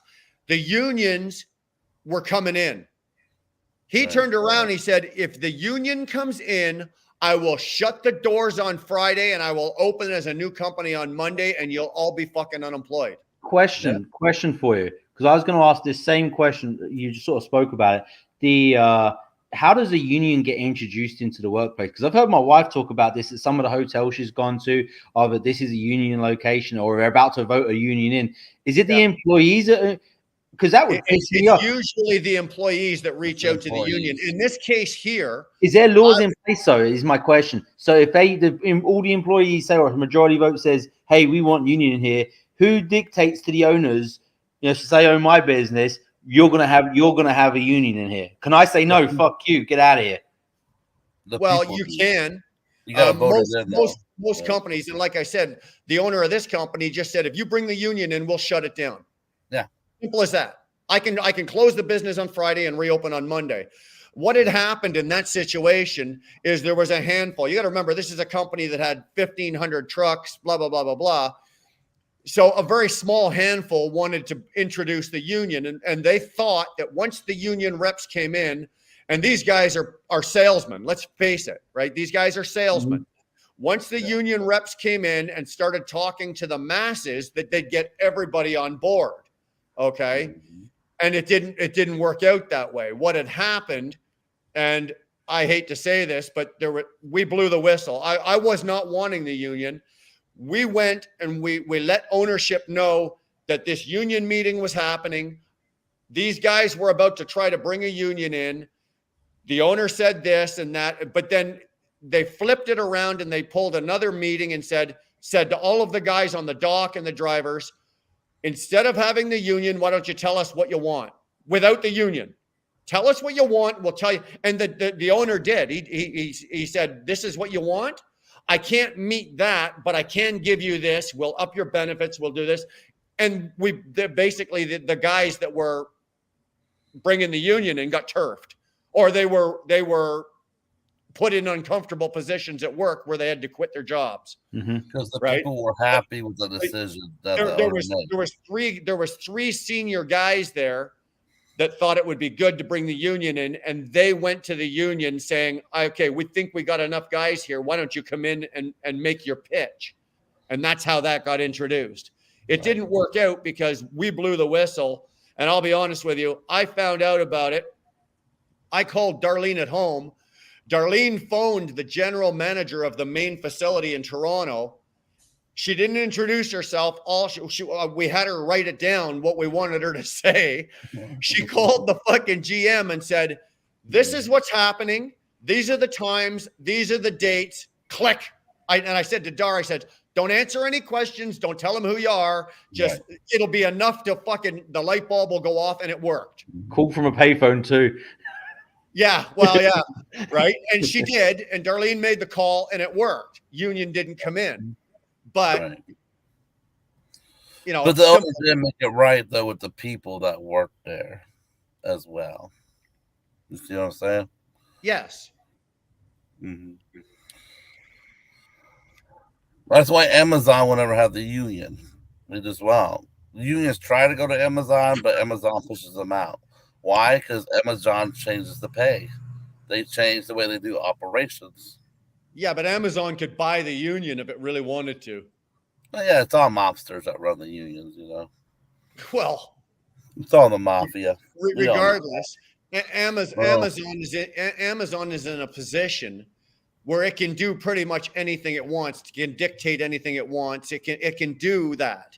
Most other companies aren't in that. They don't have that kind of power.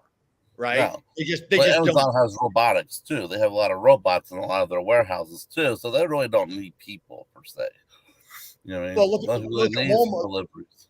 Look at Walmart for that. When was the last time anybody delivered to a Walmart? You back your trailer to the dock. They bring a belt, conveyor belt, right into the fucking trailer. There's one guy that he just loads onto the conveyor belt. It goes up the belt. The scanners, doesn't matter what side of the box it is, it reads a SKU and it ships it off. And they don't even store shit anymore at Walmart facilities. No. It goes from one side of the building right to the other side of the building, goes down another fucking ramp and right into the back of another truck. You ever see how Walmart trucks are loaded? They're thrown in there. Boxes are just thrown in the back of a truck. It's floor to ceiling. Exactly. Yeah, but they do that for a reason, because it's fully automated. Right. Yeah. You can walk into a large Walmart facility and there's probably a third of the staff that there was 10 years ago in that same facility. They don't need them. It's all automated. We've got two of them in Ontario here, right? We got one in Mississauga and we got one in Cornwall. And I've been inside both of them. And I'm like walking around and there's fucking crickets chirping, right? There's nobody there. Right? You look above you and the fucking parcels are just like zoom, zoom, zoom, zoom, zoom. It's like an airline terminal with your luggage, but 10 times faster and 10 times busier. That's how FedEx is, UPS is, and Amazon is too. That's how they all do it. They all do it. That was a cause of some of the issues with COVID, right? You know, with the supply chain, is the fact that it was, you know, they ordered as they needed it and it would literally come out of my trailer into, you know, at the distribution center into the stores, you know, to whichever store it's going to. And that was some of the supply chain issues, is it was just almost just in time freight, right? You know? Yes. And so it was all cross-docking. It was all cross-docking at that point. Yeah. It really was. It still is. You know, it still is. And you'll wonder why Walmart, Amazon, all of these companies are into the billions, probably into the trillions worth of revenue, generating revenue. But I guarantee if you go look at their payrolls, every year their payrolls just getting smaller and smaller and smaller. Automation is going, because the initial startup with the automation is expensive. But once you've recouped that, you're laughing. You're laughing. Is going to we're going to automate ourselves right out of fucking jobs. You know, it won't be long. Yeah, and the efficiency of it too. So there's actually a dairy up the road from me here, right? And we actually has like this Airbnb thing there that we went and stayed at one time, and everything is automated there. The cows have like the RFID chips in. They come in, cleans the udders, but it's not just now. He doesn't have to hire people to do all that crap, right?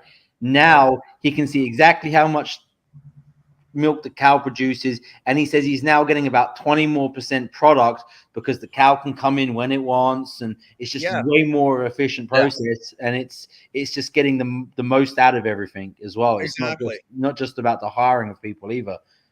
When you look at the automation, let's go back to say Amazon and Walmart. When you go to the automation, I don't know what the percentage numbers are, but you probably got less damaged product, right? Because there's nobody handling it.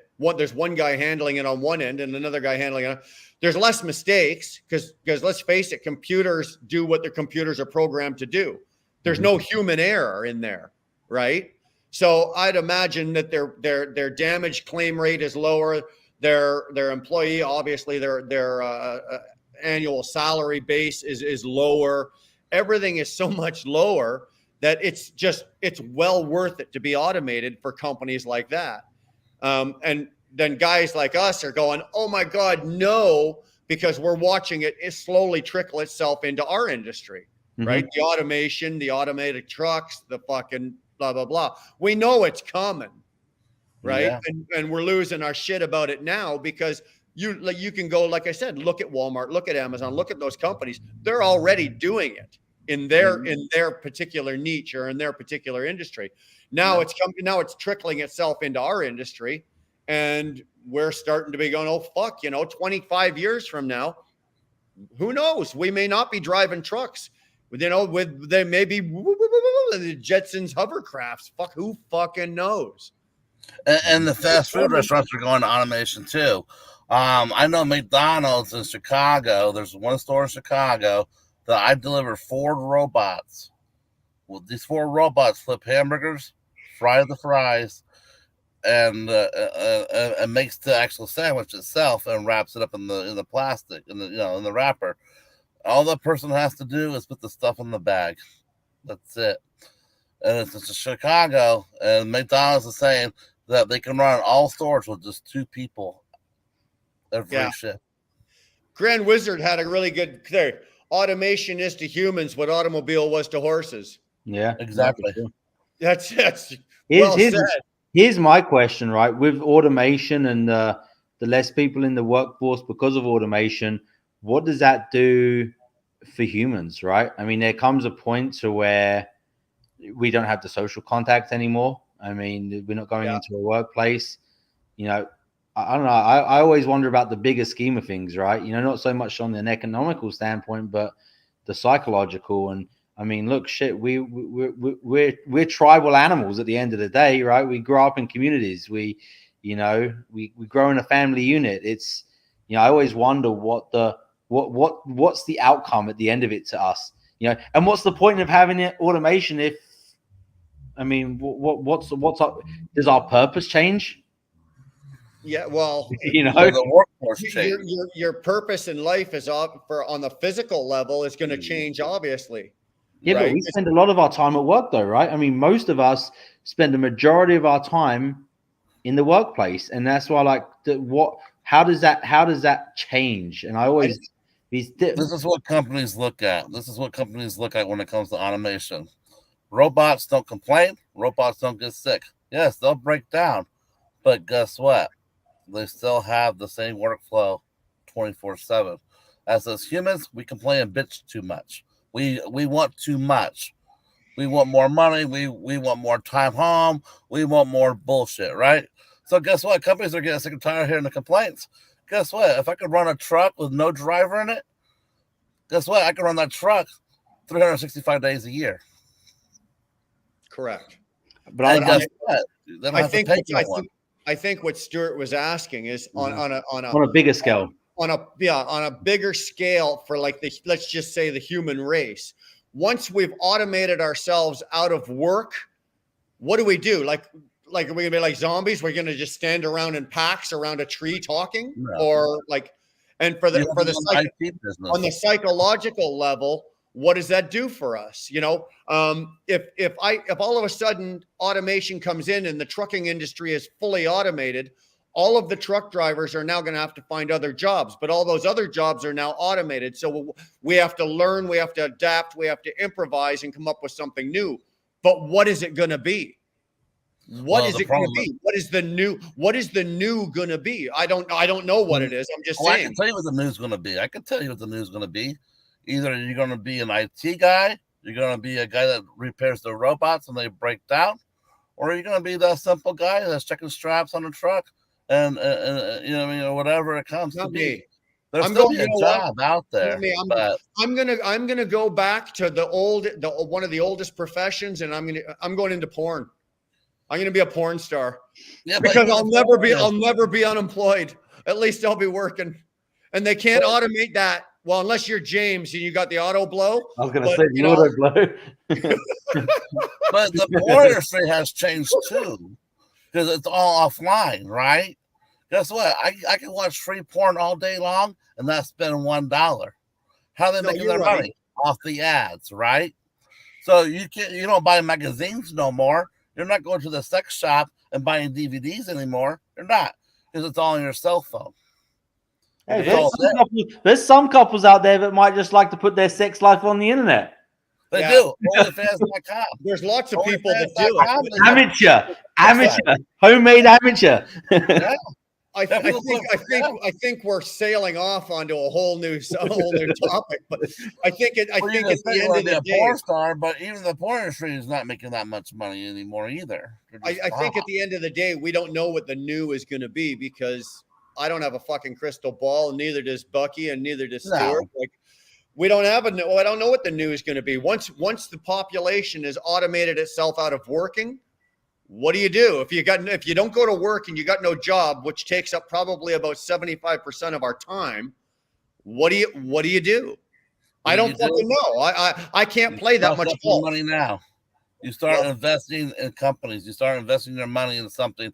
So when it does hit the fan and you can't work no more, you still have passive income coming in. Okay, and then the government steps in and goes, well, wait the fuck a minute here.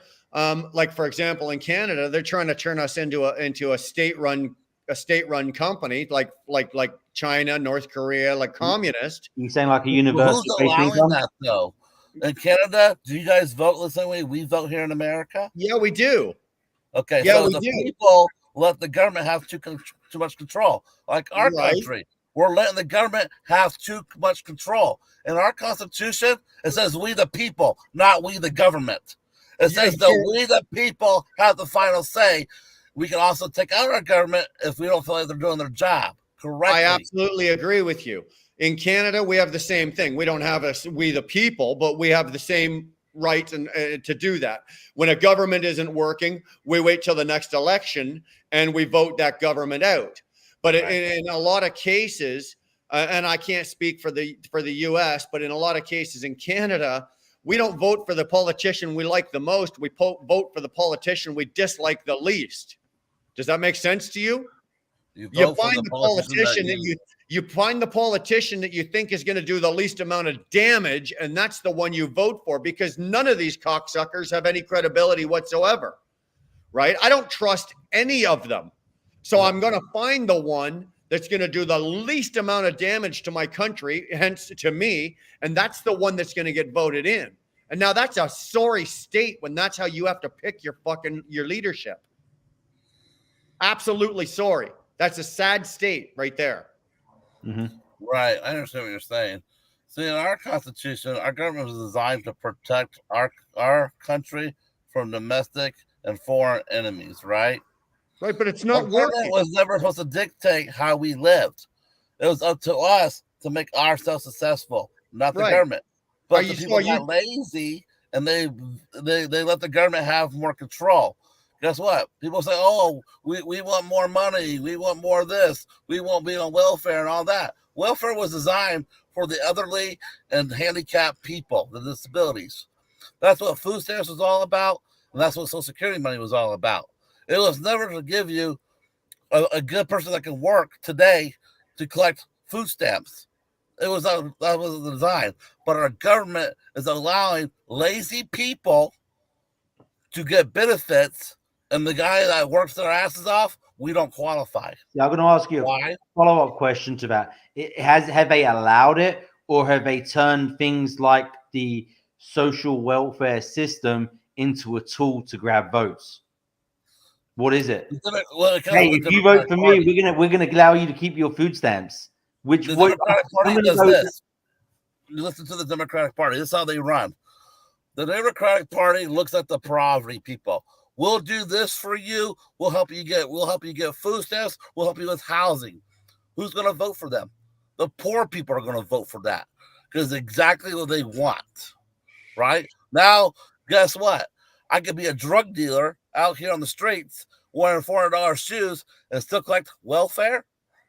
And the problem is, a lot of people have this assumption, the more kids I have, the more money I get on welfare as well. And that's the complete truth. Because the government allowed, you have more kids, we'll give you more money. And that's why I understand that, but my question is, has the government used the welfare system as a tool to grab votes? So if I'm Democrat, say, hey, if you vote for me, we're going to allow you to keep this. We're gonna give you, okay, let's use student debt, right? The people that have paid off their student loans, okay, and have been responsible. Now you've got people that have gone and got a degree in freaking light switches, and they've got $1 million in freaking debt, and they can't freaking pay it off. They want it for freaking forgiven. And the Democrats like, well, if you vote for me, we'll forgive it. Yeah, exactly. Right. You know, so I think, has it become, is it, you know, has what was meant to be for the good now being used as a tool to grab votes? And to grab votes because the Democrats wants to, I'm sorry to say this, folks, But the Democrats are not in your favor at all. They're against everybody else. They're about making as much money in their pocketbook.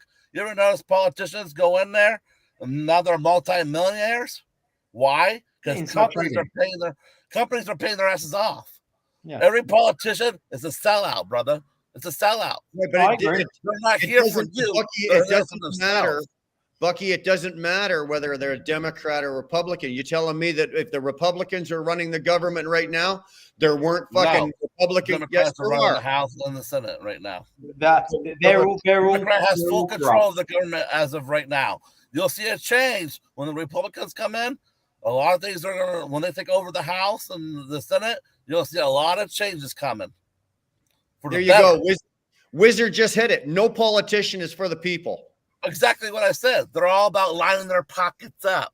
So we, the people, need to put good people in there that are 100% about America and not about themselves. And how do you do that? That you're asking.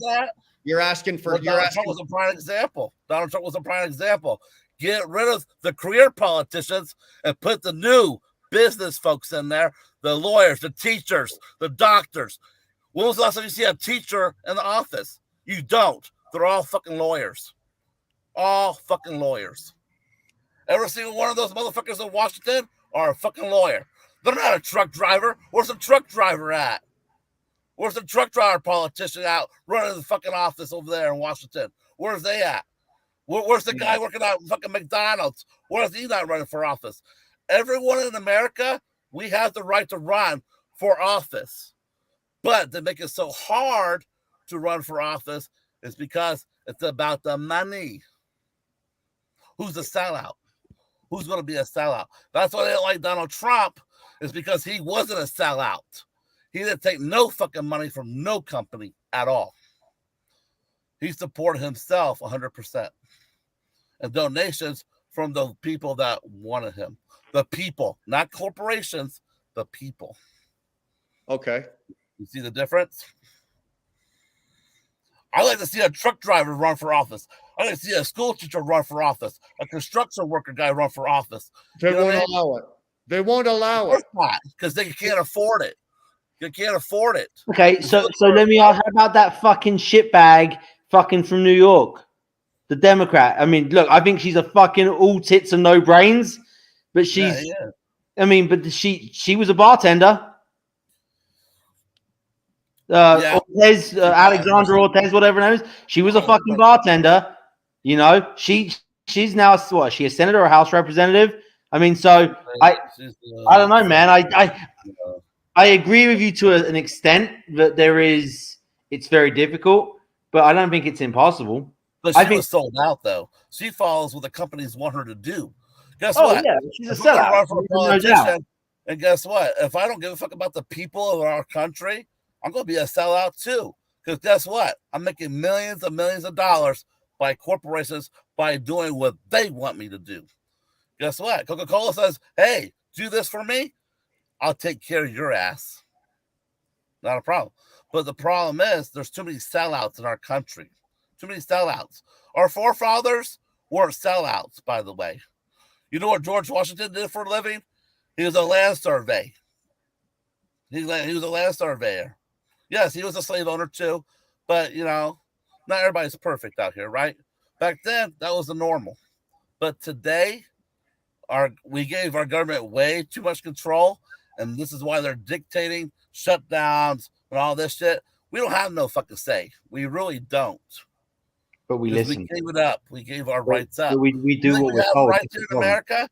You know who has more rights here in America? Are the foreigners. Guess who gets handouts when they come in here in this fucking country? The foreigners, the Indians do, the Mexicans do. They come in here because they get paid to come here, folks. Why is that? Why is that? Because we got the same thing going on here, and I'll tell you why it's being done here, but why is it being done in the States? To buy votes. Because for the votes of the Democratic Party. Very good. Okay, our liberal government, which is the same as your Democratic Party down there, our government is bringing them in, and as they're coming off the boat, they're being handed housing, welfare checks, money, free training, free everything. Why? because that guy's going to get off the boat and he's going to take 25 steps up the pier. He's going to go, God bless Canada. This government is wonderful. And you just bought their vote for the rest of their fucking life. Absolutely. That is one less vote you don't have to campaign for. You've got it. You just bought it 25 feet off the fucking boat. And that's what they did in Canada. And they're still doing it. No, they're still doing it here in America. You know, we have open borders. They say they're closed. That's bullshit. We have open borders. Our borders are open right now. Well, I again, the reason I know that is because I talked to a couple of Border Patrol agents. I said, are you guys sending people back? He said, nope. We have to let them in the country. We can't refuse them at all. Our hands are tied. We can't protect our borders like we're supposed to protect our borders. Yeah, well, that's not from an agent. So, and this is just some words from an immigrant here, right? And I always ask that. I always like to play devil's advocate, right? Yeah. So you've got Jose the Mexican here, and I'm sorry to stereotype, but I'm just going to try and keep it simple. You got Jose the Mexican. Call him Cordova. Okay, Cordova the Mexican. I hope he sees this. Comes across the border, right? You know, and he can't get a job. He doesn't have a social security number, right? He's got to work illegally. He finds that farmer, right? Yeah. And he's got to go and pick fruit or vegetables or whatever. Now, that American, I'm assuming, let's say it's an American business, right? It's an American farm. Right. That American farmer is now taking the cheap labor. So, is that American greed? You want to know why? No, but let me finish. Let me finish because there's some points here that you got to think about, right? So Cordova the Mexican is working on the farm one day, and he gets his hand chopped off in a machine. Yeah. He has no rights to Social Security, workman's comp, because he's working here. Do you think he wants to be here illegally, or do you think he'd rather pay into the system? Now, I understand there's the minority which are criminals which are coming across, but the majority which are coming across want to make a living and have a better life. So is the American farmer which is hiring these guys, does that make them just as guilty as the people and just as wrong? Because they're supporting themselves somehow. Okay, so are you gonna go out there and pick apples? Are you gonna go out there to pick the lettuce out of the fields? No, you're not. You're not. So guess what? The farmer has no choice to pick the guy from the different country, right? But you said they don't get Social Security. That's bullshit. They do get Social Security. See, the government doesn't tell you every fucking thing. You gotta read between the gray lines. Read between the fucking lines of what they're doing, right? They're bringing these immigrants over here for votes, but they're also getting money through Social Security. Asylum. You're going to claim some sort, because they do the same thing in England. They'll claim asylum, and they have to check. They've had to change it up recently because technically asylum laws. So say you're coming from, I don't know, what's a country in South America, which is Venezuela. Okay, Venezuela. Okay, the way asylum laws internationally are written, you have to go to the first border where you are safe. So you can't go through Mexico, then to the United States. You have to go to Mexico because that's where they'd be safe, right? Or whatever bordering country there is. So obviously there's issues with that. You know, it's the same with like asylum from Afghanistan coming to England. Well, fucking Turkey, for all of the freaking Eastern European countries, France, before they get to England, right? So the way asylum laws are written, technically they don't even qualify because they've gone through these other countries. Exactly. But can you prove that though? That's going to be hard to prove. Yeah, I mean, you got Pakistanis living in Mexico. They were born in Mexico. We have people here in the United States that were born here in the United States, but they're not originally from here. But they're considered U.S. citizens, correct? No, I understand that. It would be, you know, I understand it would be hard to prove how they got here, and you know. But going back to my point is, I feel that the American farmer is just as at fault, or whoever, right? Whoever employs these people and gives them money, whether it's the government, whether it, you know. But why does the farmer take that choice? Because we want goods as cheaply as possible. It comes back to what we was talking about earlier. You see how it's a big freaking circle. Yeah. Well, Chicken Hawk says farmers have to verify migrant workers. Well, a lot of farms do, but there's a lot of farms that don't. There's a lot of up here they do. Up here they Yeah. do, because you got to remember, we in Canada we actually import a lot of Mexicans up here, Yeah, I and believe it. and we pay for the farmers up here pay big money to have them bust basically up here. Right. They put them up, they house them, they feed them, they everything, and they're not doing that with just they're not just grabbing 5 guys off the street in fucking Tijuana. No, they're organizations, and it's the same with my wife Yeah. with Marriott, right? I think is it the N1H1 visa? It's a work visa, I think they have here in the States. N1H1, that might be a disease I'm thinking of, but it's something like that. And they do like for housekeepers, right? It's the same deal. No one wants to clean the fucking room, so they bring in people from the Philippines or wherever else. The same type of deal. Exactly. So it's So who brought that? Who brought that though? We did. We did it to ourselves. Yeah.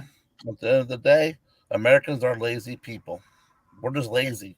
We don't want to do hard work no more. Lazy and greedy. That's what I say. Yeah.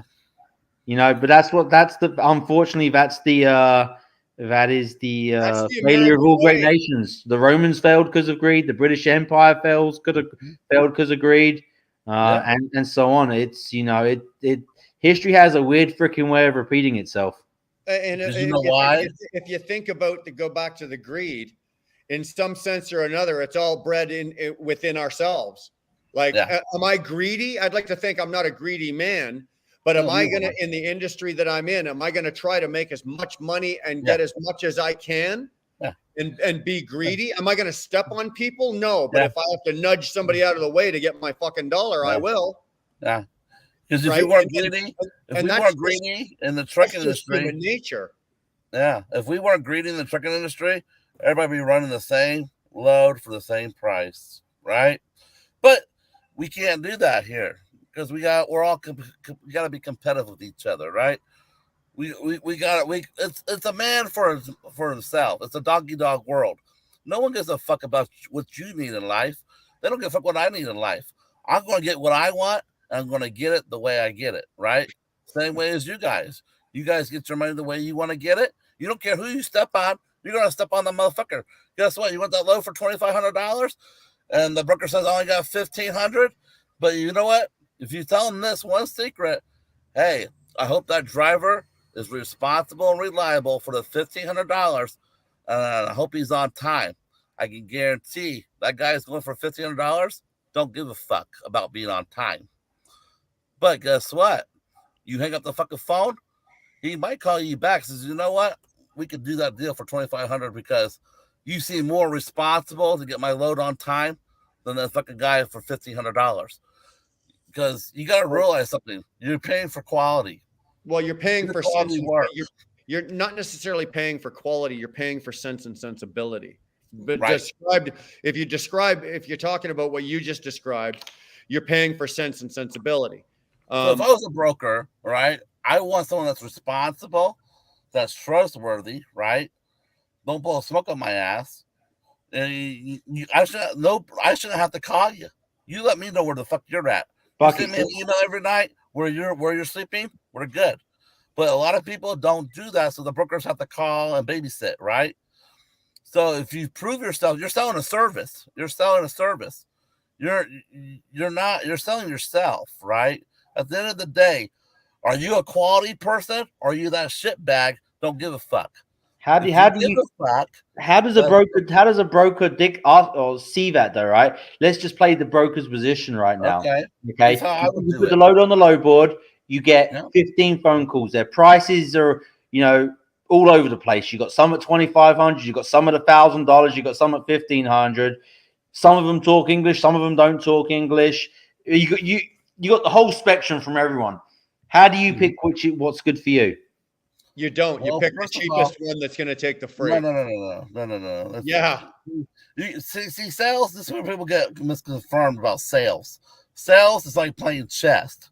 You got to be 3 steps ahead of that guy on the goddamn phone. You got to be. You got to know what he's going to say next. You got to answer his questions before he answers his own questions, right? That's sales.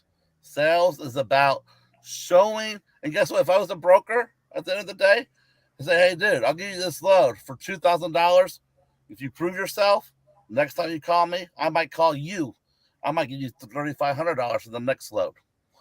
So every broker is going to test everybody out to see how they work.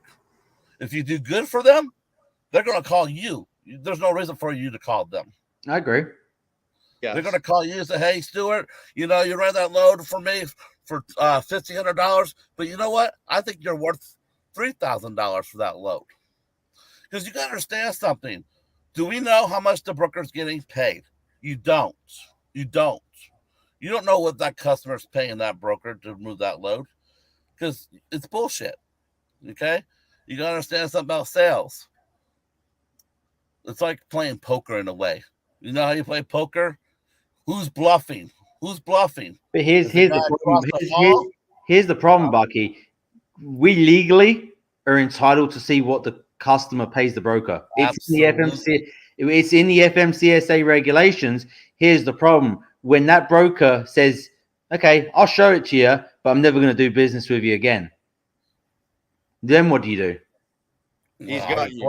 I report their asses, number one. Well, no, he's complying with the regulation. Said, I'll show you what this customer showed me, but I'm never going to do business with you again because it's my business and I decide who I do business with. So now you're blacklisted. You shouldn't work with that guy anyway. Why would you work for someone that can't be honest and say, hey, motherfucker, I'm glad you asked that question because no one has asked me that question. Why would you do business with a guy that's a shady motherfucker in the first place? Yeah, but what are you going to do, Bucky? Are you going to do that to every single broker you come across? Because absolutely. Okay, well, then every broker does that. Well, then you're going to report yourself right out of business. Do you think these brokers don't talk to each other? You think these guys don't know each other? They all fucking talk. Of course they all talk. If you've got 10 brokers and you ask all 10 of them, I want to see what you're getting paid on that load, and 8 of them say, okay, no problem, Jeremy, I'm going to show you what we're getting paid, but I'm never doing business with you. Are you going to burn 8 bridges right there? Well, then I become my own broker. Then I'd be that broker that will be honest and compare it with my drivers. Not all of us are in that position. Right? Not all of us are in that position. And if you start burning out of 10, if you got 10 bridges and you burn down 8 of them, your fucking options on your mortgage payment are looking pretty slim, Jack. Here's just a thought for people out here. But why people don't ask that question? Why does the drivers not say, hey, every single driver out here put pressure on the brokers? Because guess what? Not all brokers can tell all fucking truck drivers to fuck off because that load will never fucking move. But we don't communicate. No, it'll move. Eventually, it'll move, but it won't be moving by us. The guy questioning it will move. No, but truckers don't agree with nothing. You can't get a trucker in one big room to agree on one thing. You can't. You can't. No, I agree. I agree 100% with what he's saying. You can't get them to agree. So you have to change your philosophy accordingly, right? So when you're talking to a broker, instead of making them feel bad, play a game with them, man. Say, hey, look, I can do this load. I see you got it posted for $1,500. I really need to be at $2,000 here. Obviously, you don't know what you're getting with me, but here's what I'll do. Here's what I'll do for you. Look, we'll put it on the rate confirmation for $2,000. But if I miss the appointment, the freight doesn't show up, you get this load moved for free. You're putting your money where your mouth's at. Exactly. Now there's and look, I know fucking people don't do this. I know fucking people don't do it. And I've tried, and I've had brokers in the past take me up on that fucking deal. On a case-by-case scenario. Not everyone does it. Some people are, these bigger brokers abide the book and have to do things a certain way. But these little smaller ones, give them an incentive, right? Hey, if he doesn't make it, hey, it's like a guarantee, 100% satisfaction guarantee. Yeah.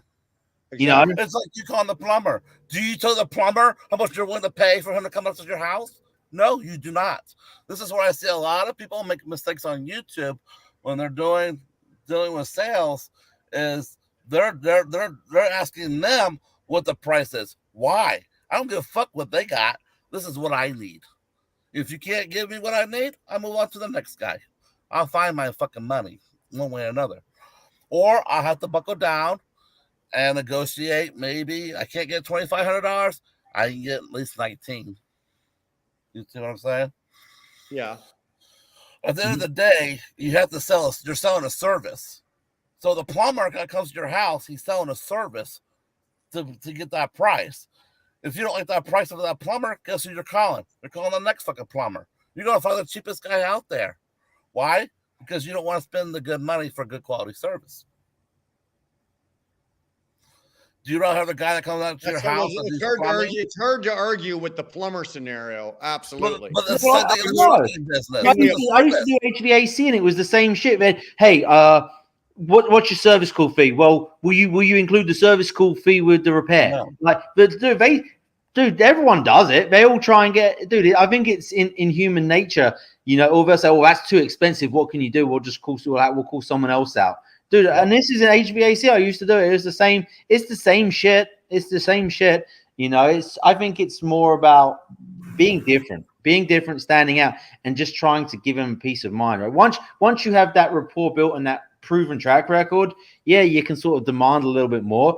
But the reality is, everyone's just, you know. And I was fortunate before I'm doing what I'm doing now. I was leased onto a guy, and they had a brokerage as well. And I asked them, you know, when people are calling in, how is that conversation going? If you've got it, you know, a certain lane with no rate posted, and you're just trying to get a number, I said, are you getting a shotgun approach of people coming in all over the place with prices? Are you getting a small within the range? And they're like, some people like don't even hear the number and hang up. They don't even try and sell. Some people are way high, some people are way low. You know, it's all over the board. And when that becomes the norm and brokers are hearing that on the phone daily, you know, does it really surprise you that we have these issues? Because look, you've had 100 phone calls today demanding detention, and they're all saying, you know, 50, 25 bucks. That becomes the norm. Well, shit, 25, 50 bucks really doesn't cover what I need to sit for a fucking hour, you know. But I've had brokers now tell me that that's the damn norm. Well, why is it the norm? You know, because we've accepted it. Because people are asking them, what you got in this load? No, you don't ever ask them. That's number one of sales. You tell the customer, you tell who you're dealing with what you're willing to pay for that product. Not for them to tell you what they think you should be getting paid. See, if you pay attention a little bit, you see a lot of people doing the same thing. What do you got in the load?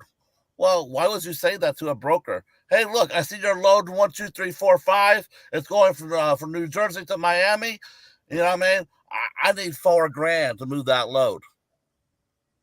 Okay, this is here why I need $4,000 for this load, because I realize it's probably going to a grocery store, or it's going to be a long wait, and there's probably like 25 docks at this location, so I'm going to be sitting for a while. So guess what? When do you pay attention? Well, we don't pay attention until after 2 hours. Well, good. I'm going to charge you detention before I get there. And they're going to tell you to push that road. So it's up to the $4,000 range. So I'm going to figure I'm going to be there for 6 hours. Well, my rate's $150 an hour. So I put that in the rate. That's how you're supposed to do it. You never ask the guy that's selling the load to you what the price is. You don't. That's not negotiation. That's just like, what do you got in the load? Well, I'm going to tell you I got $20 in the fucking load. You going to move the load for $20? No. No, I agree with your statement of you never take the price from them, you give them a price, but you've also got to justify it, right? And if you can justify it with the knowledge, like, hey, this load has, you know, it's got X amount of dollars in tolls, the price of fuel's gone up this much this week, you're going to require me to help unload it or strap it, you know, strapping it and all the other stuff, you know, it needs to be expedited, whatever the reasons you can find to set, you know, to justify the price, you know, feature benefit equals value. That's the equation for sales. Bottom line, you know, and then you can start getting into the actual closing tactic. I mean, look, give me 1 second. I'm gonna show you something. I'll be back. Talk among yourself. I'm gonna show you. But you're selling a service at the end of the day. You're selling a service, right? You're not gonna call me and say, hey, Jeremy, I got this load. I see this load that you're offering for $5,000, but there's a lot of problems with that load, right? So you got to know you got to know where you're going, right? You got to know how much the weight is, who the customer is, Oh, it's a grocery warehouse. You already know you're going to be there for 6 to 8 hours. You already know this. Right. So you're going to figure that in your head. Yes, that's a great Tom book. Hopkins, Master of Selling. That's a great book. Be the Yes. best at what matters. Yes. Master the art of selling. Yes. Those are When all buyers good say books. no. Yes. James Monroe, the Monroe Doctrine, John Hanger. Okay, this is someone more. I got all those Pride and books. Prejudice. Another Tom Hopkins. I didn't know Yeah. Stuart could read. Mario. Negotiate to win. And Yes. this one here, self-confidence. I tell you, Yes. all of this shit is Yes. if you don't have any books like that and read them religiously like the damn Bible, Yeah. I mean, I tell you, them books have all of the tactics, alternate of choice, all of this stuff you can talk about when it comes, giving options like, hey, look, I'll do it for free. If I mess up, this is 100% guarantee. If I miss the appointment, whatever, and you could potentially get this load moved for free. All these little things you can do and little tactics, this stuff's done every single day in corporate sales, all the way down to shit. When I sell my wife to when I want to go to dinner, hey, would you rather go to the Olive Garden? Would you rather go to Texas Roadhouse? I want to go to both. It's a win-win for me. I'm just giving her the option of the two, So no one's doing that out here, though, Stuart. No one has sales background. No one's willing to learn the sales. If you're running a business, you better know sales. Because the running a business, it's all about how you're going to get your revenue at the end of the day. At the end of the day, how you getting your fucking money? How are you making a sale to profit your company, right? The problem, right, with it is when you go up against that. So if you have this guy that doesn't know, who's just willing to take it for that price, now I've got to justify why am I better? What is going to make me better? Because at the end of the day, the broker just sees the price, right? They really don't have, you can communicate better, right? I mean, that takes some of the stress off of them. But why are you worth more? And that's the bit where people struggle. Once you can justify and understand the equation, feature, benefit equals more value. So, you also have, like you said, guarantee goes a long way. What are you also guaranteeing at the end of the day? Are you guaranteeing a better service than the guy that's willing to do it for the cheap rate? Like you said, if I don't be there on time, I'm going to pay your money back. But let's break it down. The service is moving freight from A to B. That is the service, right? That's all we're doing is freight from A to B in majority of loads here. Okay. Obviously, you have some where you have to tailgate it, etc., or oversize and whatever. But our primary job is moving freight from A to B. Yeah. How can you make that better than the other guy? Let's break it down to the bare bones.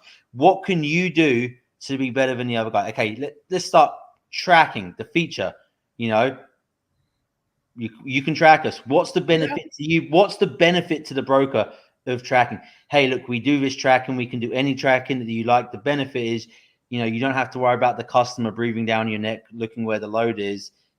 It's now put a dollar sign to that. Now you don't discuss that dollar sign right now, and you go through all of the different. Hey, we have $500,000 worth of cargo insurance. Hey, actually, we have all of our trucks listed on our insurance. You'd be amazed how many companies don't have the trucks listed on their certificate of insurance. It might just be one truck, and the rest of them. Hey, look, I'm going to send you a copy of all the trucks listed on this. You'll see mine listed here. I'll highlight it for you, so you don't have to worry about cargo not being, left out there if it was to potentially get damaged or something like that or go missing. It's on our insurance. Here's a copy of that with our VIN number. Here's a picture of the VIN number of my truck. There's a lot of stuff that you can go into where maybe some people just don't even realize how to do it or what things you can look for or what shitty things are going on and the brokers are seeing. We can look, it doesn't matter what we think as drivers, right? It really doesn't matter what we think as drivers. We can think that broker's fucking us all day long. What is the broker seeing? What is the broker seeing? And what do we need to, communicate to him to make him feel better? Because it's all about what he's thinking at the end of the day. Anything beyond that doesn't matter. I could think he's fucking shafting me over a barrel, Doesn't matter what I think because I'm trying to earn his business. It's about what he thinks. And so I think that's where we get lost in the negotiation tactic is, educating ourselves and asking, hey, what issues, Call on a load that you're not even planning on taking and say, hey, look, what, you know, I could potentially be in the market. I run this lane a lot. What issues do you see? Mhm. You know, what challenges do you run across on a weekly basis? Ask them, market research, you know, Right. and then you can come up with a game plan. And when you talk to these brokers, have a script, you know, and I don't mean word for word, but have your bullet points that you want to talk about. And hey, here's, you know, you talk about the insurance, we talk about all of this stuff. And I can tell you one thing, if anything, you're going to talk about stuff that broker didn't know about, and you're going to be memorable. Worst case scenario, if you don't get his business, you're going to be memorable. And when shit does hit the fucking fan for him, you'll be the first person that gets the call. I can damn guarantee it. You know, you're planting the seed for when stuff goes belly up. Yep, exactly. You also got to show them, hey, I got a good safety record. I can see everything, so you don't have to worry about this load. I keep it, even if I'm tracked, I'm still emailing you when I'm going to bed. I'm going to email you when I'm getting fuel. I'm going to let you know every step of the way what I'm doing, right? The communication goes a long way when you're dealing with someone's stuff, right? Because they don't know you from Adam. You know what I mean? I don't know if this guy's going to rob me tomorrow and take my shit to Mexico and offload to Mexico. They don't know, right? Mhm. So at the end of the day, you got to make sure they feel comfortable with you doing business. Because if I didn't feel comfortable with you doing business, I think my shit's going to go across the border, or you're going to hijack my load and rob me, well, then that's a problem. That's my fault for letting that load go. For me not vetting you properly the way I should. You know, if I was a broker, I'm going to look at your safety scores. I'm going to see how many. I want to see how many times you've been on time on your every load you've done. Because if you're a good business owner or a good person that wants to negotiate, you're going to show all this shit. So guess what? I have never been late for no load, and if I am late, this is why I'm late. You know what I'm saying? Only bad weather counts for lateness. It's not because you overslept or whatever. It has to do with weather purposes only to be excusable. I wouldn't even use that as an excuse. But if you're in a snowstorm, you're going to be shut down, and that load has to be there tomorrow morning at 6 a.m. You pick up on Friday. You got to be there Saturday at 6 a.m. If you knew that snowstorm was coming, why would you commit to it? You, as a professional, a lot of people don't realize that though. People don't check the fucking weather out here. But as a professional, and standing up, hey, I'm watching the weather radar. You want to go here? There is a snowstorm coming in. I obviously don't know how it's going to affect the roads, but there could be a potential issue. I mean, isn't that the professional thing to do? Yes, but people who checks the weather out here? I do. I do. If I'm going west, Bucky, as of December 1st, I don't turn a wheel until I've already checked the fucking weather, man. I check the weather every fucking day, no matter what time of the year. Well, then there you just said who checks the weather. There's fucking 3 of us here that check the weather. Well, no weather. 3 million drivers. Okay, let's say 40% out of 3 million drivers are checking the fucking weather. Everybody's just like, I am. This is a scenario of exactly devil's advocate or would have, could have, should have. Like there's way too many fucking variables. You know, when it comes at the end of the day, when you two I've just been sitting here listening, letting you two go. But at the end of the day, you know, when you're dealing with the broker, yes, you have to be a salesman. But when you're dealing with the load, you know, you got to be a professional. Yeah. Right. Yeah. And that's what it boils down to. How you go about doing it in your business is entirely up to you. There's no one perfect way to do it. Absolutely not. No, there's not. There's 100 ways to sell a pencil. You know what I mean? I can sell a pencil to you differently than the next guy's going to sell the same pencil to you, right? You ever see The Wolf of Wall Street where he sells the pencil? Do you even need the fucking pencil? I love that movie. Yeah, it's so true. You know, I love that movie. You could, and you know, dealing with brokers could be the same thing. It could be a thing of damn toilet paper. They really don't give a rat's ass. It's got 5 weeks on it before it has to deliver. Do they need the fucking pencil? You know what I'm saying? Right. And we're fucking splitting hairs on how to get more money out of it. Right. Exactly. We should ask people. People don't ask this question either. when is your deadline for that load to be moved? How many weeks do you have before that load has to be there? Oh, the customer gives me 5 weeks. I got 5 weeks before it has to be delivered. Of course, they're going to lowball you at the beginning until until that broker's pressure to move that load, right? Mhm. At the end of the day, it's going to move before that 5 weeks. Because everybody out here that runs with, I'm sorry to say, but trash loads, right? Just to make a buck. Do you include yourself in that? I screen every load I do. If it doesn't meet my criteria, I don't accept the load. Look, I'm guilty of it, right? I've taken trash loads knowing that they're trash loads because it gets me by the house, and I have no shame in saying it because look, All right. he's moving it for a cheap rate. It gets me by the house. It gets me doing what I want to do. Like, it might be something like sits all weekend, right? I pick up on a Friday, sits all weekend, delivers on a Monday morning right by the house. Right. You know what? Yeah, I should probably charge more for it, but you know, it's convenient for me. The broker's trying to move it cheap. There's a mutual agreement there, you know. Now, you can argue, well, it fucks the averages up and you're screwing the market. Well, no, we're both happy with what we've got. So why should it concern anyone else? Exactly. But on the other hand, Stuart, have you ever taken a shitload just to get yourself into a better market? I guarantee you've done that. Yep, multiple times. I used to live in Florida. Every time I came out of the house, it was a shitload, you know? Yeah. But you know where to go, though, too. You know what I mean? You should know where you make your most money at, okay? You should know. If you know you're going to Florida, you already know you got no choice to get the fuck out. Of course you're going to take a fucking shitload, right? But why go to that area if you know you're going to a bad area? Why don't you stay in the areas that pay good area to a good area instead of going from a good area to a bad area? But here's the problem, Bucky, right? We've just spoke That's what about... I do. Yeah, but, you know, we're talking about... Look, and this is an industry as a general. Mm-hmm. A lot of guys out there don't even know when they're making money or when they're losing money. You know, why the hell would they know what a good market or a bad market is? You know, they don't know their running costs. Why would they even care what challenges the broker has and what could benefit the broker? You know, so we can't even do the basics, right? We can't even walk or crawl yet. And we're talking about stuff which is way more advanced and showing concern and, you know, bettering our business. So, you know, when a lot of the industry doesn't even know the basics, the rest of the conversation is pointless. I can teach you how to sprint like a madman, but if you can't even crawl, what's the bloody point? You know what I'm saying? Here's the problems I see. Here's the problems I see. Okay, there's a lot of mega companies out there, right? They're just looking for a driver to fill the seat.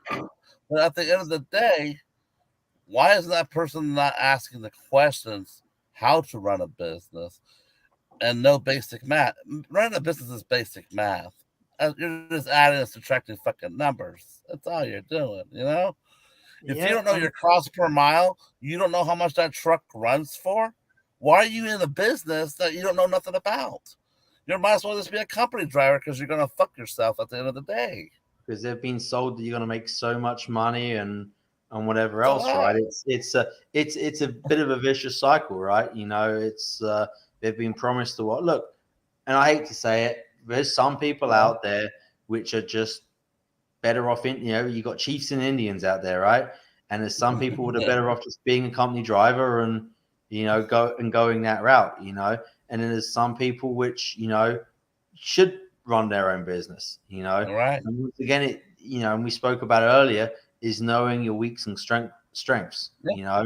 Exactly. And once, you know, you don't put your head in the sand and get into something, you know, on a whim and a prayer, you know. It's always stack the odds in your favor, the deck in your favor, you know, and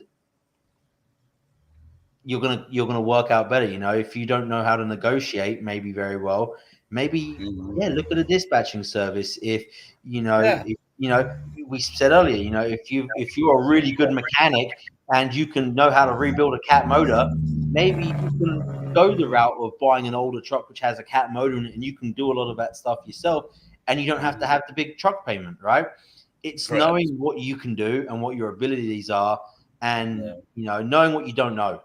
And I think that's I think sometimes where we maybe get lost sometimes is getting in over our head and doing Right. stuff that we shouldn't be doing maybe. Because when you start a business, you gotta expect you're not making no money for the first 3 years, at least the 3 years. Yeah, you might be surprised at the third year. Yeah, you're making a little bit more profit, but guess what? Those first 2 years, you're gonna bust your ass for, because you're working for free. You're gonna work for free to build a business. Also, don't ever use your personal money in a business. Always use someone else's money. And this is where a lot of people make mistakes at. They don't know nothing about credit. They don't know how credit works. So they think, oh, I got a good credit score. I'm going to buy whatever the fuck I want. No.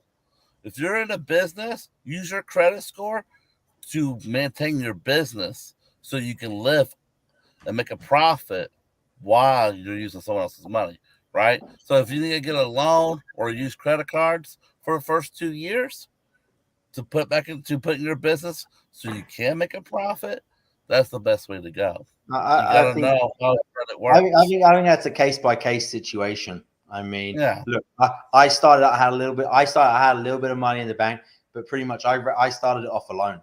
I mean, when I first started out, and I got lucky and made it work, and I felt comfortable knowing what I knew, so that I could make it work.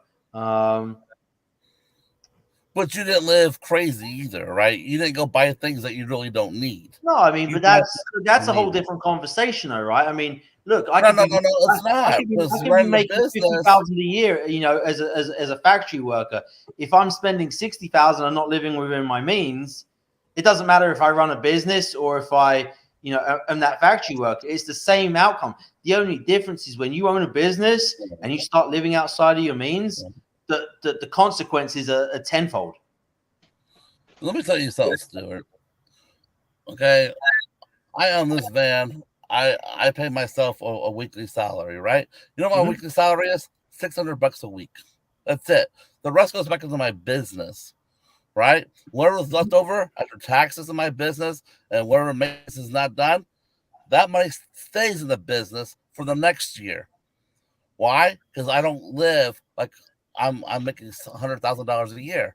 I'm not. I'm living like the guy at the McDonald's. I'm living within my means. What I need in life is roof, shelter, and food and clothing. That's it. I don't need Xboxes. I don't need all these gadgets. Those are extras when my business is doing good.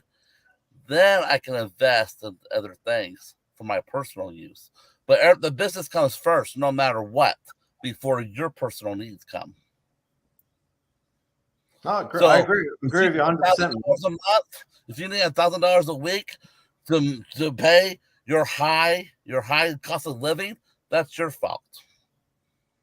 No one told you to go to buy a multi-million-dollar home and a $250,000 car. No one told you that to do that. No, but what if you need that? Like, for example, why do you need a multi-million-dollar home? Well, I'm not saying a multi-million-dollar home, but I don't pay myself $600 a week because I can't live on that. Is that my fault? Well, you got more responsibility. I can't live on $600 a week. I think it's a rhetorical question because look, and I'm just going to pull numbers out. I don't know anyone's numbers here, right? If you're making $6,000 a week and you're taking home $600, but I'm bringing home $1,000 a week. I mean, $10,000 a week, but taking home $1,000. It's all relative, right? Because does it really matter what that number is? I mean, obviously, as a truck driver, I'm not going to go and have 2 damn Ferraris in the garage. You know what I'm saying? Yeah, I'm living outside my means. But I think there is within. What I mean by means is providing for your family. That's what you're living in your means. You don't have to buy a new TV. Do you have to buy a new TV every year? Do you got to buy a new vacuum cleaner every year? Do you got to buy a new queen size bed every year? No, you do not. You do not. No, I agree. Business is about growing and making your business better. Then at the end of the day, you can leave your business and let people run it for you, and while you just collect the fucking money, right? Then you live out of your means. Let's just say you're not in a position. Like I'm not in a position to turn over my business and let somebody run it and enjoy the money. No. But I'm not also going to put every penny I make extra into my business and deprive myself of some of the things in life that make me happy. Okay. Now the way you're talking, that's like an exuberance, and it's not. You know, do I like to go on vacation? Yes. Do I need to go on vacation? No. Do I like to take my wife to Cuba or take her to the Dominican or take her to fucking Barbados? Yeah. So I'm not saying you can't do none of those things, but you know how to save money to get there, right? of course. So that's why I want to go. I'm going on a cruise in 6 months. Guess what? That vacation will be paid for before I get to the boat. You see what I'm saying? Oh no, Even off of $600 No, I a hear week. you. I hear you. You gotta realize something too. Yes, you gotta have your bills in check. Okay, you just do. You know what I mean? If you're running credit cards up out of the ass for personal use, that's the incorrect way to use your credit because you're buying shit fraudulously. You know what I mean? If you live frugally and provide for what you need for your family, so if it costs you $1,200 a month to run your household, to feed your kids and all that, that's great. But at the end of the month, you're gonna find out that you actually save some money too. You see what I'm saying? but I So think guess what? I don't spend $600 a week. I just don't. You shouldn't be booking vacations if you can't afford it. First of all, no, Well, you're correct. You this is should my be. opinion. How much do you think this co-aligns one another? Right? You know, how many people live beyond their means in their personal life? 90% of Americans You know, do. probably they're a higher big- percentage that don't. Yeah, they've got the Right. cars on finance. $80,000 cars on finance. They're booking vacations on credit cards. They then get into the trucking space, and they couldn't even tell you how much it costs them to run the truck. Right. You see how this works? I bet if these people that do know how to run their truck and the cost per mile on their truck are the same people that probably are not booking the vacations on the credit card and probably own their cars or have very reasonable cars on finance or whatever else. I think it's a skill, right? Money management. It's a skill within itself. Yes. It is. And look, to sit here and say, hey, well, live frugally, live like this. Well, if you're trying to say dictate a certain percentage you shouldn't spend X more than 25% on your house payment, of your personal income or whatever, right? Because you talk about Dave Ramsey's and these Susie Ormans and all these people. Fuck them. Yeah. I'm just saying there's people out there that can give you a guidance of this is what a reasonable amount should be, right? But it comes back to the bigger issue. I think you would probably see a trend of the same people that live on their means in their personal life are probably the same people that are just out here running to make money, and that's it. They don't know if they're making money or not. They're just running for the biggest dollar possible to try and cover that expense. And go back to that, Stuart. If you had to, there's no percentage, you can't pull it out of your head, but I would say it's a higher percentage of people that are doing that are just running for the money than there isn't. It's a higher percentage. Just like there's more people that are living beyond their means in America and Canada right now than there are that are living within their means. And that's just a fact. You can look, I live out in the country, so it's a little hard, but when I lived in the city, I can walk up and down the fucking street and tell you who is living beyond their means and who isn't. Yeah. You've got a $1.2 million house and a fucking Pinto in the driveway. Yeah. Yeah. That's facts. I agree. And that's not to say that at some points in my life, I've not done that either. But you learn from what you learn from your mistakes. I've had to, be the big shot and be the guy on my street with the nice. I'll be back. I've got to let the dog out. I've been that guy. And what did that get me? Nothing. I had to work twice as hard to dig myself out of that just so I could look good to everybody else. Is that That's the problem we have that here? important to me today? Fuck no. You know what? Fuck no. I drive a fucking 2020 Cascadia that I got fairly new. It was used, but it was still fairly new. Every 3 or 4 years, my wife buys a new car. But what's she buying? I've got a fucking 2019 Honda Civic in my driveway. There you go. You know, I had an Acura MDX, an SUV. I sold that because it doesn't make sense to have a fucking car sitting in my driveway that's only getting driven fucking 6 days out of the month. Exactly. I have two payments, two things financed. Oh, three actually. That's a lie. So I have my house because I moved last year and we upsized the property. I bought the farm. Number two, I bought a truck, a diesel truck, because I needed a cattle trailer. So I even paid for the cattle trailer. So my truck's financed, and my tractor. They're my only three things I have financed, and two of them are because I moved house and bought land, and I've got cattle and stuff now. So, you know, I'm sort of using them as a write-off because I'm doing some other stuff other than trucking. But that was also something you needed. You needed to do that. Yeah. But I will admit I probably spent a little bit more money on the truck than I wanted and got a little bit better of a truck, but I also went on the frugal side with the tractor. So it was sort of a wash. Right. See, the problem is in today's society, everybody got to keep up with the fucking Joneses. If everybody quit keeping up with the goddamn neighbor down the street, people be better off, right? I always put this scenario here. If I'm a single person, right, I know what I'm capable of making, right, to hold that house, right? But at the end of the day, there's two incomes coming in most people's houses nowadays, right? Imagine if one person in your family got laid off. Could you still afford all your bills at the end of the day without that second income? Yeah, our house we could. Yeah. Our house we could. Yeah. A lot of people couldn't do that. You see what I'm saying? You got to live off of one. People say, oh, we got two incomes living in the house. Why can't you live off of one income and put that money away for pleasure?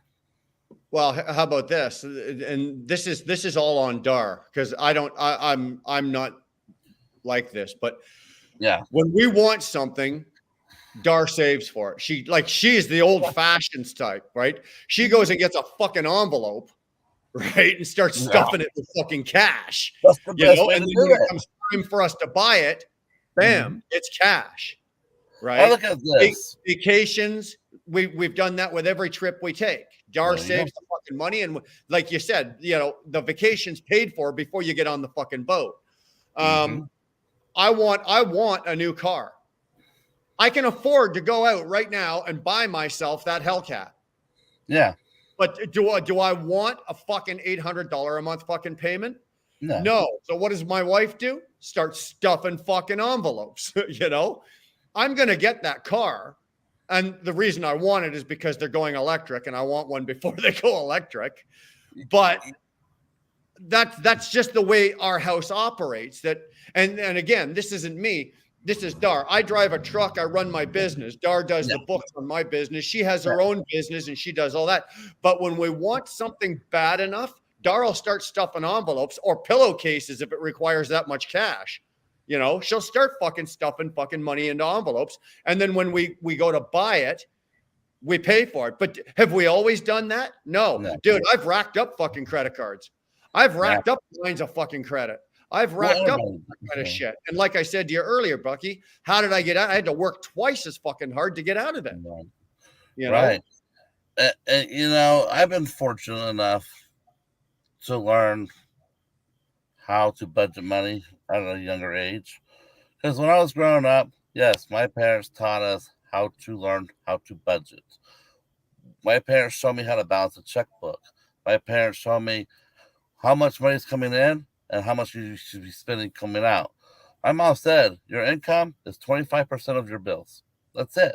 And the rest is yours, right? But my mom also and my dad both taught me this. Pretend that you're financing that item that you want so bad to see if you can make that monthly payment.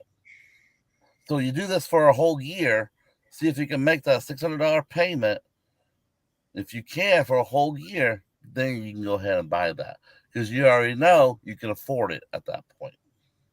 And you got a good down payment. Agree. You see what I'm saying? You always got to test the waters before you put yourself in a commitment. Never commit something if you're not unsure. Test the waters out. Okay, I want this $80,000 car. It's going to cost me $800 a month. Can I afford $800 a month? Number one comes in your head. Okay, well, no. What do I have to do that? Well, I might have to work harder, but let me see if I can make it work by putting $400 away every 2 weeks out of your paycheck. If your bills are covered first, that's secondary, right? Because you don't need it right now. No one needs a brand new car today. What's wrong with the car you got in your garage? You know Nothing what I'm to do saying? with the car I got. Fuck you. Right. That's people have a misconception. Oh, I gotta buy a new cell phone every year. I gotta buy a new car. No, you don't. No, you don't. Why? Yeah. You know? That's the problem we have in society. The schools are not teaching money management, and the parents are not teaching money management either. But that's And done, this is why that's done by design, though, right? That's done by design because the government. I don't think.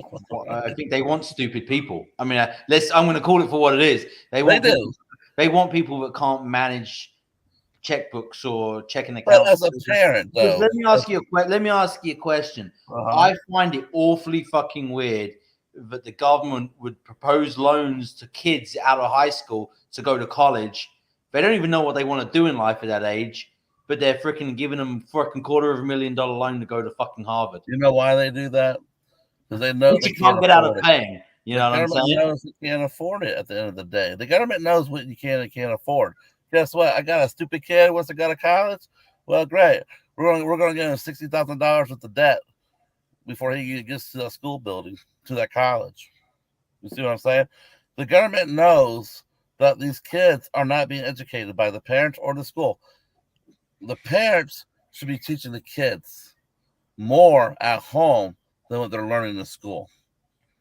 Yeah, but how can the parents teach them if they don't know it themselves? How can the parents teach you when they both have to be at work to live their lifestyle that they want?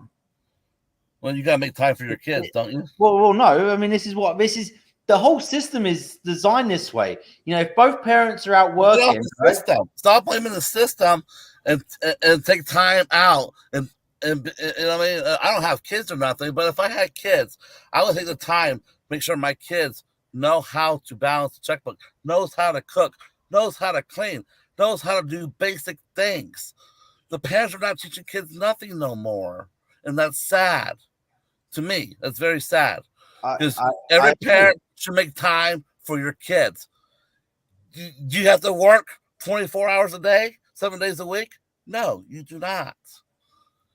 You know, you're a truck driver, right? You're a little different. Your job requires you to be out of the house a little bit more.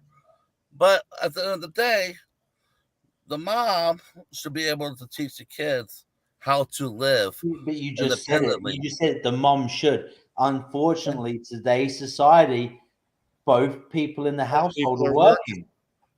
Both people in the household are working. So what happened? If anyone was going to give up a job in my household, I can assure you it ain't going to be my freaking wife. It's going to be me. You know, it's going to be me. I'm the bitch. Right. So. Right. But at the end of the day, though, Stuart, the average American is not working 24/7. They're just not. So most people work from 9 to 5 jobs, right? So you're telling me from 5 o'clock until your kid goes to bed, you can't teach them how to cook, you can't teach them how to clean, you can't show them how to balance money management. You can't do that within 30 minutes a day. Yeah, you probably could. And we go back. You talk about outside distractions, right? I mean, you talk about the Xbox, the TV, the cell phone. No, but it's reality. It's reality. How much screen time do we put on one of these today? I mean, it's an absurd amount that we put on of screen time on there. You know, let alone Xboxes or YouTube or whatever the frick else that we do, right? It's almost easier to let a TV babysit your kid or to raise your kid than it is to teach them yourself. You know, but that's not the way it should be, though. That's not, you're right. That's not the way it should be. But unfortunately, and we wonder why that's the way it is. And we wonder why, as a society, we have kids coming out don't know shit. Because guess what? I didn't get a Super Nintendo until I was like 15 years old when I got the first Super Nintendo. Okay. I didn't have all the luxuries. Why?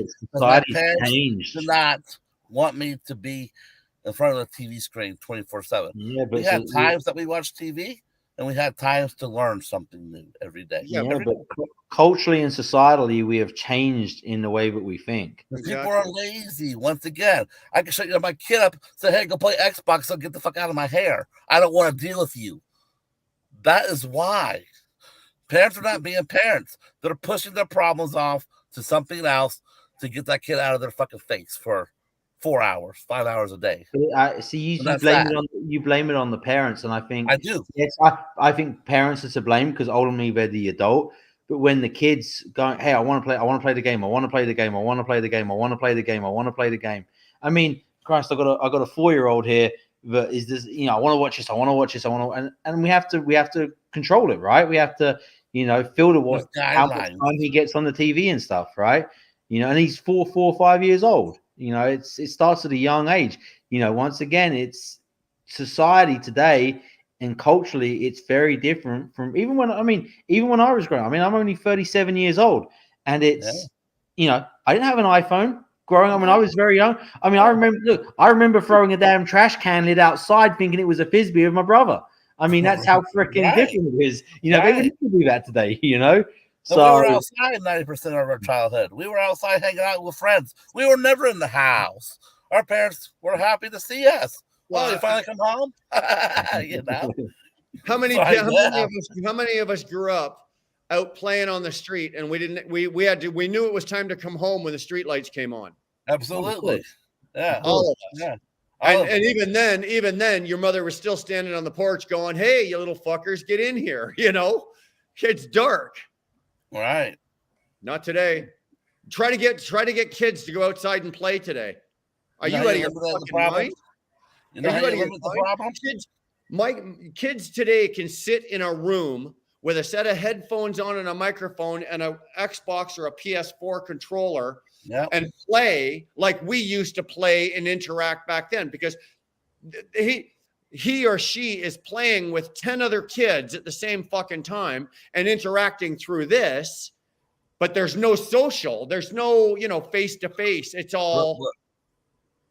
Who bought those things for them to do that? Well, you're right. When the kid is asking for it all the time, kid don't dictate the parent. The parent. Okay. So when you went to your mother or father as a child, hey, I want this BMX bike. I want this BMX bike. Did you get it? Nope, never did. You know why? Okay, well, I did. It wasn't everything, but at Christmas I'd get, like, if I wanted like a bike, right? She'd give me the bike. I'd go out riding with my friends. I think things have just changed, right? Now it's the Xbox. Now it's a phone. What people are wanting, and parents are buying it, right? Well, that's also because technology is advanced. We didn't have. I guarantee you, if you'd have handed me a fucking cell phone when I was 9 years old or 11 years old, I'd have been probably the same as kids are today. Yeah. And I can sit there and say, because we've got 5 kids, right? The two, maybe the 3 oldest kids didn't have a cell phone at fucking 13 years old. My 2 younger kids probably had a cell phone at 10 or 11. Right? As the times go, technology catches, what wasn't acceptable when my oldest daughter was 15 was now acceptable when my youngest daughter was 15. It goes back to the question I asked earlier. Yeah, it goes back to the question I asked earlier in a weird way, in the sense of what happens if everything's automated? What do we do as humans? We've sort of seeing it with technology already. We were playing out on bikes doing this. Now we got the technology. How are we changing as a society and culturally to the technology?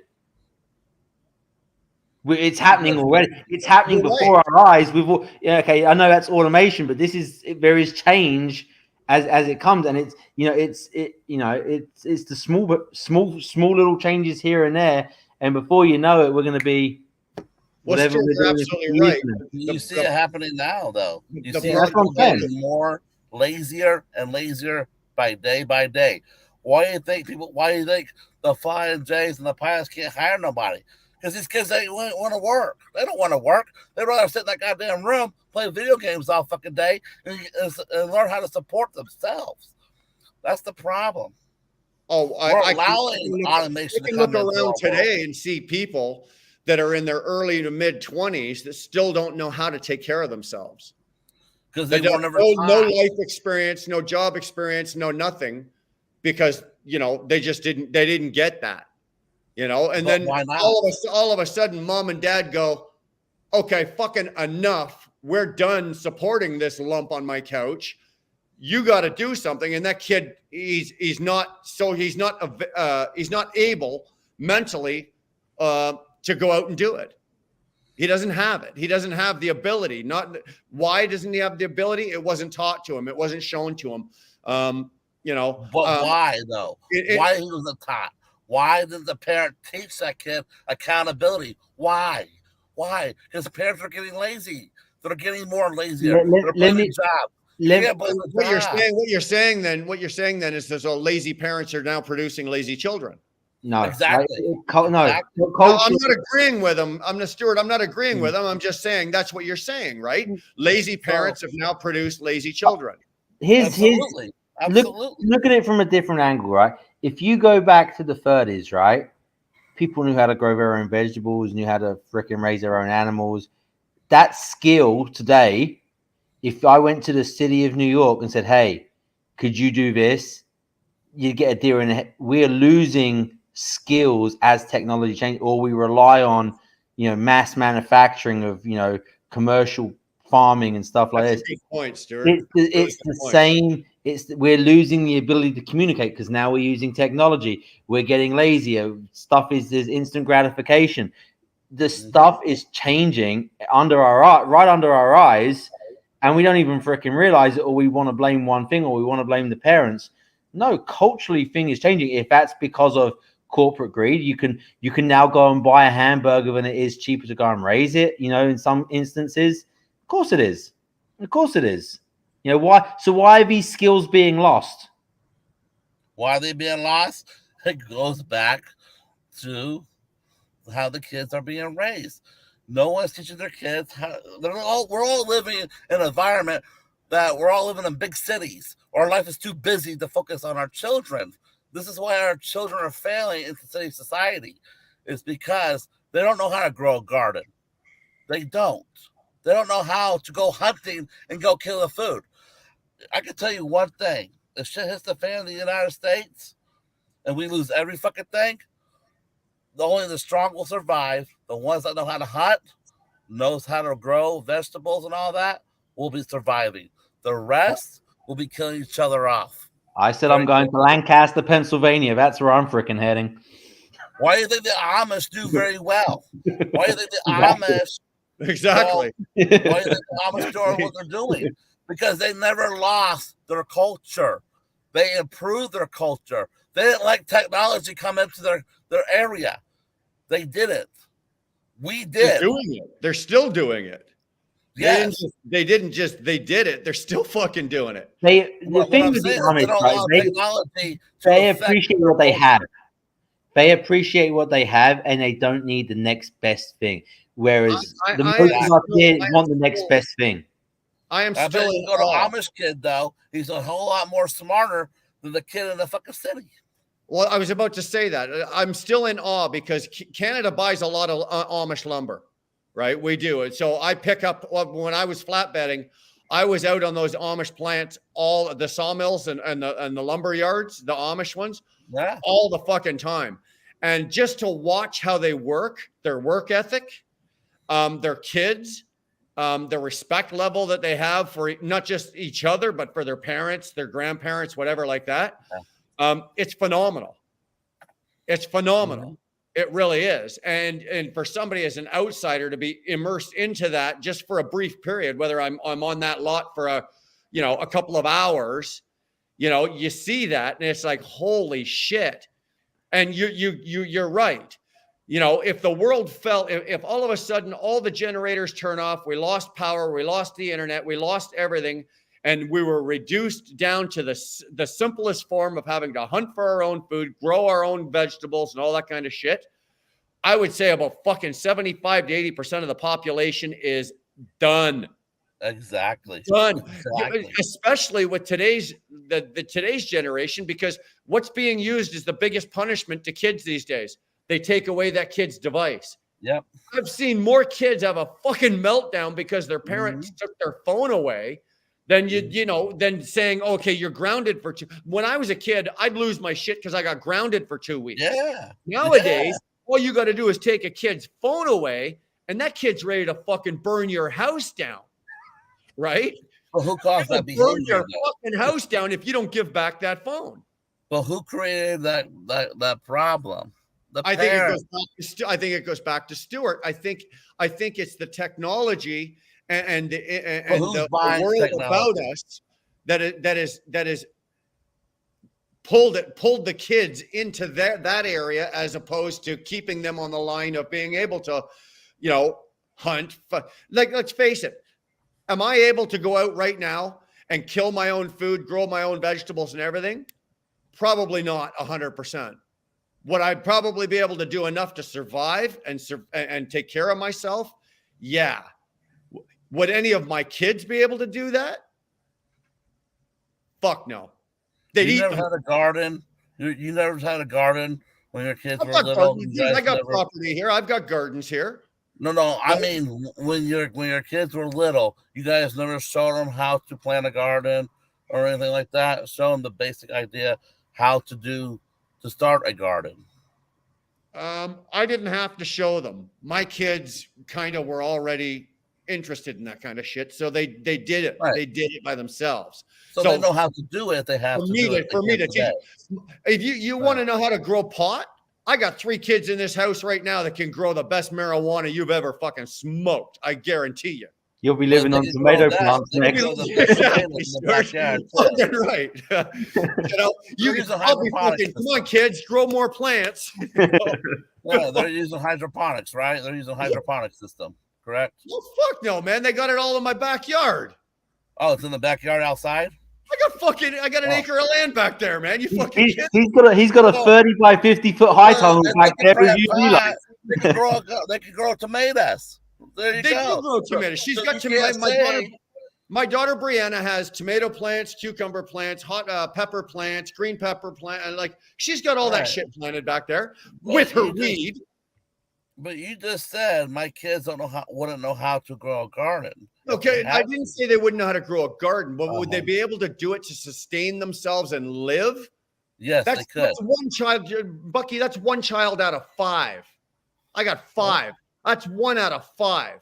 Well, I guess the one child. So that's 20% of my child.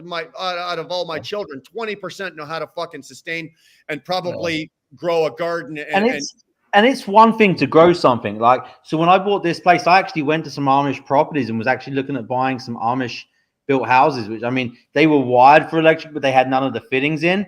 And we went into this one and it actually really highlighted all like the canning and all the other stuff, right? That goes along. It's not just growing the vegetable. No, it's how to can it, how to savor it.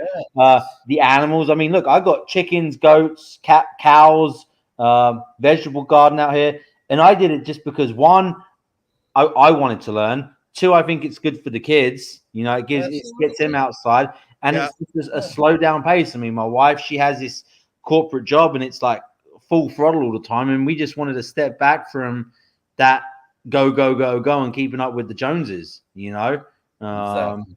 And I tell you, my life for it. Look, when I first moved here, I thought people were, I'm not gonna lie, I thought people were retarded in Kentucky because everything was so slow. But that's just the way life is here. If you want to go to the bank and talk about a loan or something, right? It'll take them 3 days to get back to you. When I was back in Orlando, they'd be on that phone in 15 minutes trying to sell you the damn thing. The life is so different here, It's the pace of life. We have this. We don't have obviously southern states like you guys do. But we have the East Coasters, right? The Newfies, the Nova Scotia, the New Brunswick. Those people there, they live at a different pace of life. It's much slower. Are they stupid? Fuck no. They're just as smart as we are, but they're a little slower. And like Stuart said, in Toronto, I get on the phone, I talk to somebody, and within 15 minutes, that person's calling me back. Out there, you talk to them, this is what I want to do. it'll be a couple of days before they get back to you. And that's normal for them. They're not losing their shit because they didn't get a call back in 15 minutes, where I would, being from Toronto, somebody didn't call me back in 20 minutes. I'm like, what the fuck? Like, let's go. The pace You of want life. to know why it takes them longer to do that? Because they're looking at the best interest of their customer at this point. They're trying to find you the best deal that they can find you. So the guy that's doing it in 15 minutes, he's not looking for the best interest of his customer. He's looking for a higher percentage, number one, for whatever you're doing. And number two, and this is what this other state, this is how Kentucky is. Because I talked to a lot of people, why is it so slow here? Why? Because we're never in a hurry. We work smart, not hard, but we're always trying to find the better deal. So we shop around before we get back to you. So when they get back to you, they got 10 different offers they can offer you. Yeah, okay, maybe, but I also think that it's a mindset. Yeah, it's a mindset, because even like when What's you get the hurry? What's the mindset. rush for? I go. What's the rush? I go why from not hurry? here, and I go down to say like states like for example, like Stewart's in Kentucky, Alabama, Louisiana, fucking, you know, a lot of these places, and they go, oh, those fuckers in Alabama are stupid. They're not necessarily fucking stupid. They just move at a slower pace of life, and that's the pace that they've chosen to live their life. And everybody does it, so it's normal to them. But it's not normal to me. It's normal to them. They're not a bunch of dumb fuck hillbillies. They just live at a slower pace of life because it's not that important. To get a phone call back in 15 minutes, it's not that important. Who's that? Are you guys? That Yeah, wasn't me. asshole driving down the road. Oh, okay. Right? We got a guy here that needs to get home in a hurry. He doesn't know how to take his time to get home because he's already late. Where you at? You're in Pennsylvania or New York, I bet, right? Yeah. He's in Pittsburgh. He's in fucking Pittsburgh, Stuart. Oh, shock. No, but it's even getting a quote, man. Like, I wanted to get some quote on some construction work done, right? And yeah, we'll be out in a couple of weeks. Not caring. And you know what? They called back a couple of weeks later. Hey, you ready for that quote now? And it wasn't because they're busy. It's just that they're like, we'll get to it when we get to it, you know? I'm like, no, when I was doing HVAC in Orlando, when I used to live down there, dude, they had a policy at the company I was working for. If someone called in for a quote, I had to be out within 24 hours to give them a quote.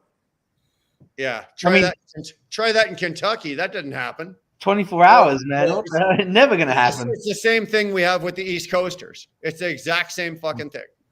Okay. It's just a mindset and it's a way of life. They move a lot slower because you know what? That's the pace of life out there. The rush of the world is not as important to them. It's not that important. You know what? We'll get to it. The job will get done. It'll get done right at a fair price. Exactly. It doesn't have to be done tomorrow. Unless you're a fucking fire department and somebody's house is on fire, right? Then of course it gets done, taken care of right away. Other than that, no. No. And it's funny when you see the East Coasters, or say you take somebody from Kentucky and you move them up to New York. They almost lose their fucking minds. They're like, everybody's in such a fucking hurry. Nobody says hello, you know? They can't handle it. It's almost like sensory overload. You take somebody from a southern state that's used to that, or take somebody from the East Coast of Canada and you move them into Toronto. Holy fuck, they'll come and visit for a week because it's a vacation, but they can't wait to get back to fucking St. John. Believe me. You know, it was great. It was great being there, but I wouldn't want to fucking live there, dude. I lived in the city. I didn't live in Toronto, but I lived, you know, in a suburban area, and fuck, I hated it. Why do you think I'm living out here? Why? Because I can go out back my house right now and I don't hear what, Bucky, you just heard that car go by at 200 miles an hour. Right. I didn't hear that. Okay. I go back there. You know what I hear? Chirp, chirp. And even the other crickets are telling that one to shut the fuck up. He's too loud. You know, it's, and I like that. Yeah. I like that. That's where I want to be. This is the pace of life that I want to be, because when I'm on the road, it's go. We have e-logs now. So it's go, go, go. We're racing a clock. 70 hours, I'm racing a clock. When I come home, I don't want to race shit. The only thing I want to do is I want to kick my bag in the front door. I race for the shower. After that, I'm done racing. And that's why I'm here where I am. And it's funny how you become accustomed to it as well. Like at first, it was a little irritating, but everything was so slow. But now I'm accustomed to it, and that's just my expectation. I can't wait to get home just to slow down. It's like watching YouTube on freaking 2 times fast forward, compared to Kentucky. That's the best way I can. Everything is just so quick. And when I get home, it's back in normal play mode. It's a nice feeling. It's such a nice feeling. It is. Stuart, Dar and I went out. My second oldest daughter flew in she lives in Mexico. So she flew in from Mexico and she was up here for a couple of weeks. And so Dar and I drove down to Toronto and we went right downtown. Like we were right in the middle of the city, the hub of it.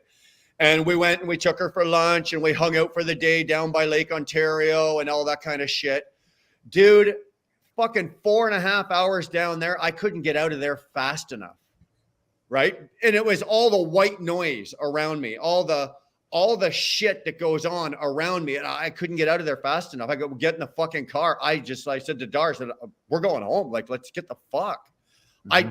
I'm now accustomed to this style of living out here that when I go back to my old style of living, I'm not comfortable with that anymore. I'm really not. But what's the rush? Why is everybody in a rush? Why do you want to rush life for? Why not enjoy life a little bit, right? See, I don't want to be that far in the country like this guy in the bottom corner where you don't get internet. Why not? Why not? They can go outside and take a piss outside without no one gives a fuck. There's no one I can go take a piss outside right now if I want to, but I still want internet. I got no internet. I'm not sitting here talking to you, listening to your fucking wisdom. So at the end of the day, let's say EMP hits the United States, wipes out all our communication. What are you going to do then? What am I going to do? I'm going golfing. But you have no way to contact nobody. How are you going to contact your next golfing buddy? I can go play 18 holes by myself. I've done it before. No problem. You know what? When I play golf by myself, I'm a better golfer because fucking there's nobody there to catch me cheating. Right. You put any kind of score down at this point. But I love the country life. I like going to small towns. I'd rather shop in a small town than in a big city. Well, so do we. I don't know about where fucking Stuart lives, but where we are, like I have a local. Kentucky. I can go into Napanee and I can go grocery shopping and I can, we can go into Kingston and we can go to a mall. Myself personally, we've got like a nice little butcher shop just up the road, up on a country road, an old time butcher shop. I can go to an old style, authentic, what most people would call old, but would to us, just go to the general store. If I want to, I can do that, and that's what I like. Right? Yeah. I don't need to have Napanee over there and Kingston over there. Yeah. I can do fine with just good old country living out here. I'm good with this. Yeah, he lives by Franklin, Kentucky, I think. Right there by Franklin. Does he? Because he says because he says he's about 35, 45 minutes away from Nashville. Franklin, Kentucky is about a good 45 minutes away from Nashville. Yeah, I'm 35 miles or 38 miles north of Nashville. But yeah, so I got the same. I don't have a butcher shop, but I got like a little grocery store. I got a Walmart as well here and a Lowe's. But there's a lot of like your small family run stores. And we make a point of going to the little small restaurants and stuff like that. Just stuff like that. It would be nice to have a family run butchers or something like that. That would be pretty neat, or a bakery. I think they have a bakery here, like a donut shop and stuff. Yeah. You can be the butcher, Stuart. You got the cows, right? You can be the butcher. It's funny you say that. I spoke to the wife about that because I got a whole bunch of books on butchering as well. Right. I'm a book nerd. I love to read. You're a self-learner. But the University of Kentucky actually it's one of the only universities in the country that has a program for butchering, and I think that would be a cool. Maybe not so much the actual slaughtering, but the actual breaking down into the different cuts and actually breaking the animal down would be, I know it'd be a good skill because it's a skill in itself, and it's become a bit of a lost art. You know, it's all commercial. Dude, let me tell you something. Let me tell you something, Stuart. We've got like you said, like I can go 2 miles down the road this way, and we have like an old style bakery. Like you walk up the street and you can smell the you can smell the bread bake, you can smell the bakery, you know, that beautiful smell. And then I think 4 miles this way and I've got the butcher shop, right? And it's an old fashioned butcher shop. Like he's got a very small building with a big lot in the back, and you see the cattle trucks pull in. He does his own slaughter. Like he takes them right off the truck. The cattle, the pigs, all that kind of shit. And we support that. Dar support. And the beautiful thing about Dar's business, what she does is she deals with a lot of the public. So she ends up making friends with all these people, right? She knows people at the butcher shop. She knows people at the bakery. She knows the couple that own the general store. And that's awesome. You know, that is awesome. I don't want to go to fucking, you know, I don't want to go to Dominion or a big grocery store if I don't have to. I don't Walmart. I don't even go into Walmart. I'm that asshole guy that sits in the car while his wife goes into Walmart, and I sit out there and play on my phone, and all the other wives give me dirty looks going, look at that prick, makes his wife go. Why? Because I don't want to go in there. The hustle and the bustle, I don't want to deal with it. Right? Same with any of the big grocery stores. Now, that's not to say like today, you know, Dar was busy doing something, so I ran into town and I went into the grocery store and grabbed some groceries. But dude, I was in there for a fucking total of 11 minutes. Okay. I went here, got my shit and got the fuck out. I don't do well. IKEA, God damn, you don't want to see me in IKEA. It's a bad scene taking me into IKEA. I just don't want to deal with it. So we enjoy the butcher shop. We enjoy the bakery. We enjoy the general store. If I have to go into there and do the nappany thing and go to Walmart, Dar goes in. I don't do it. And buy it from a butcher, you know what kind of quality meat you're getting too. Oh, hell yeah. You know where that cow came from. You know what antibiotics that farmer used, or if any, right? Yeah. And number two, it's a lot cheaper to buy a half a cow than it's going to the grocery store and picking your meat out, right? Yes and no. Yes and no. You can go to Costco and buy a ton of steak and buy a ton of chicken and buy a ton of shit. And it is cheaper than actually going to the butcher shop, because when I go into, like, the name of the butcher shop is Quinn's, right? Like the guy's name is Brian Quinn that owns the butcher shop. So you go into Quinn's, for me to get, say, a 10-ounce New York steak from Quinn's, it's probably $1 more than it is to get a 10-ounce steak from Costco. Why? Because Costco's selling 25,000 fucking steaks a day. Yeah, but Quinn's, what's the quality though? What's the quality of that steak? Well, the quality at Quinn's is top notch. Right. So I'll pay that extra $1. Right. So you go to Costco's, you're not buying quality meat. Of course, it's going to be cheaper than going to the butcher. I'd rather pay for quality than shit at the end of the day. All day long. Because I know where that animal came from. That butcher knows where that animal came from. They know what kind of antibiotics were in that animal. All that's listed. And you get a personal with that butcher. And you can cut the meat any way you want the meat to be cut. Oh, we've had barbecues here where we've had people coming in, and we can go and say, okay, I want 12 cuts at this size. I want 6 cuts at this size, and they do it for you. And it's, am I going to pay a little more for it? Yeah. But am I going to enjoy it a lot more? Fuck yeah. Well, you can buy half a cow right now. I think it's like almost like $800 for a half a cow, right? It's more, half a cow is a lot of meat. It's more than that up here. We just bought half a pig. I can't remember what Dar paid for half a pig, but I think a half a cow is about $1,200. Yeah, that's Canadian. Yeah. So you're probably about $900, or about $900 American. Yeah, my sister bought a half a cow 2 months ago, and it cost her about $780.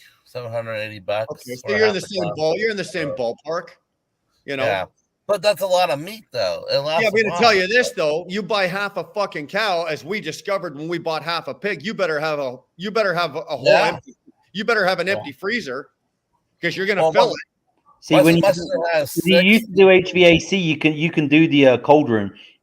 I know how to do all of that refrigeration and stuff like that as well. So I could buy one of these walk-in freezers and quite easily. There you go. There you go. Hire Stuart to put your walk-in freezer. I can do that as well. I know how to do all that.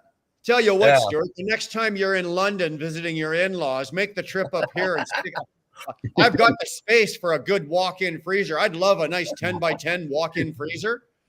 If you're making the trip up here for what the fuck, you might as well swing by and throw a freezer in for me. Might as well. Fuck it. Yeah, my sister got 6 deep freezers in her garage. She don't even put the cars in the garage because she got all these fucking freezers full of fucking meat. Oh no, I can show you this garage. I can put a 10 by 10 freezer in here and still get 2 pickup trucks in my garage. There you go. My garage is big. Is it like a below ground garage? It looks like it's like a basement garage of some sort. No, I live Stuart, in a raised bungalow. Okay. Right. So the garages and the driveway are at ground level. The house is actually like the main floor of the house is about 4 feet above ground level, and the basement is raised. Okay. Right. So I've got, instead of, you know, when most people, when you have a house, you got your basement windows, you get these little like that. I've got full size windows in all the basement and all the rooms in the basement. Okay. You got a walkout basement. The reason all the homes here are raised bungalows is because we're on a water table. So they couldn't put the basements down as deep as they were. Yeah. Right. So they went down as far as they could without disrupting the water table. But I actually like it. Mm-hmm. I actually like it. You know, it's nice because now my basement has so much natural light because every single room has a full size window. Yeah. Right. If anything happened, anybody down the basement, you could just push out one of the screens, open a window, push the screen. And like somebody my size, I could climb out a window, not a problem. Right. Mm-hmm. I like that. Yeah. You know, because now we've got like my daughter Brianne and her boyfriend Mike. They rent part of the basement downstairs, and God forbid something happened. I know that at least they can get the fuck out of the house. Yeah. You know? Yeah. It's you don't have sliding glass doors outside of your basement, like a walkout basement? You don't have a walkout basement? No. But although, you know what? I probably could, but the problem we had is we didn't build this house, right? The previous owners built this house, and they put a swimming pool, and the only wall that would have been accessible to do that would be at the swimming pool. So I'm not putting a walkout door, you know, to an in-ground pool. Right. That would be so. You can't win them all, right? Right. But you know what, guys? I'm going to shut this down. Oh, we're at 6 hours right on the dot. It's about fucking 35 degrees in this garage. I've already put layer on. I'm not putting another one on. Beautiful weather. Oh. It's good for this is great sleeping weather. Oh yes. I like to sleep in this. So yeah, I did notice that that was the first I hit the first cold front. I was in St. Louis and it was down in the 50s.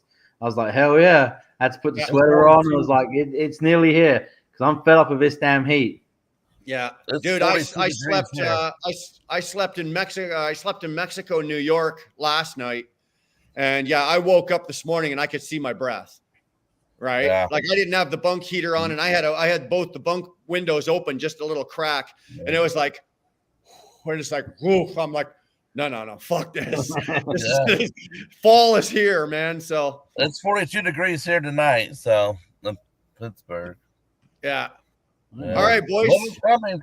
I appreciate having me on. Thanks for popping in. We'll see you guys down the road, eh? Catch you later, man. All right, Wilbur. Good night, man.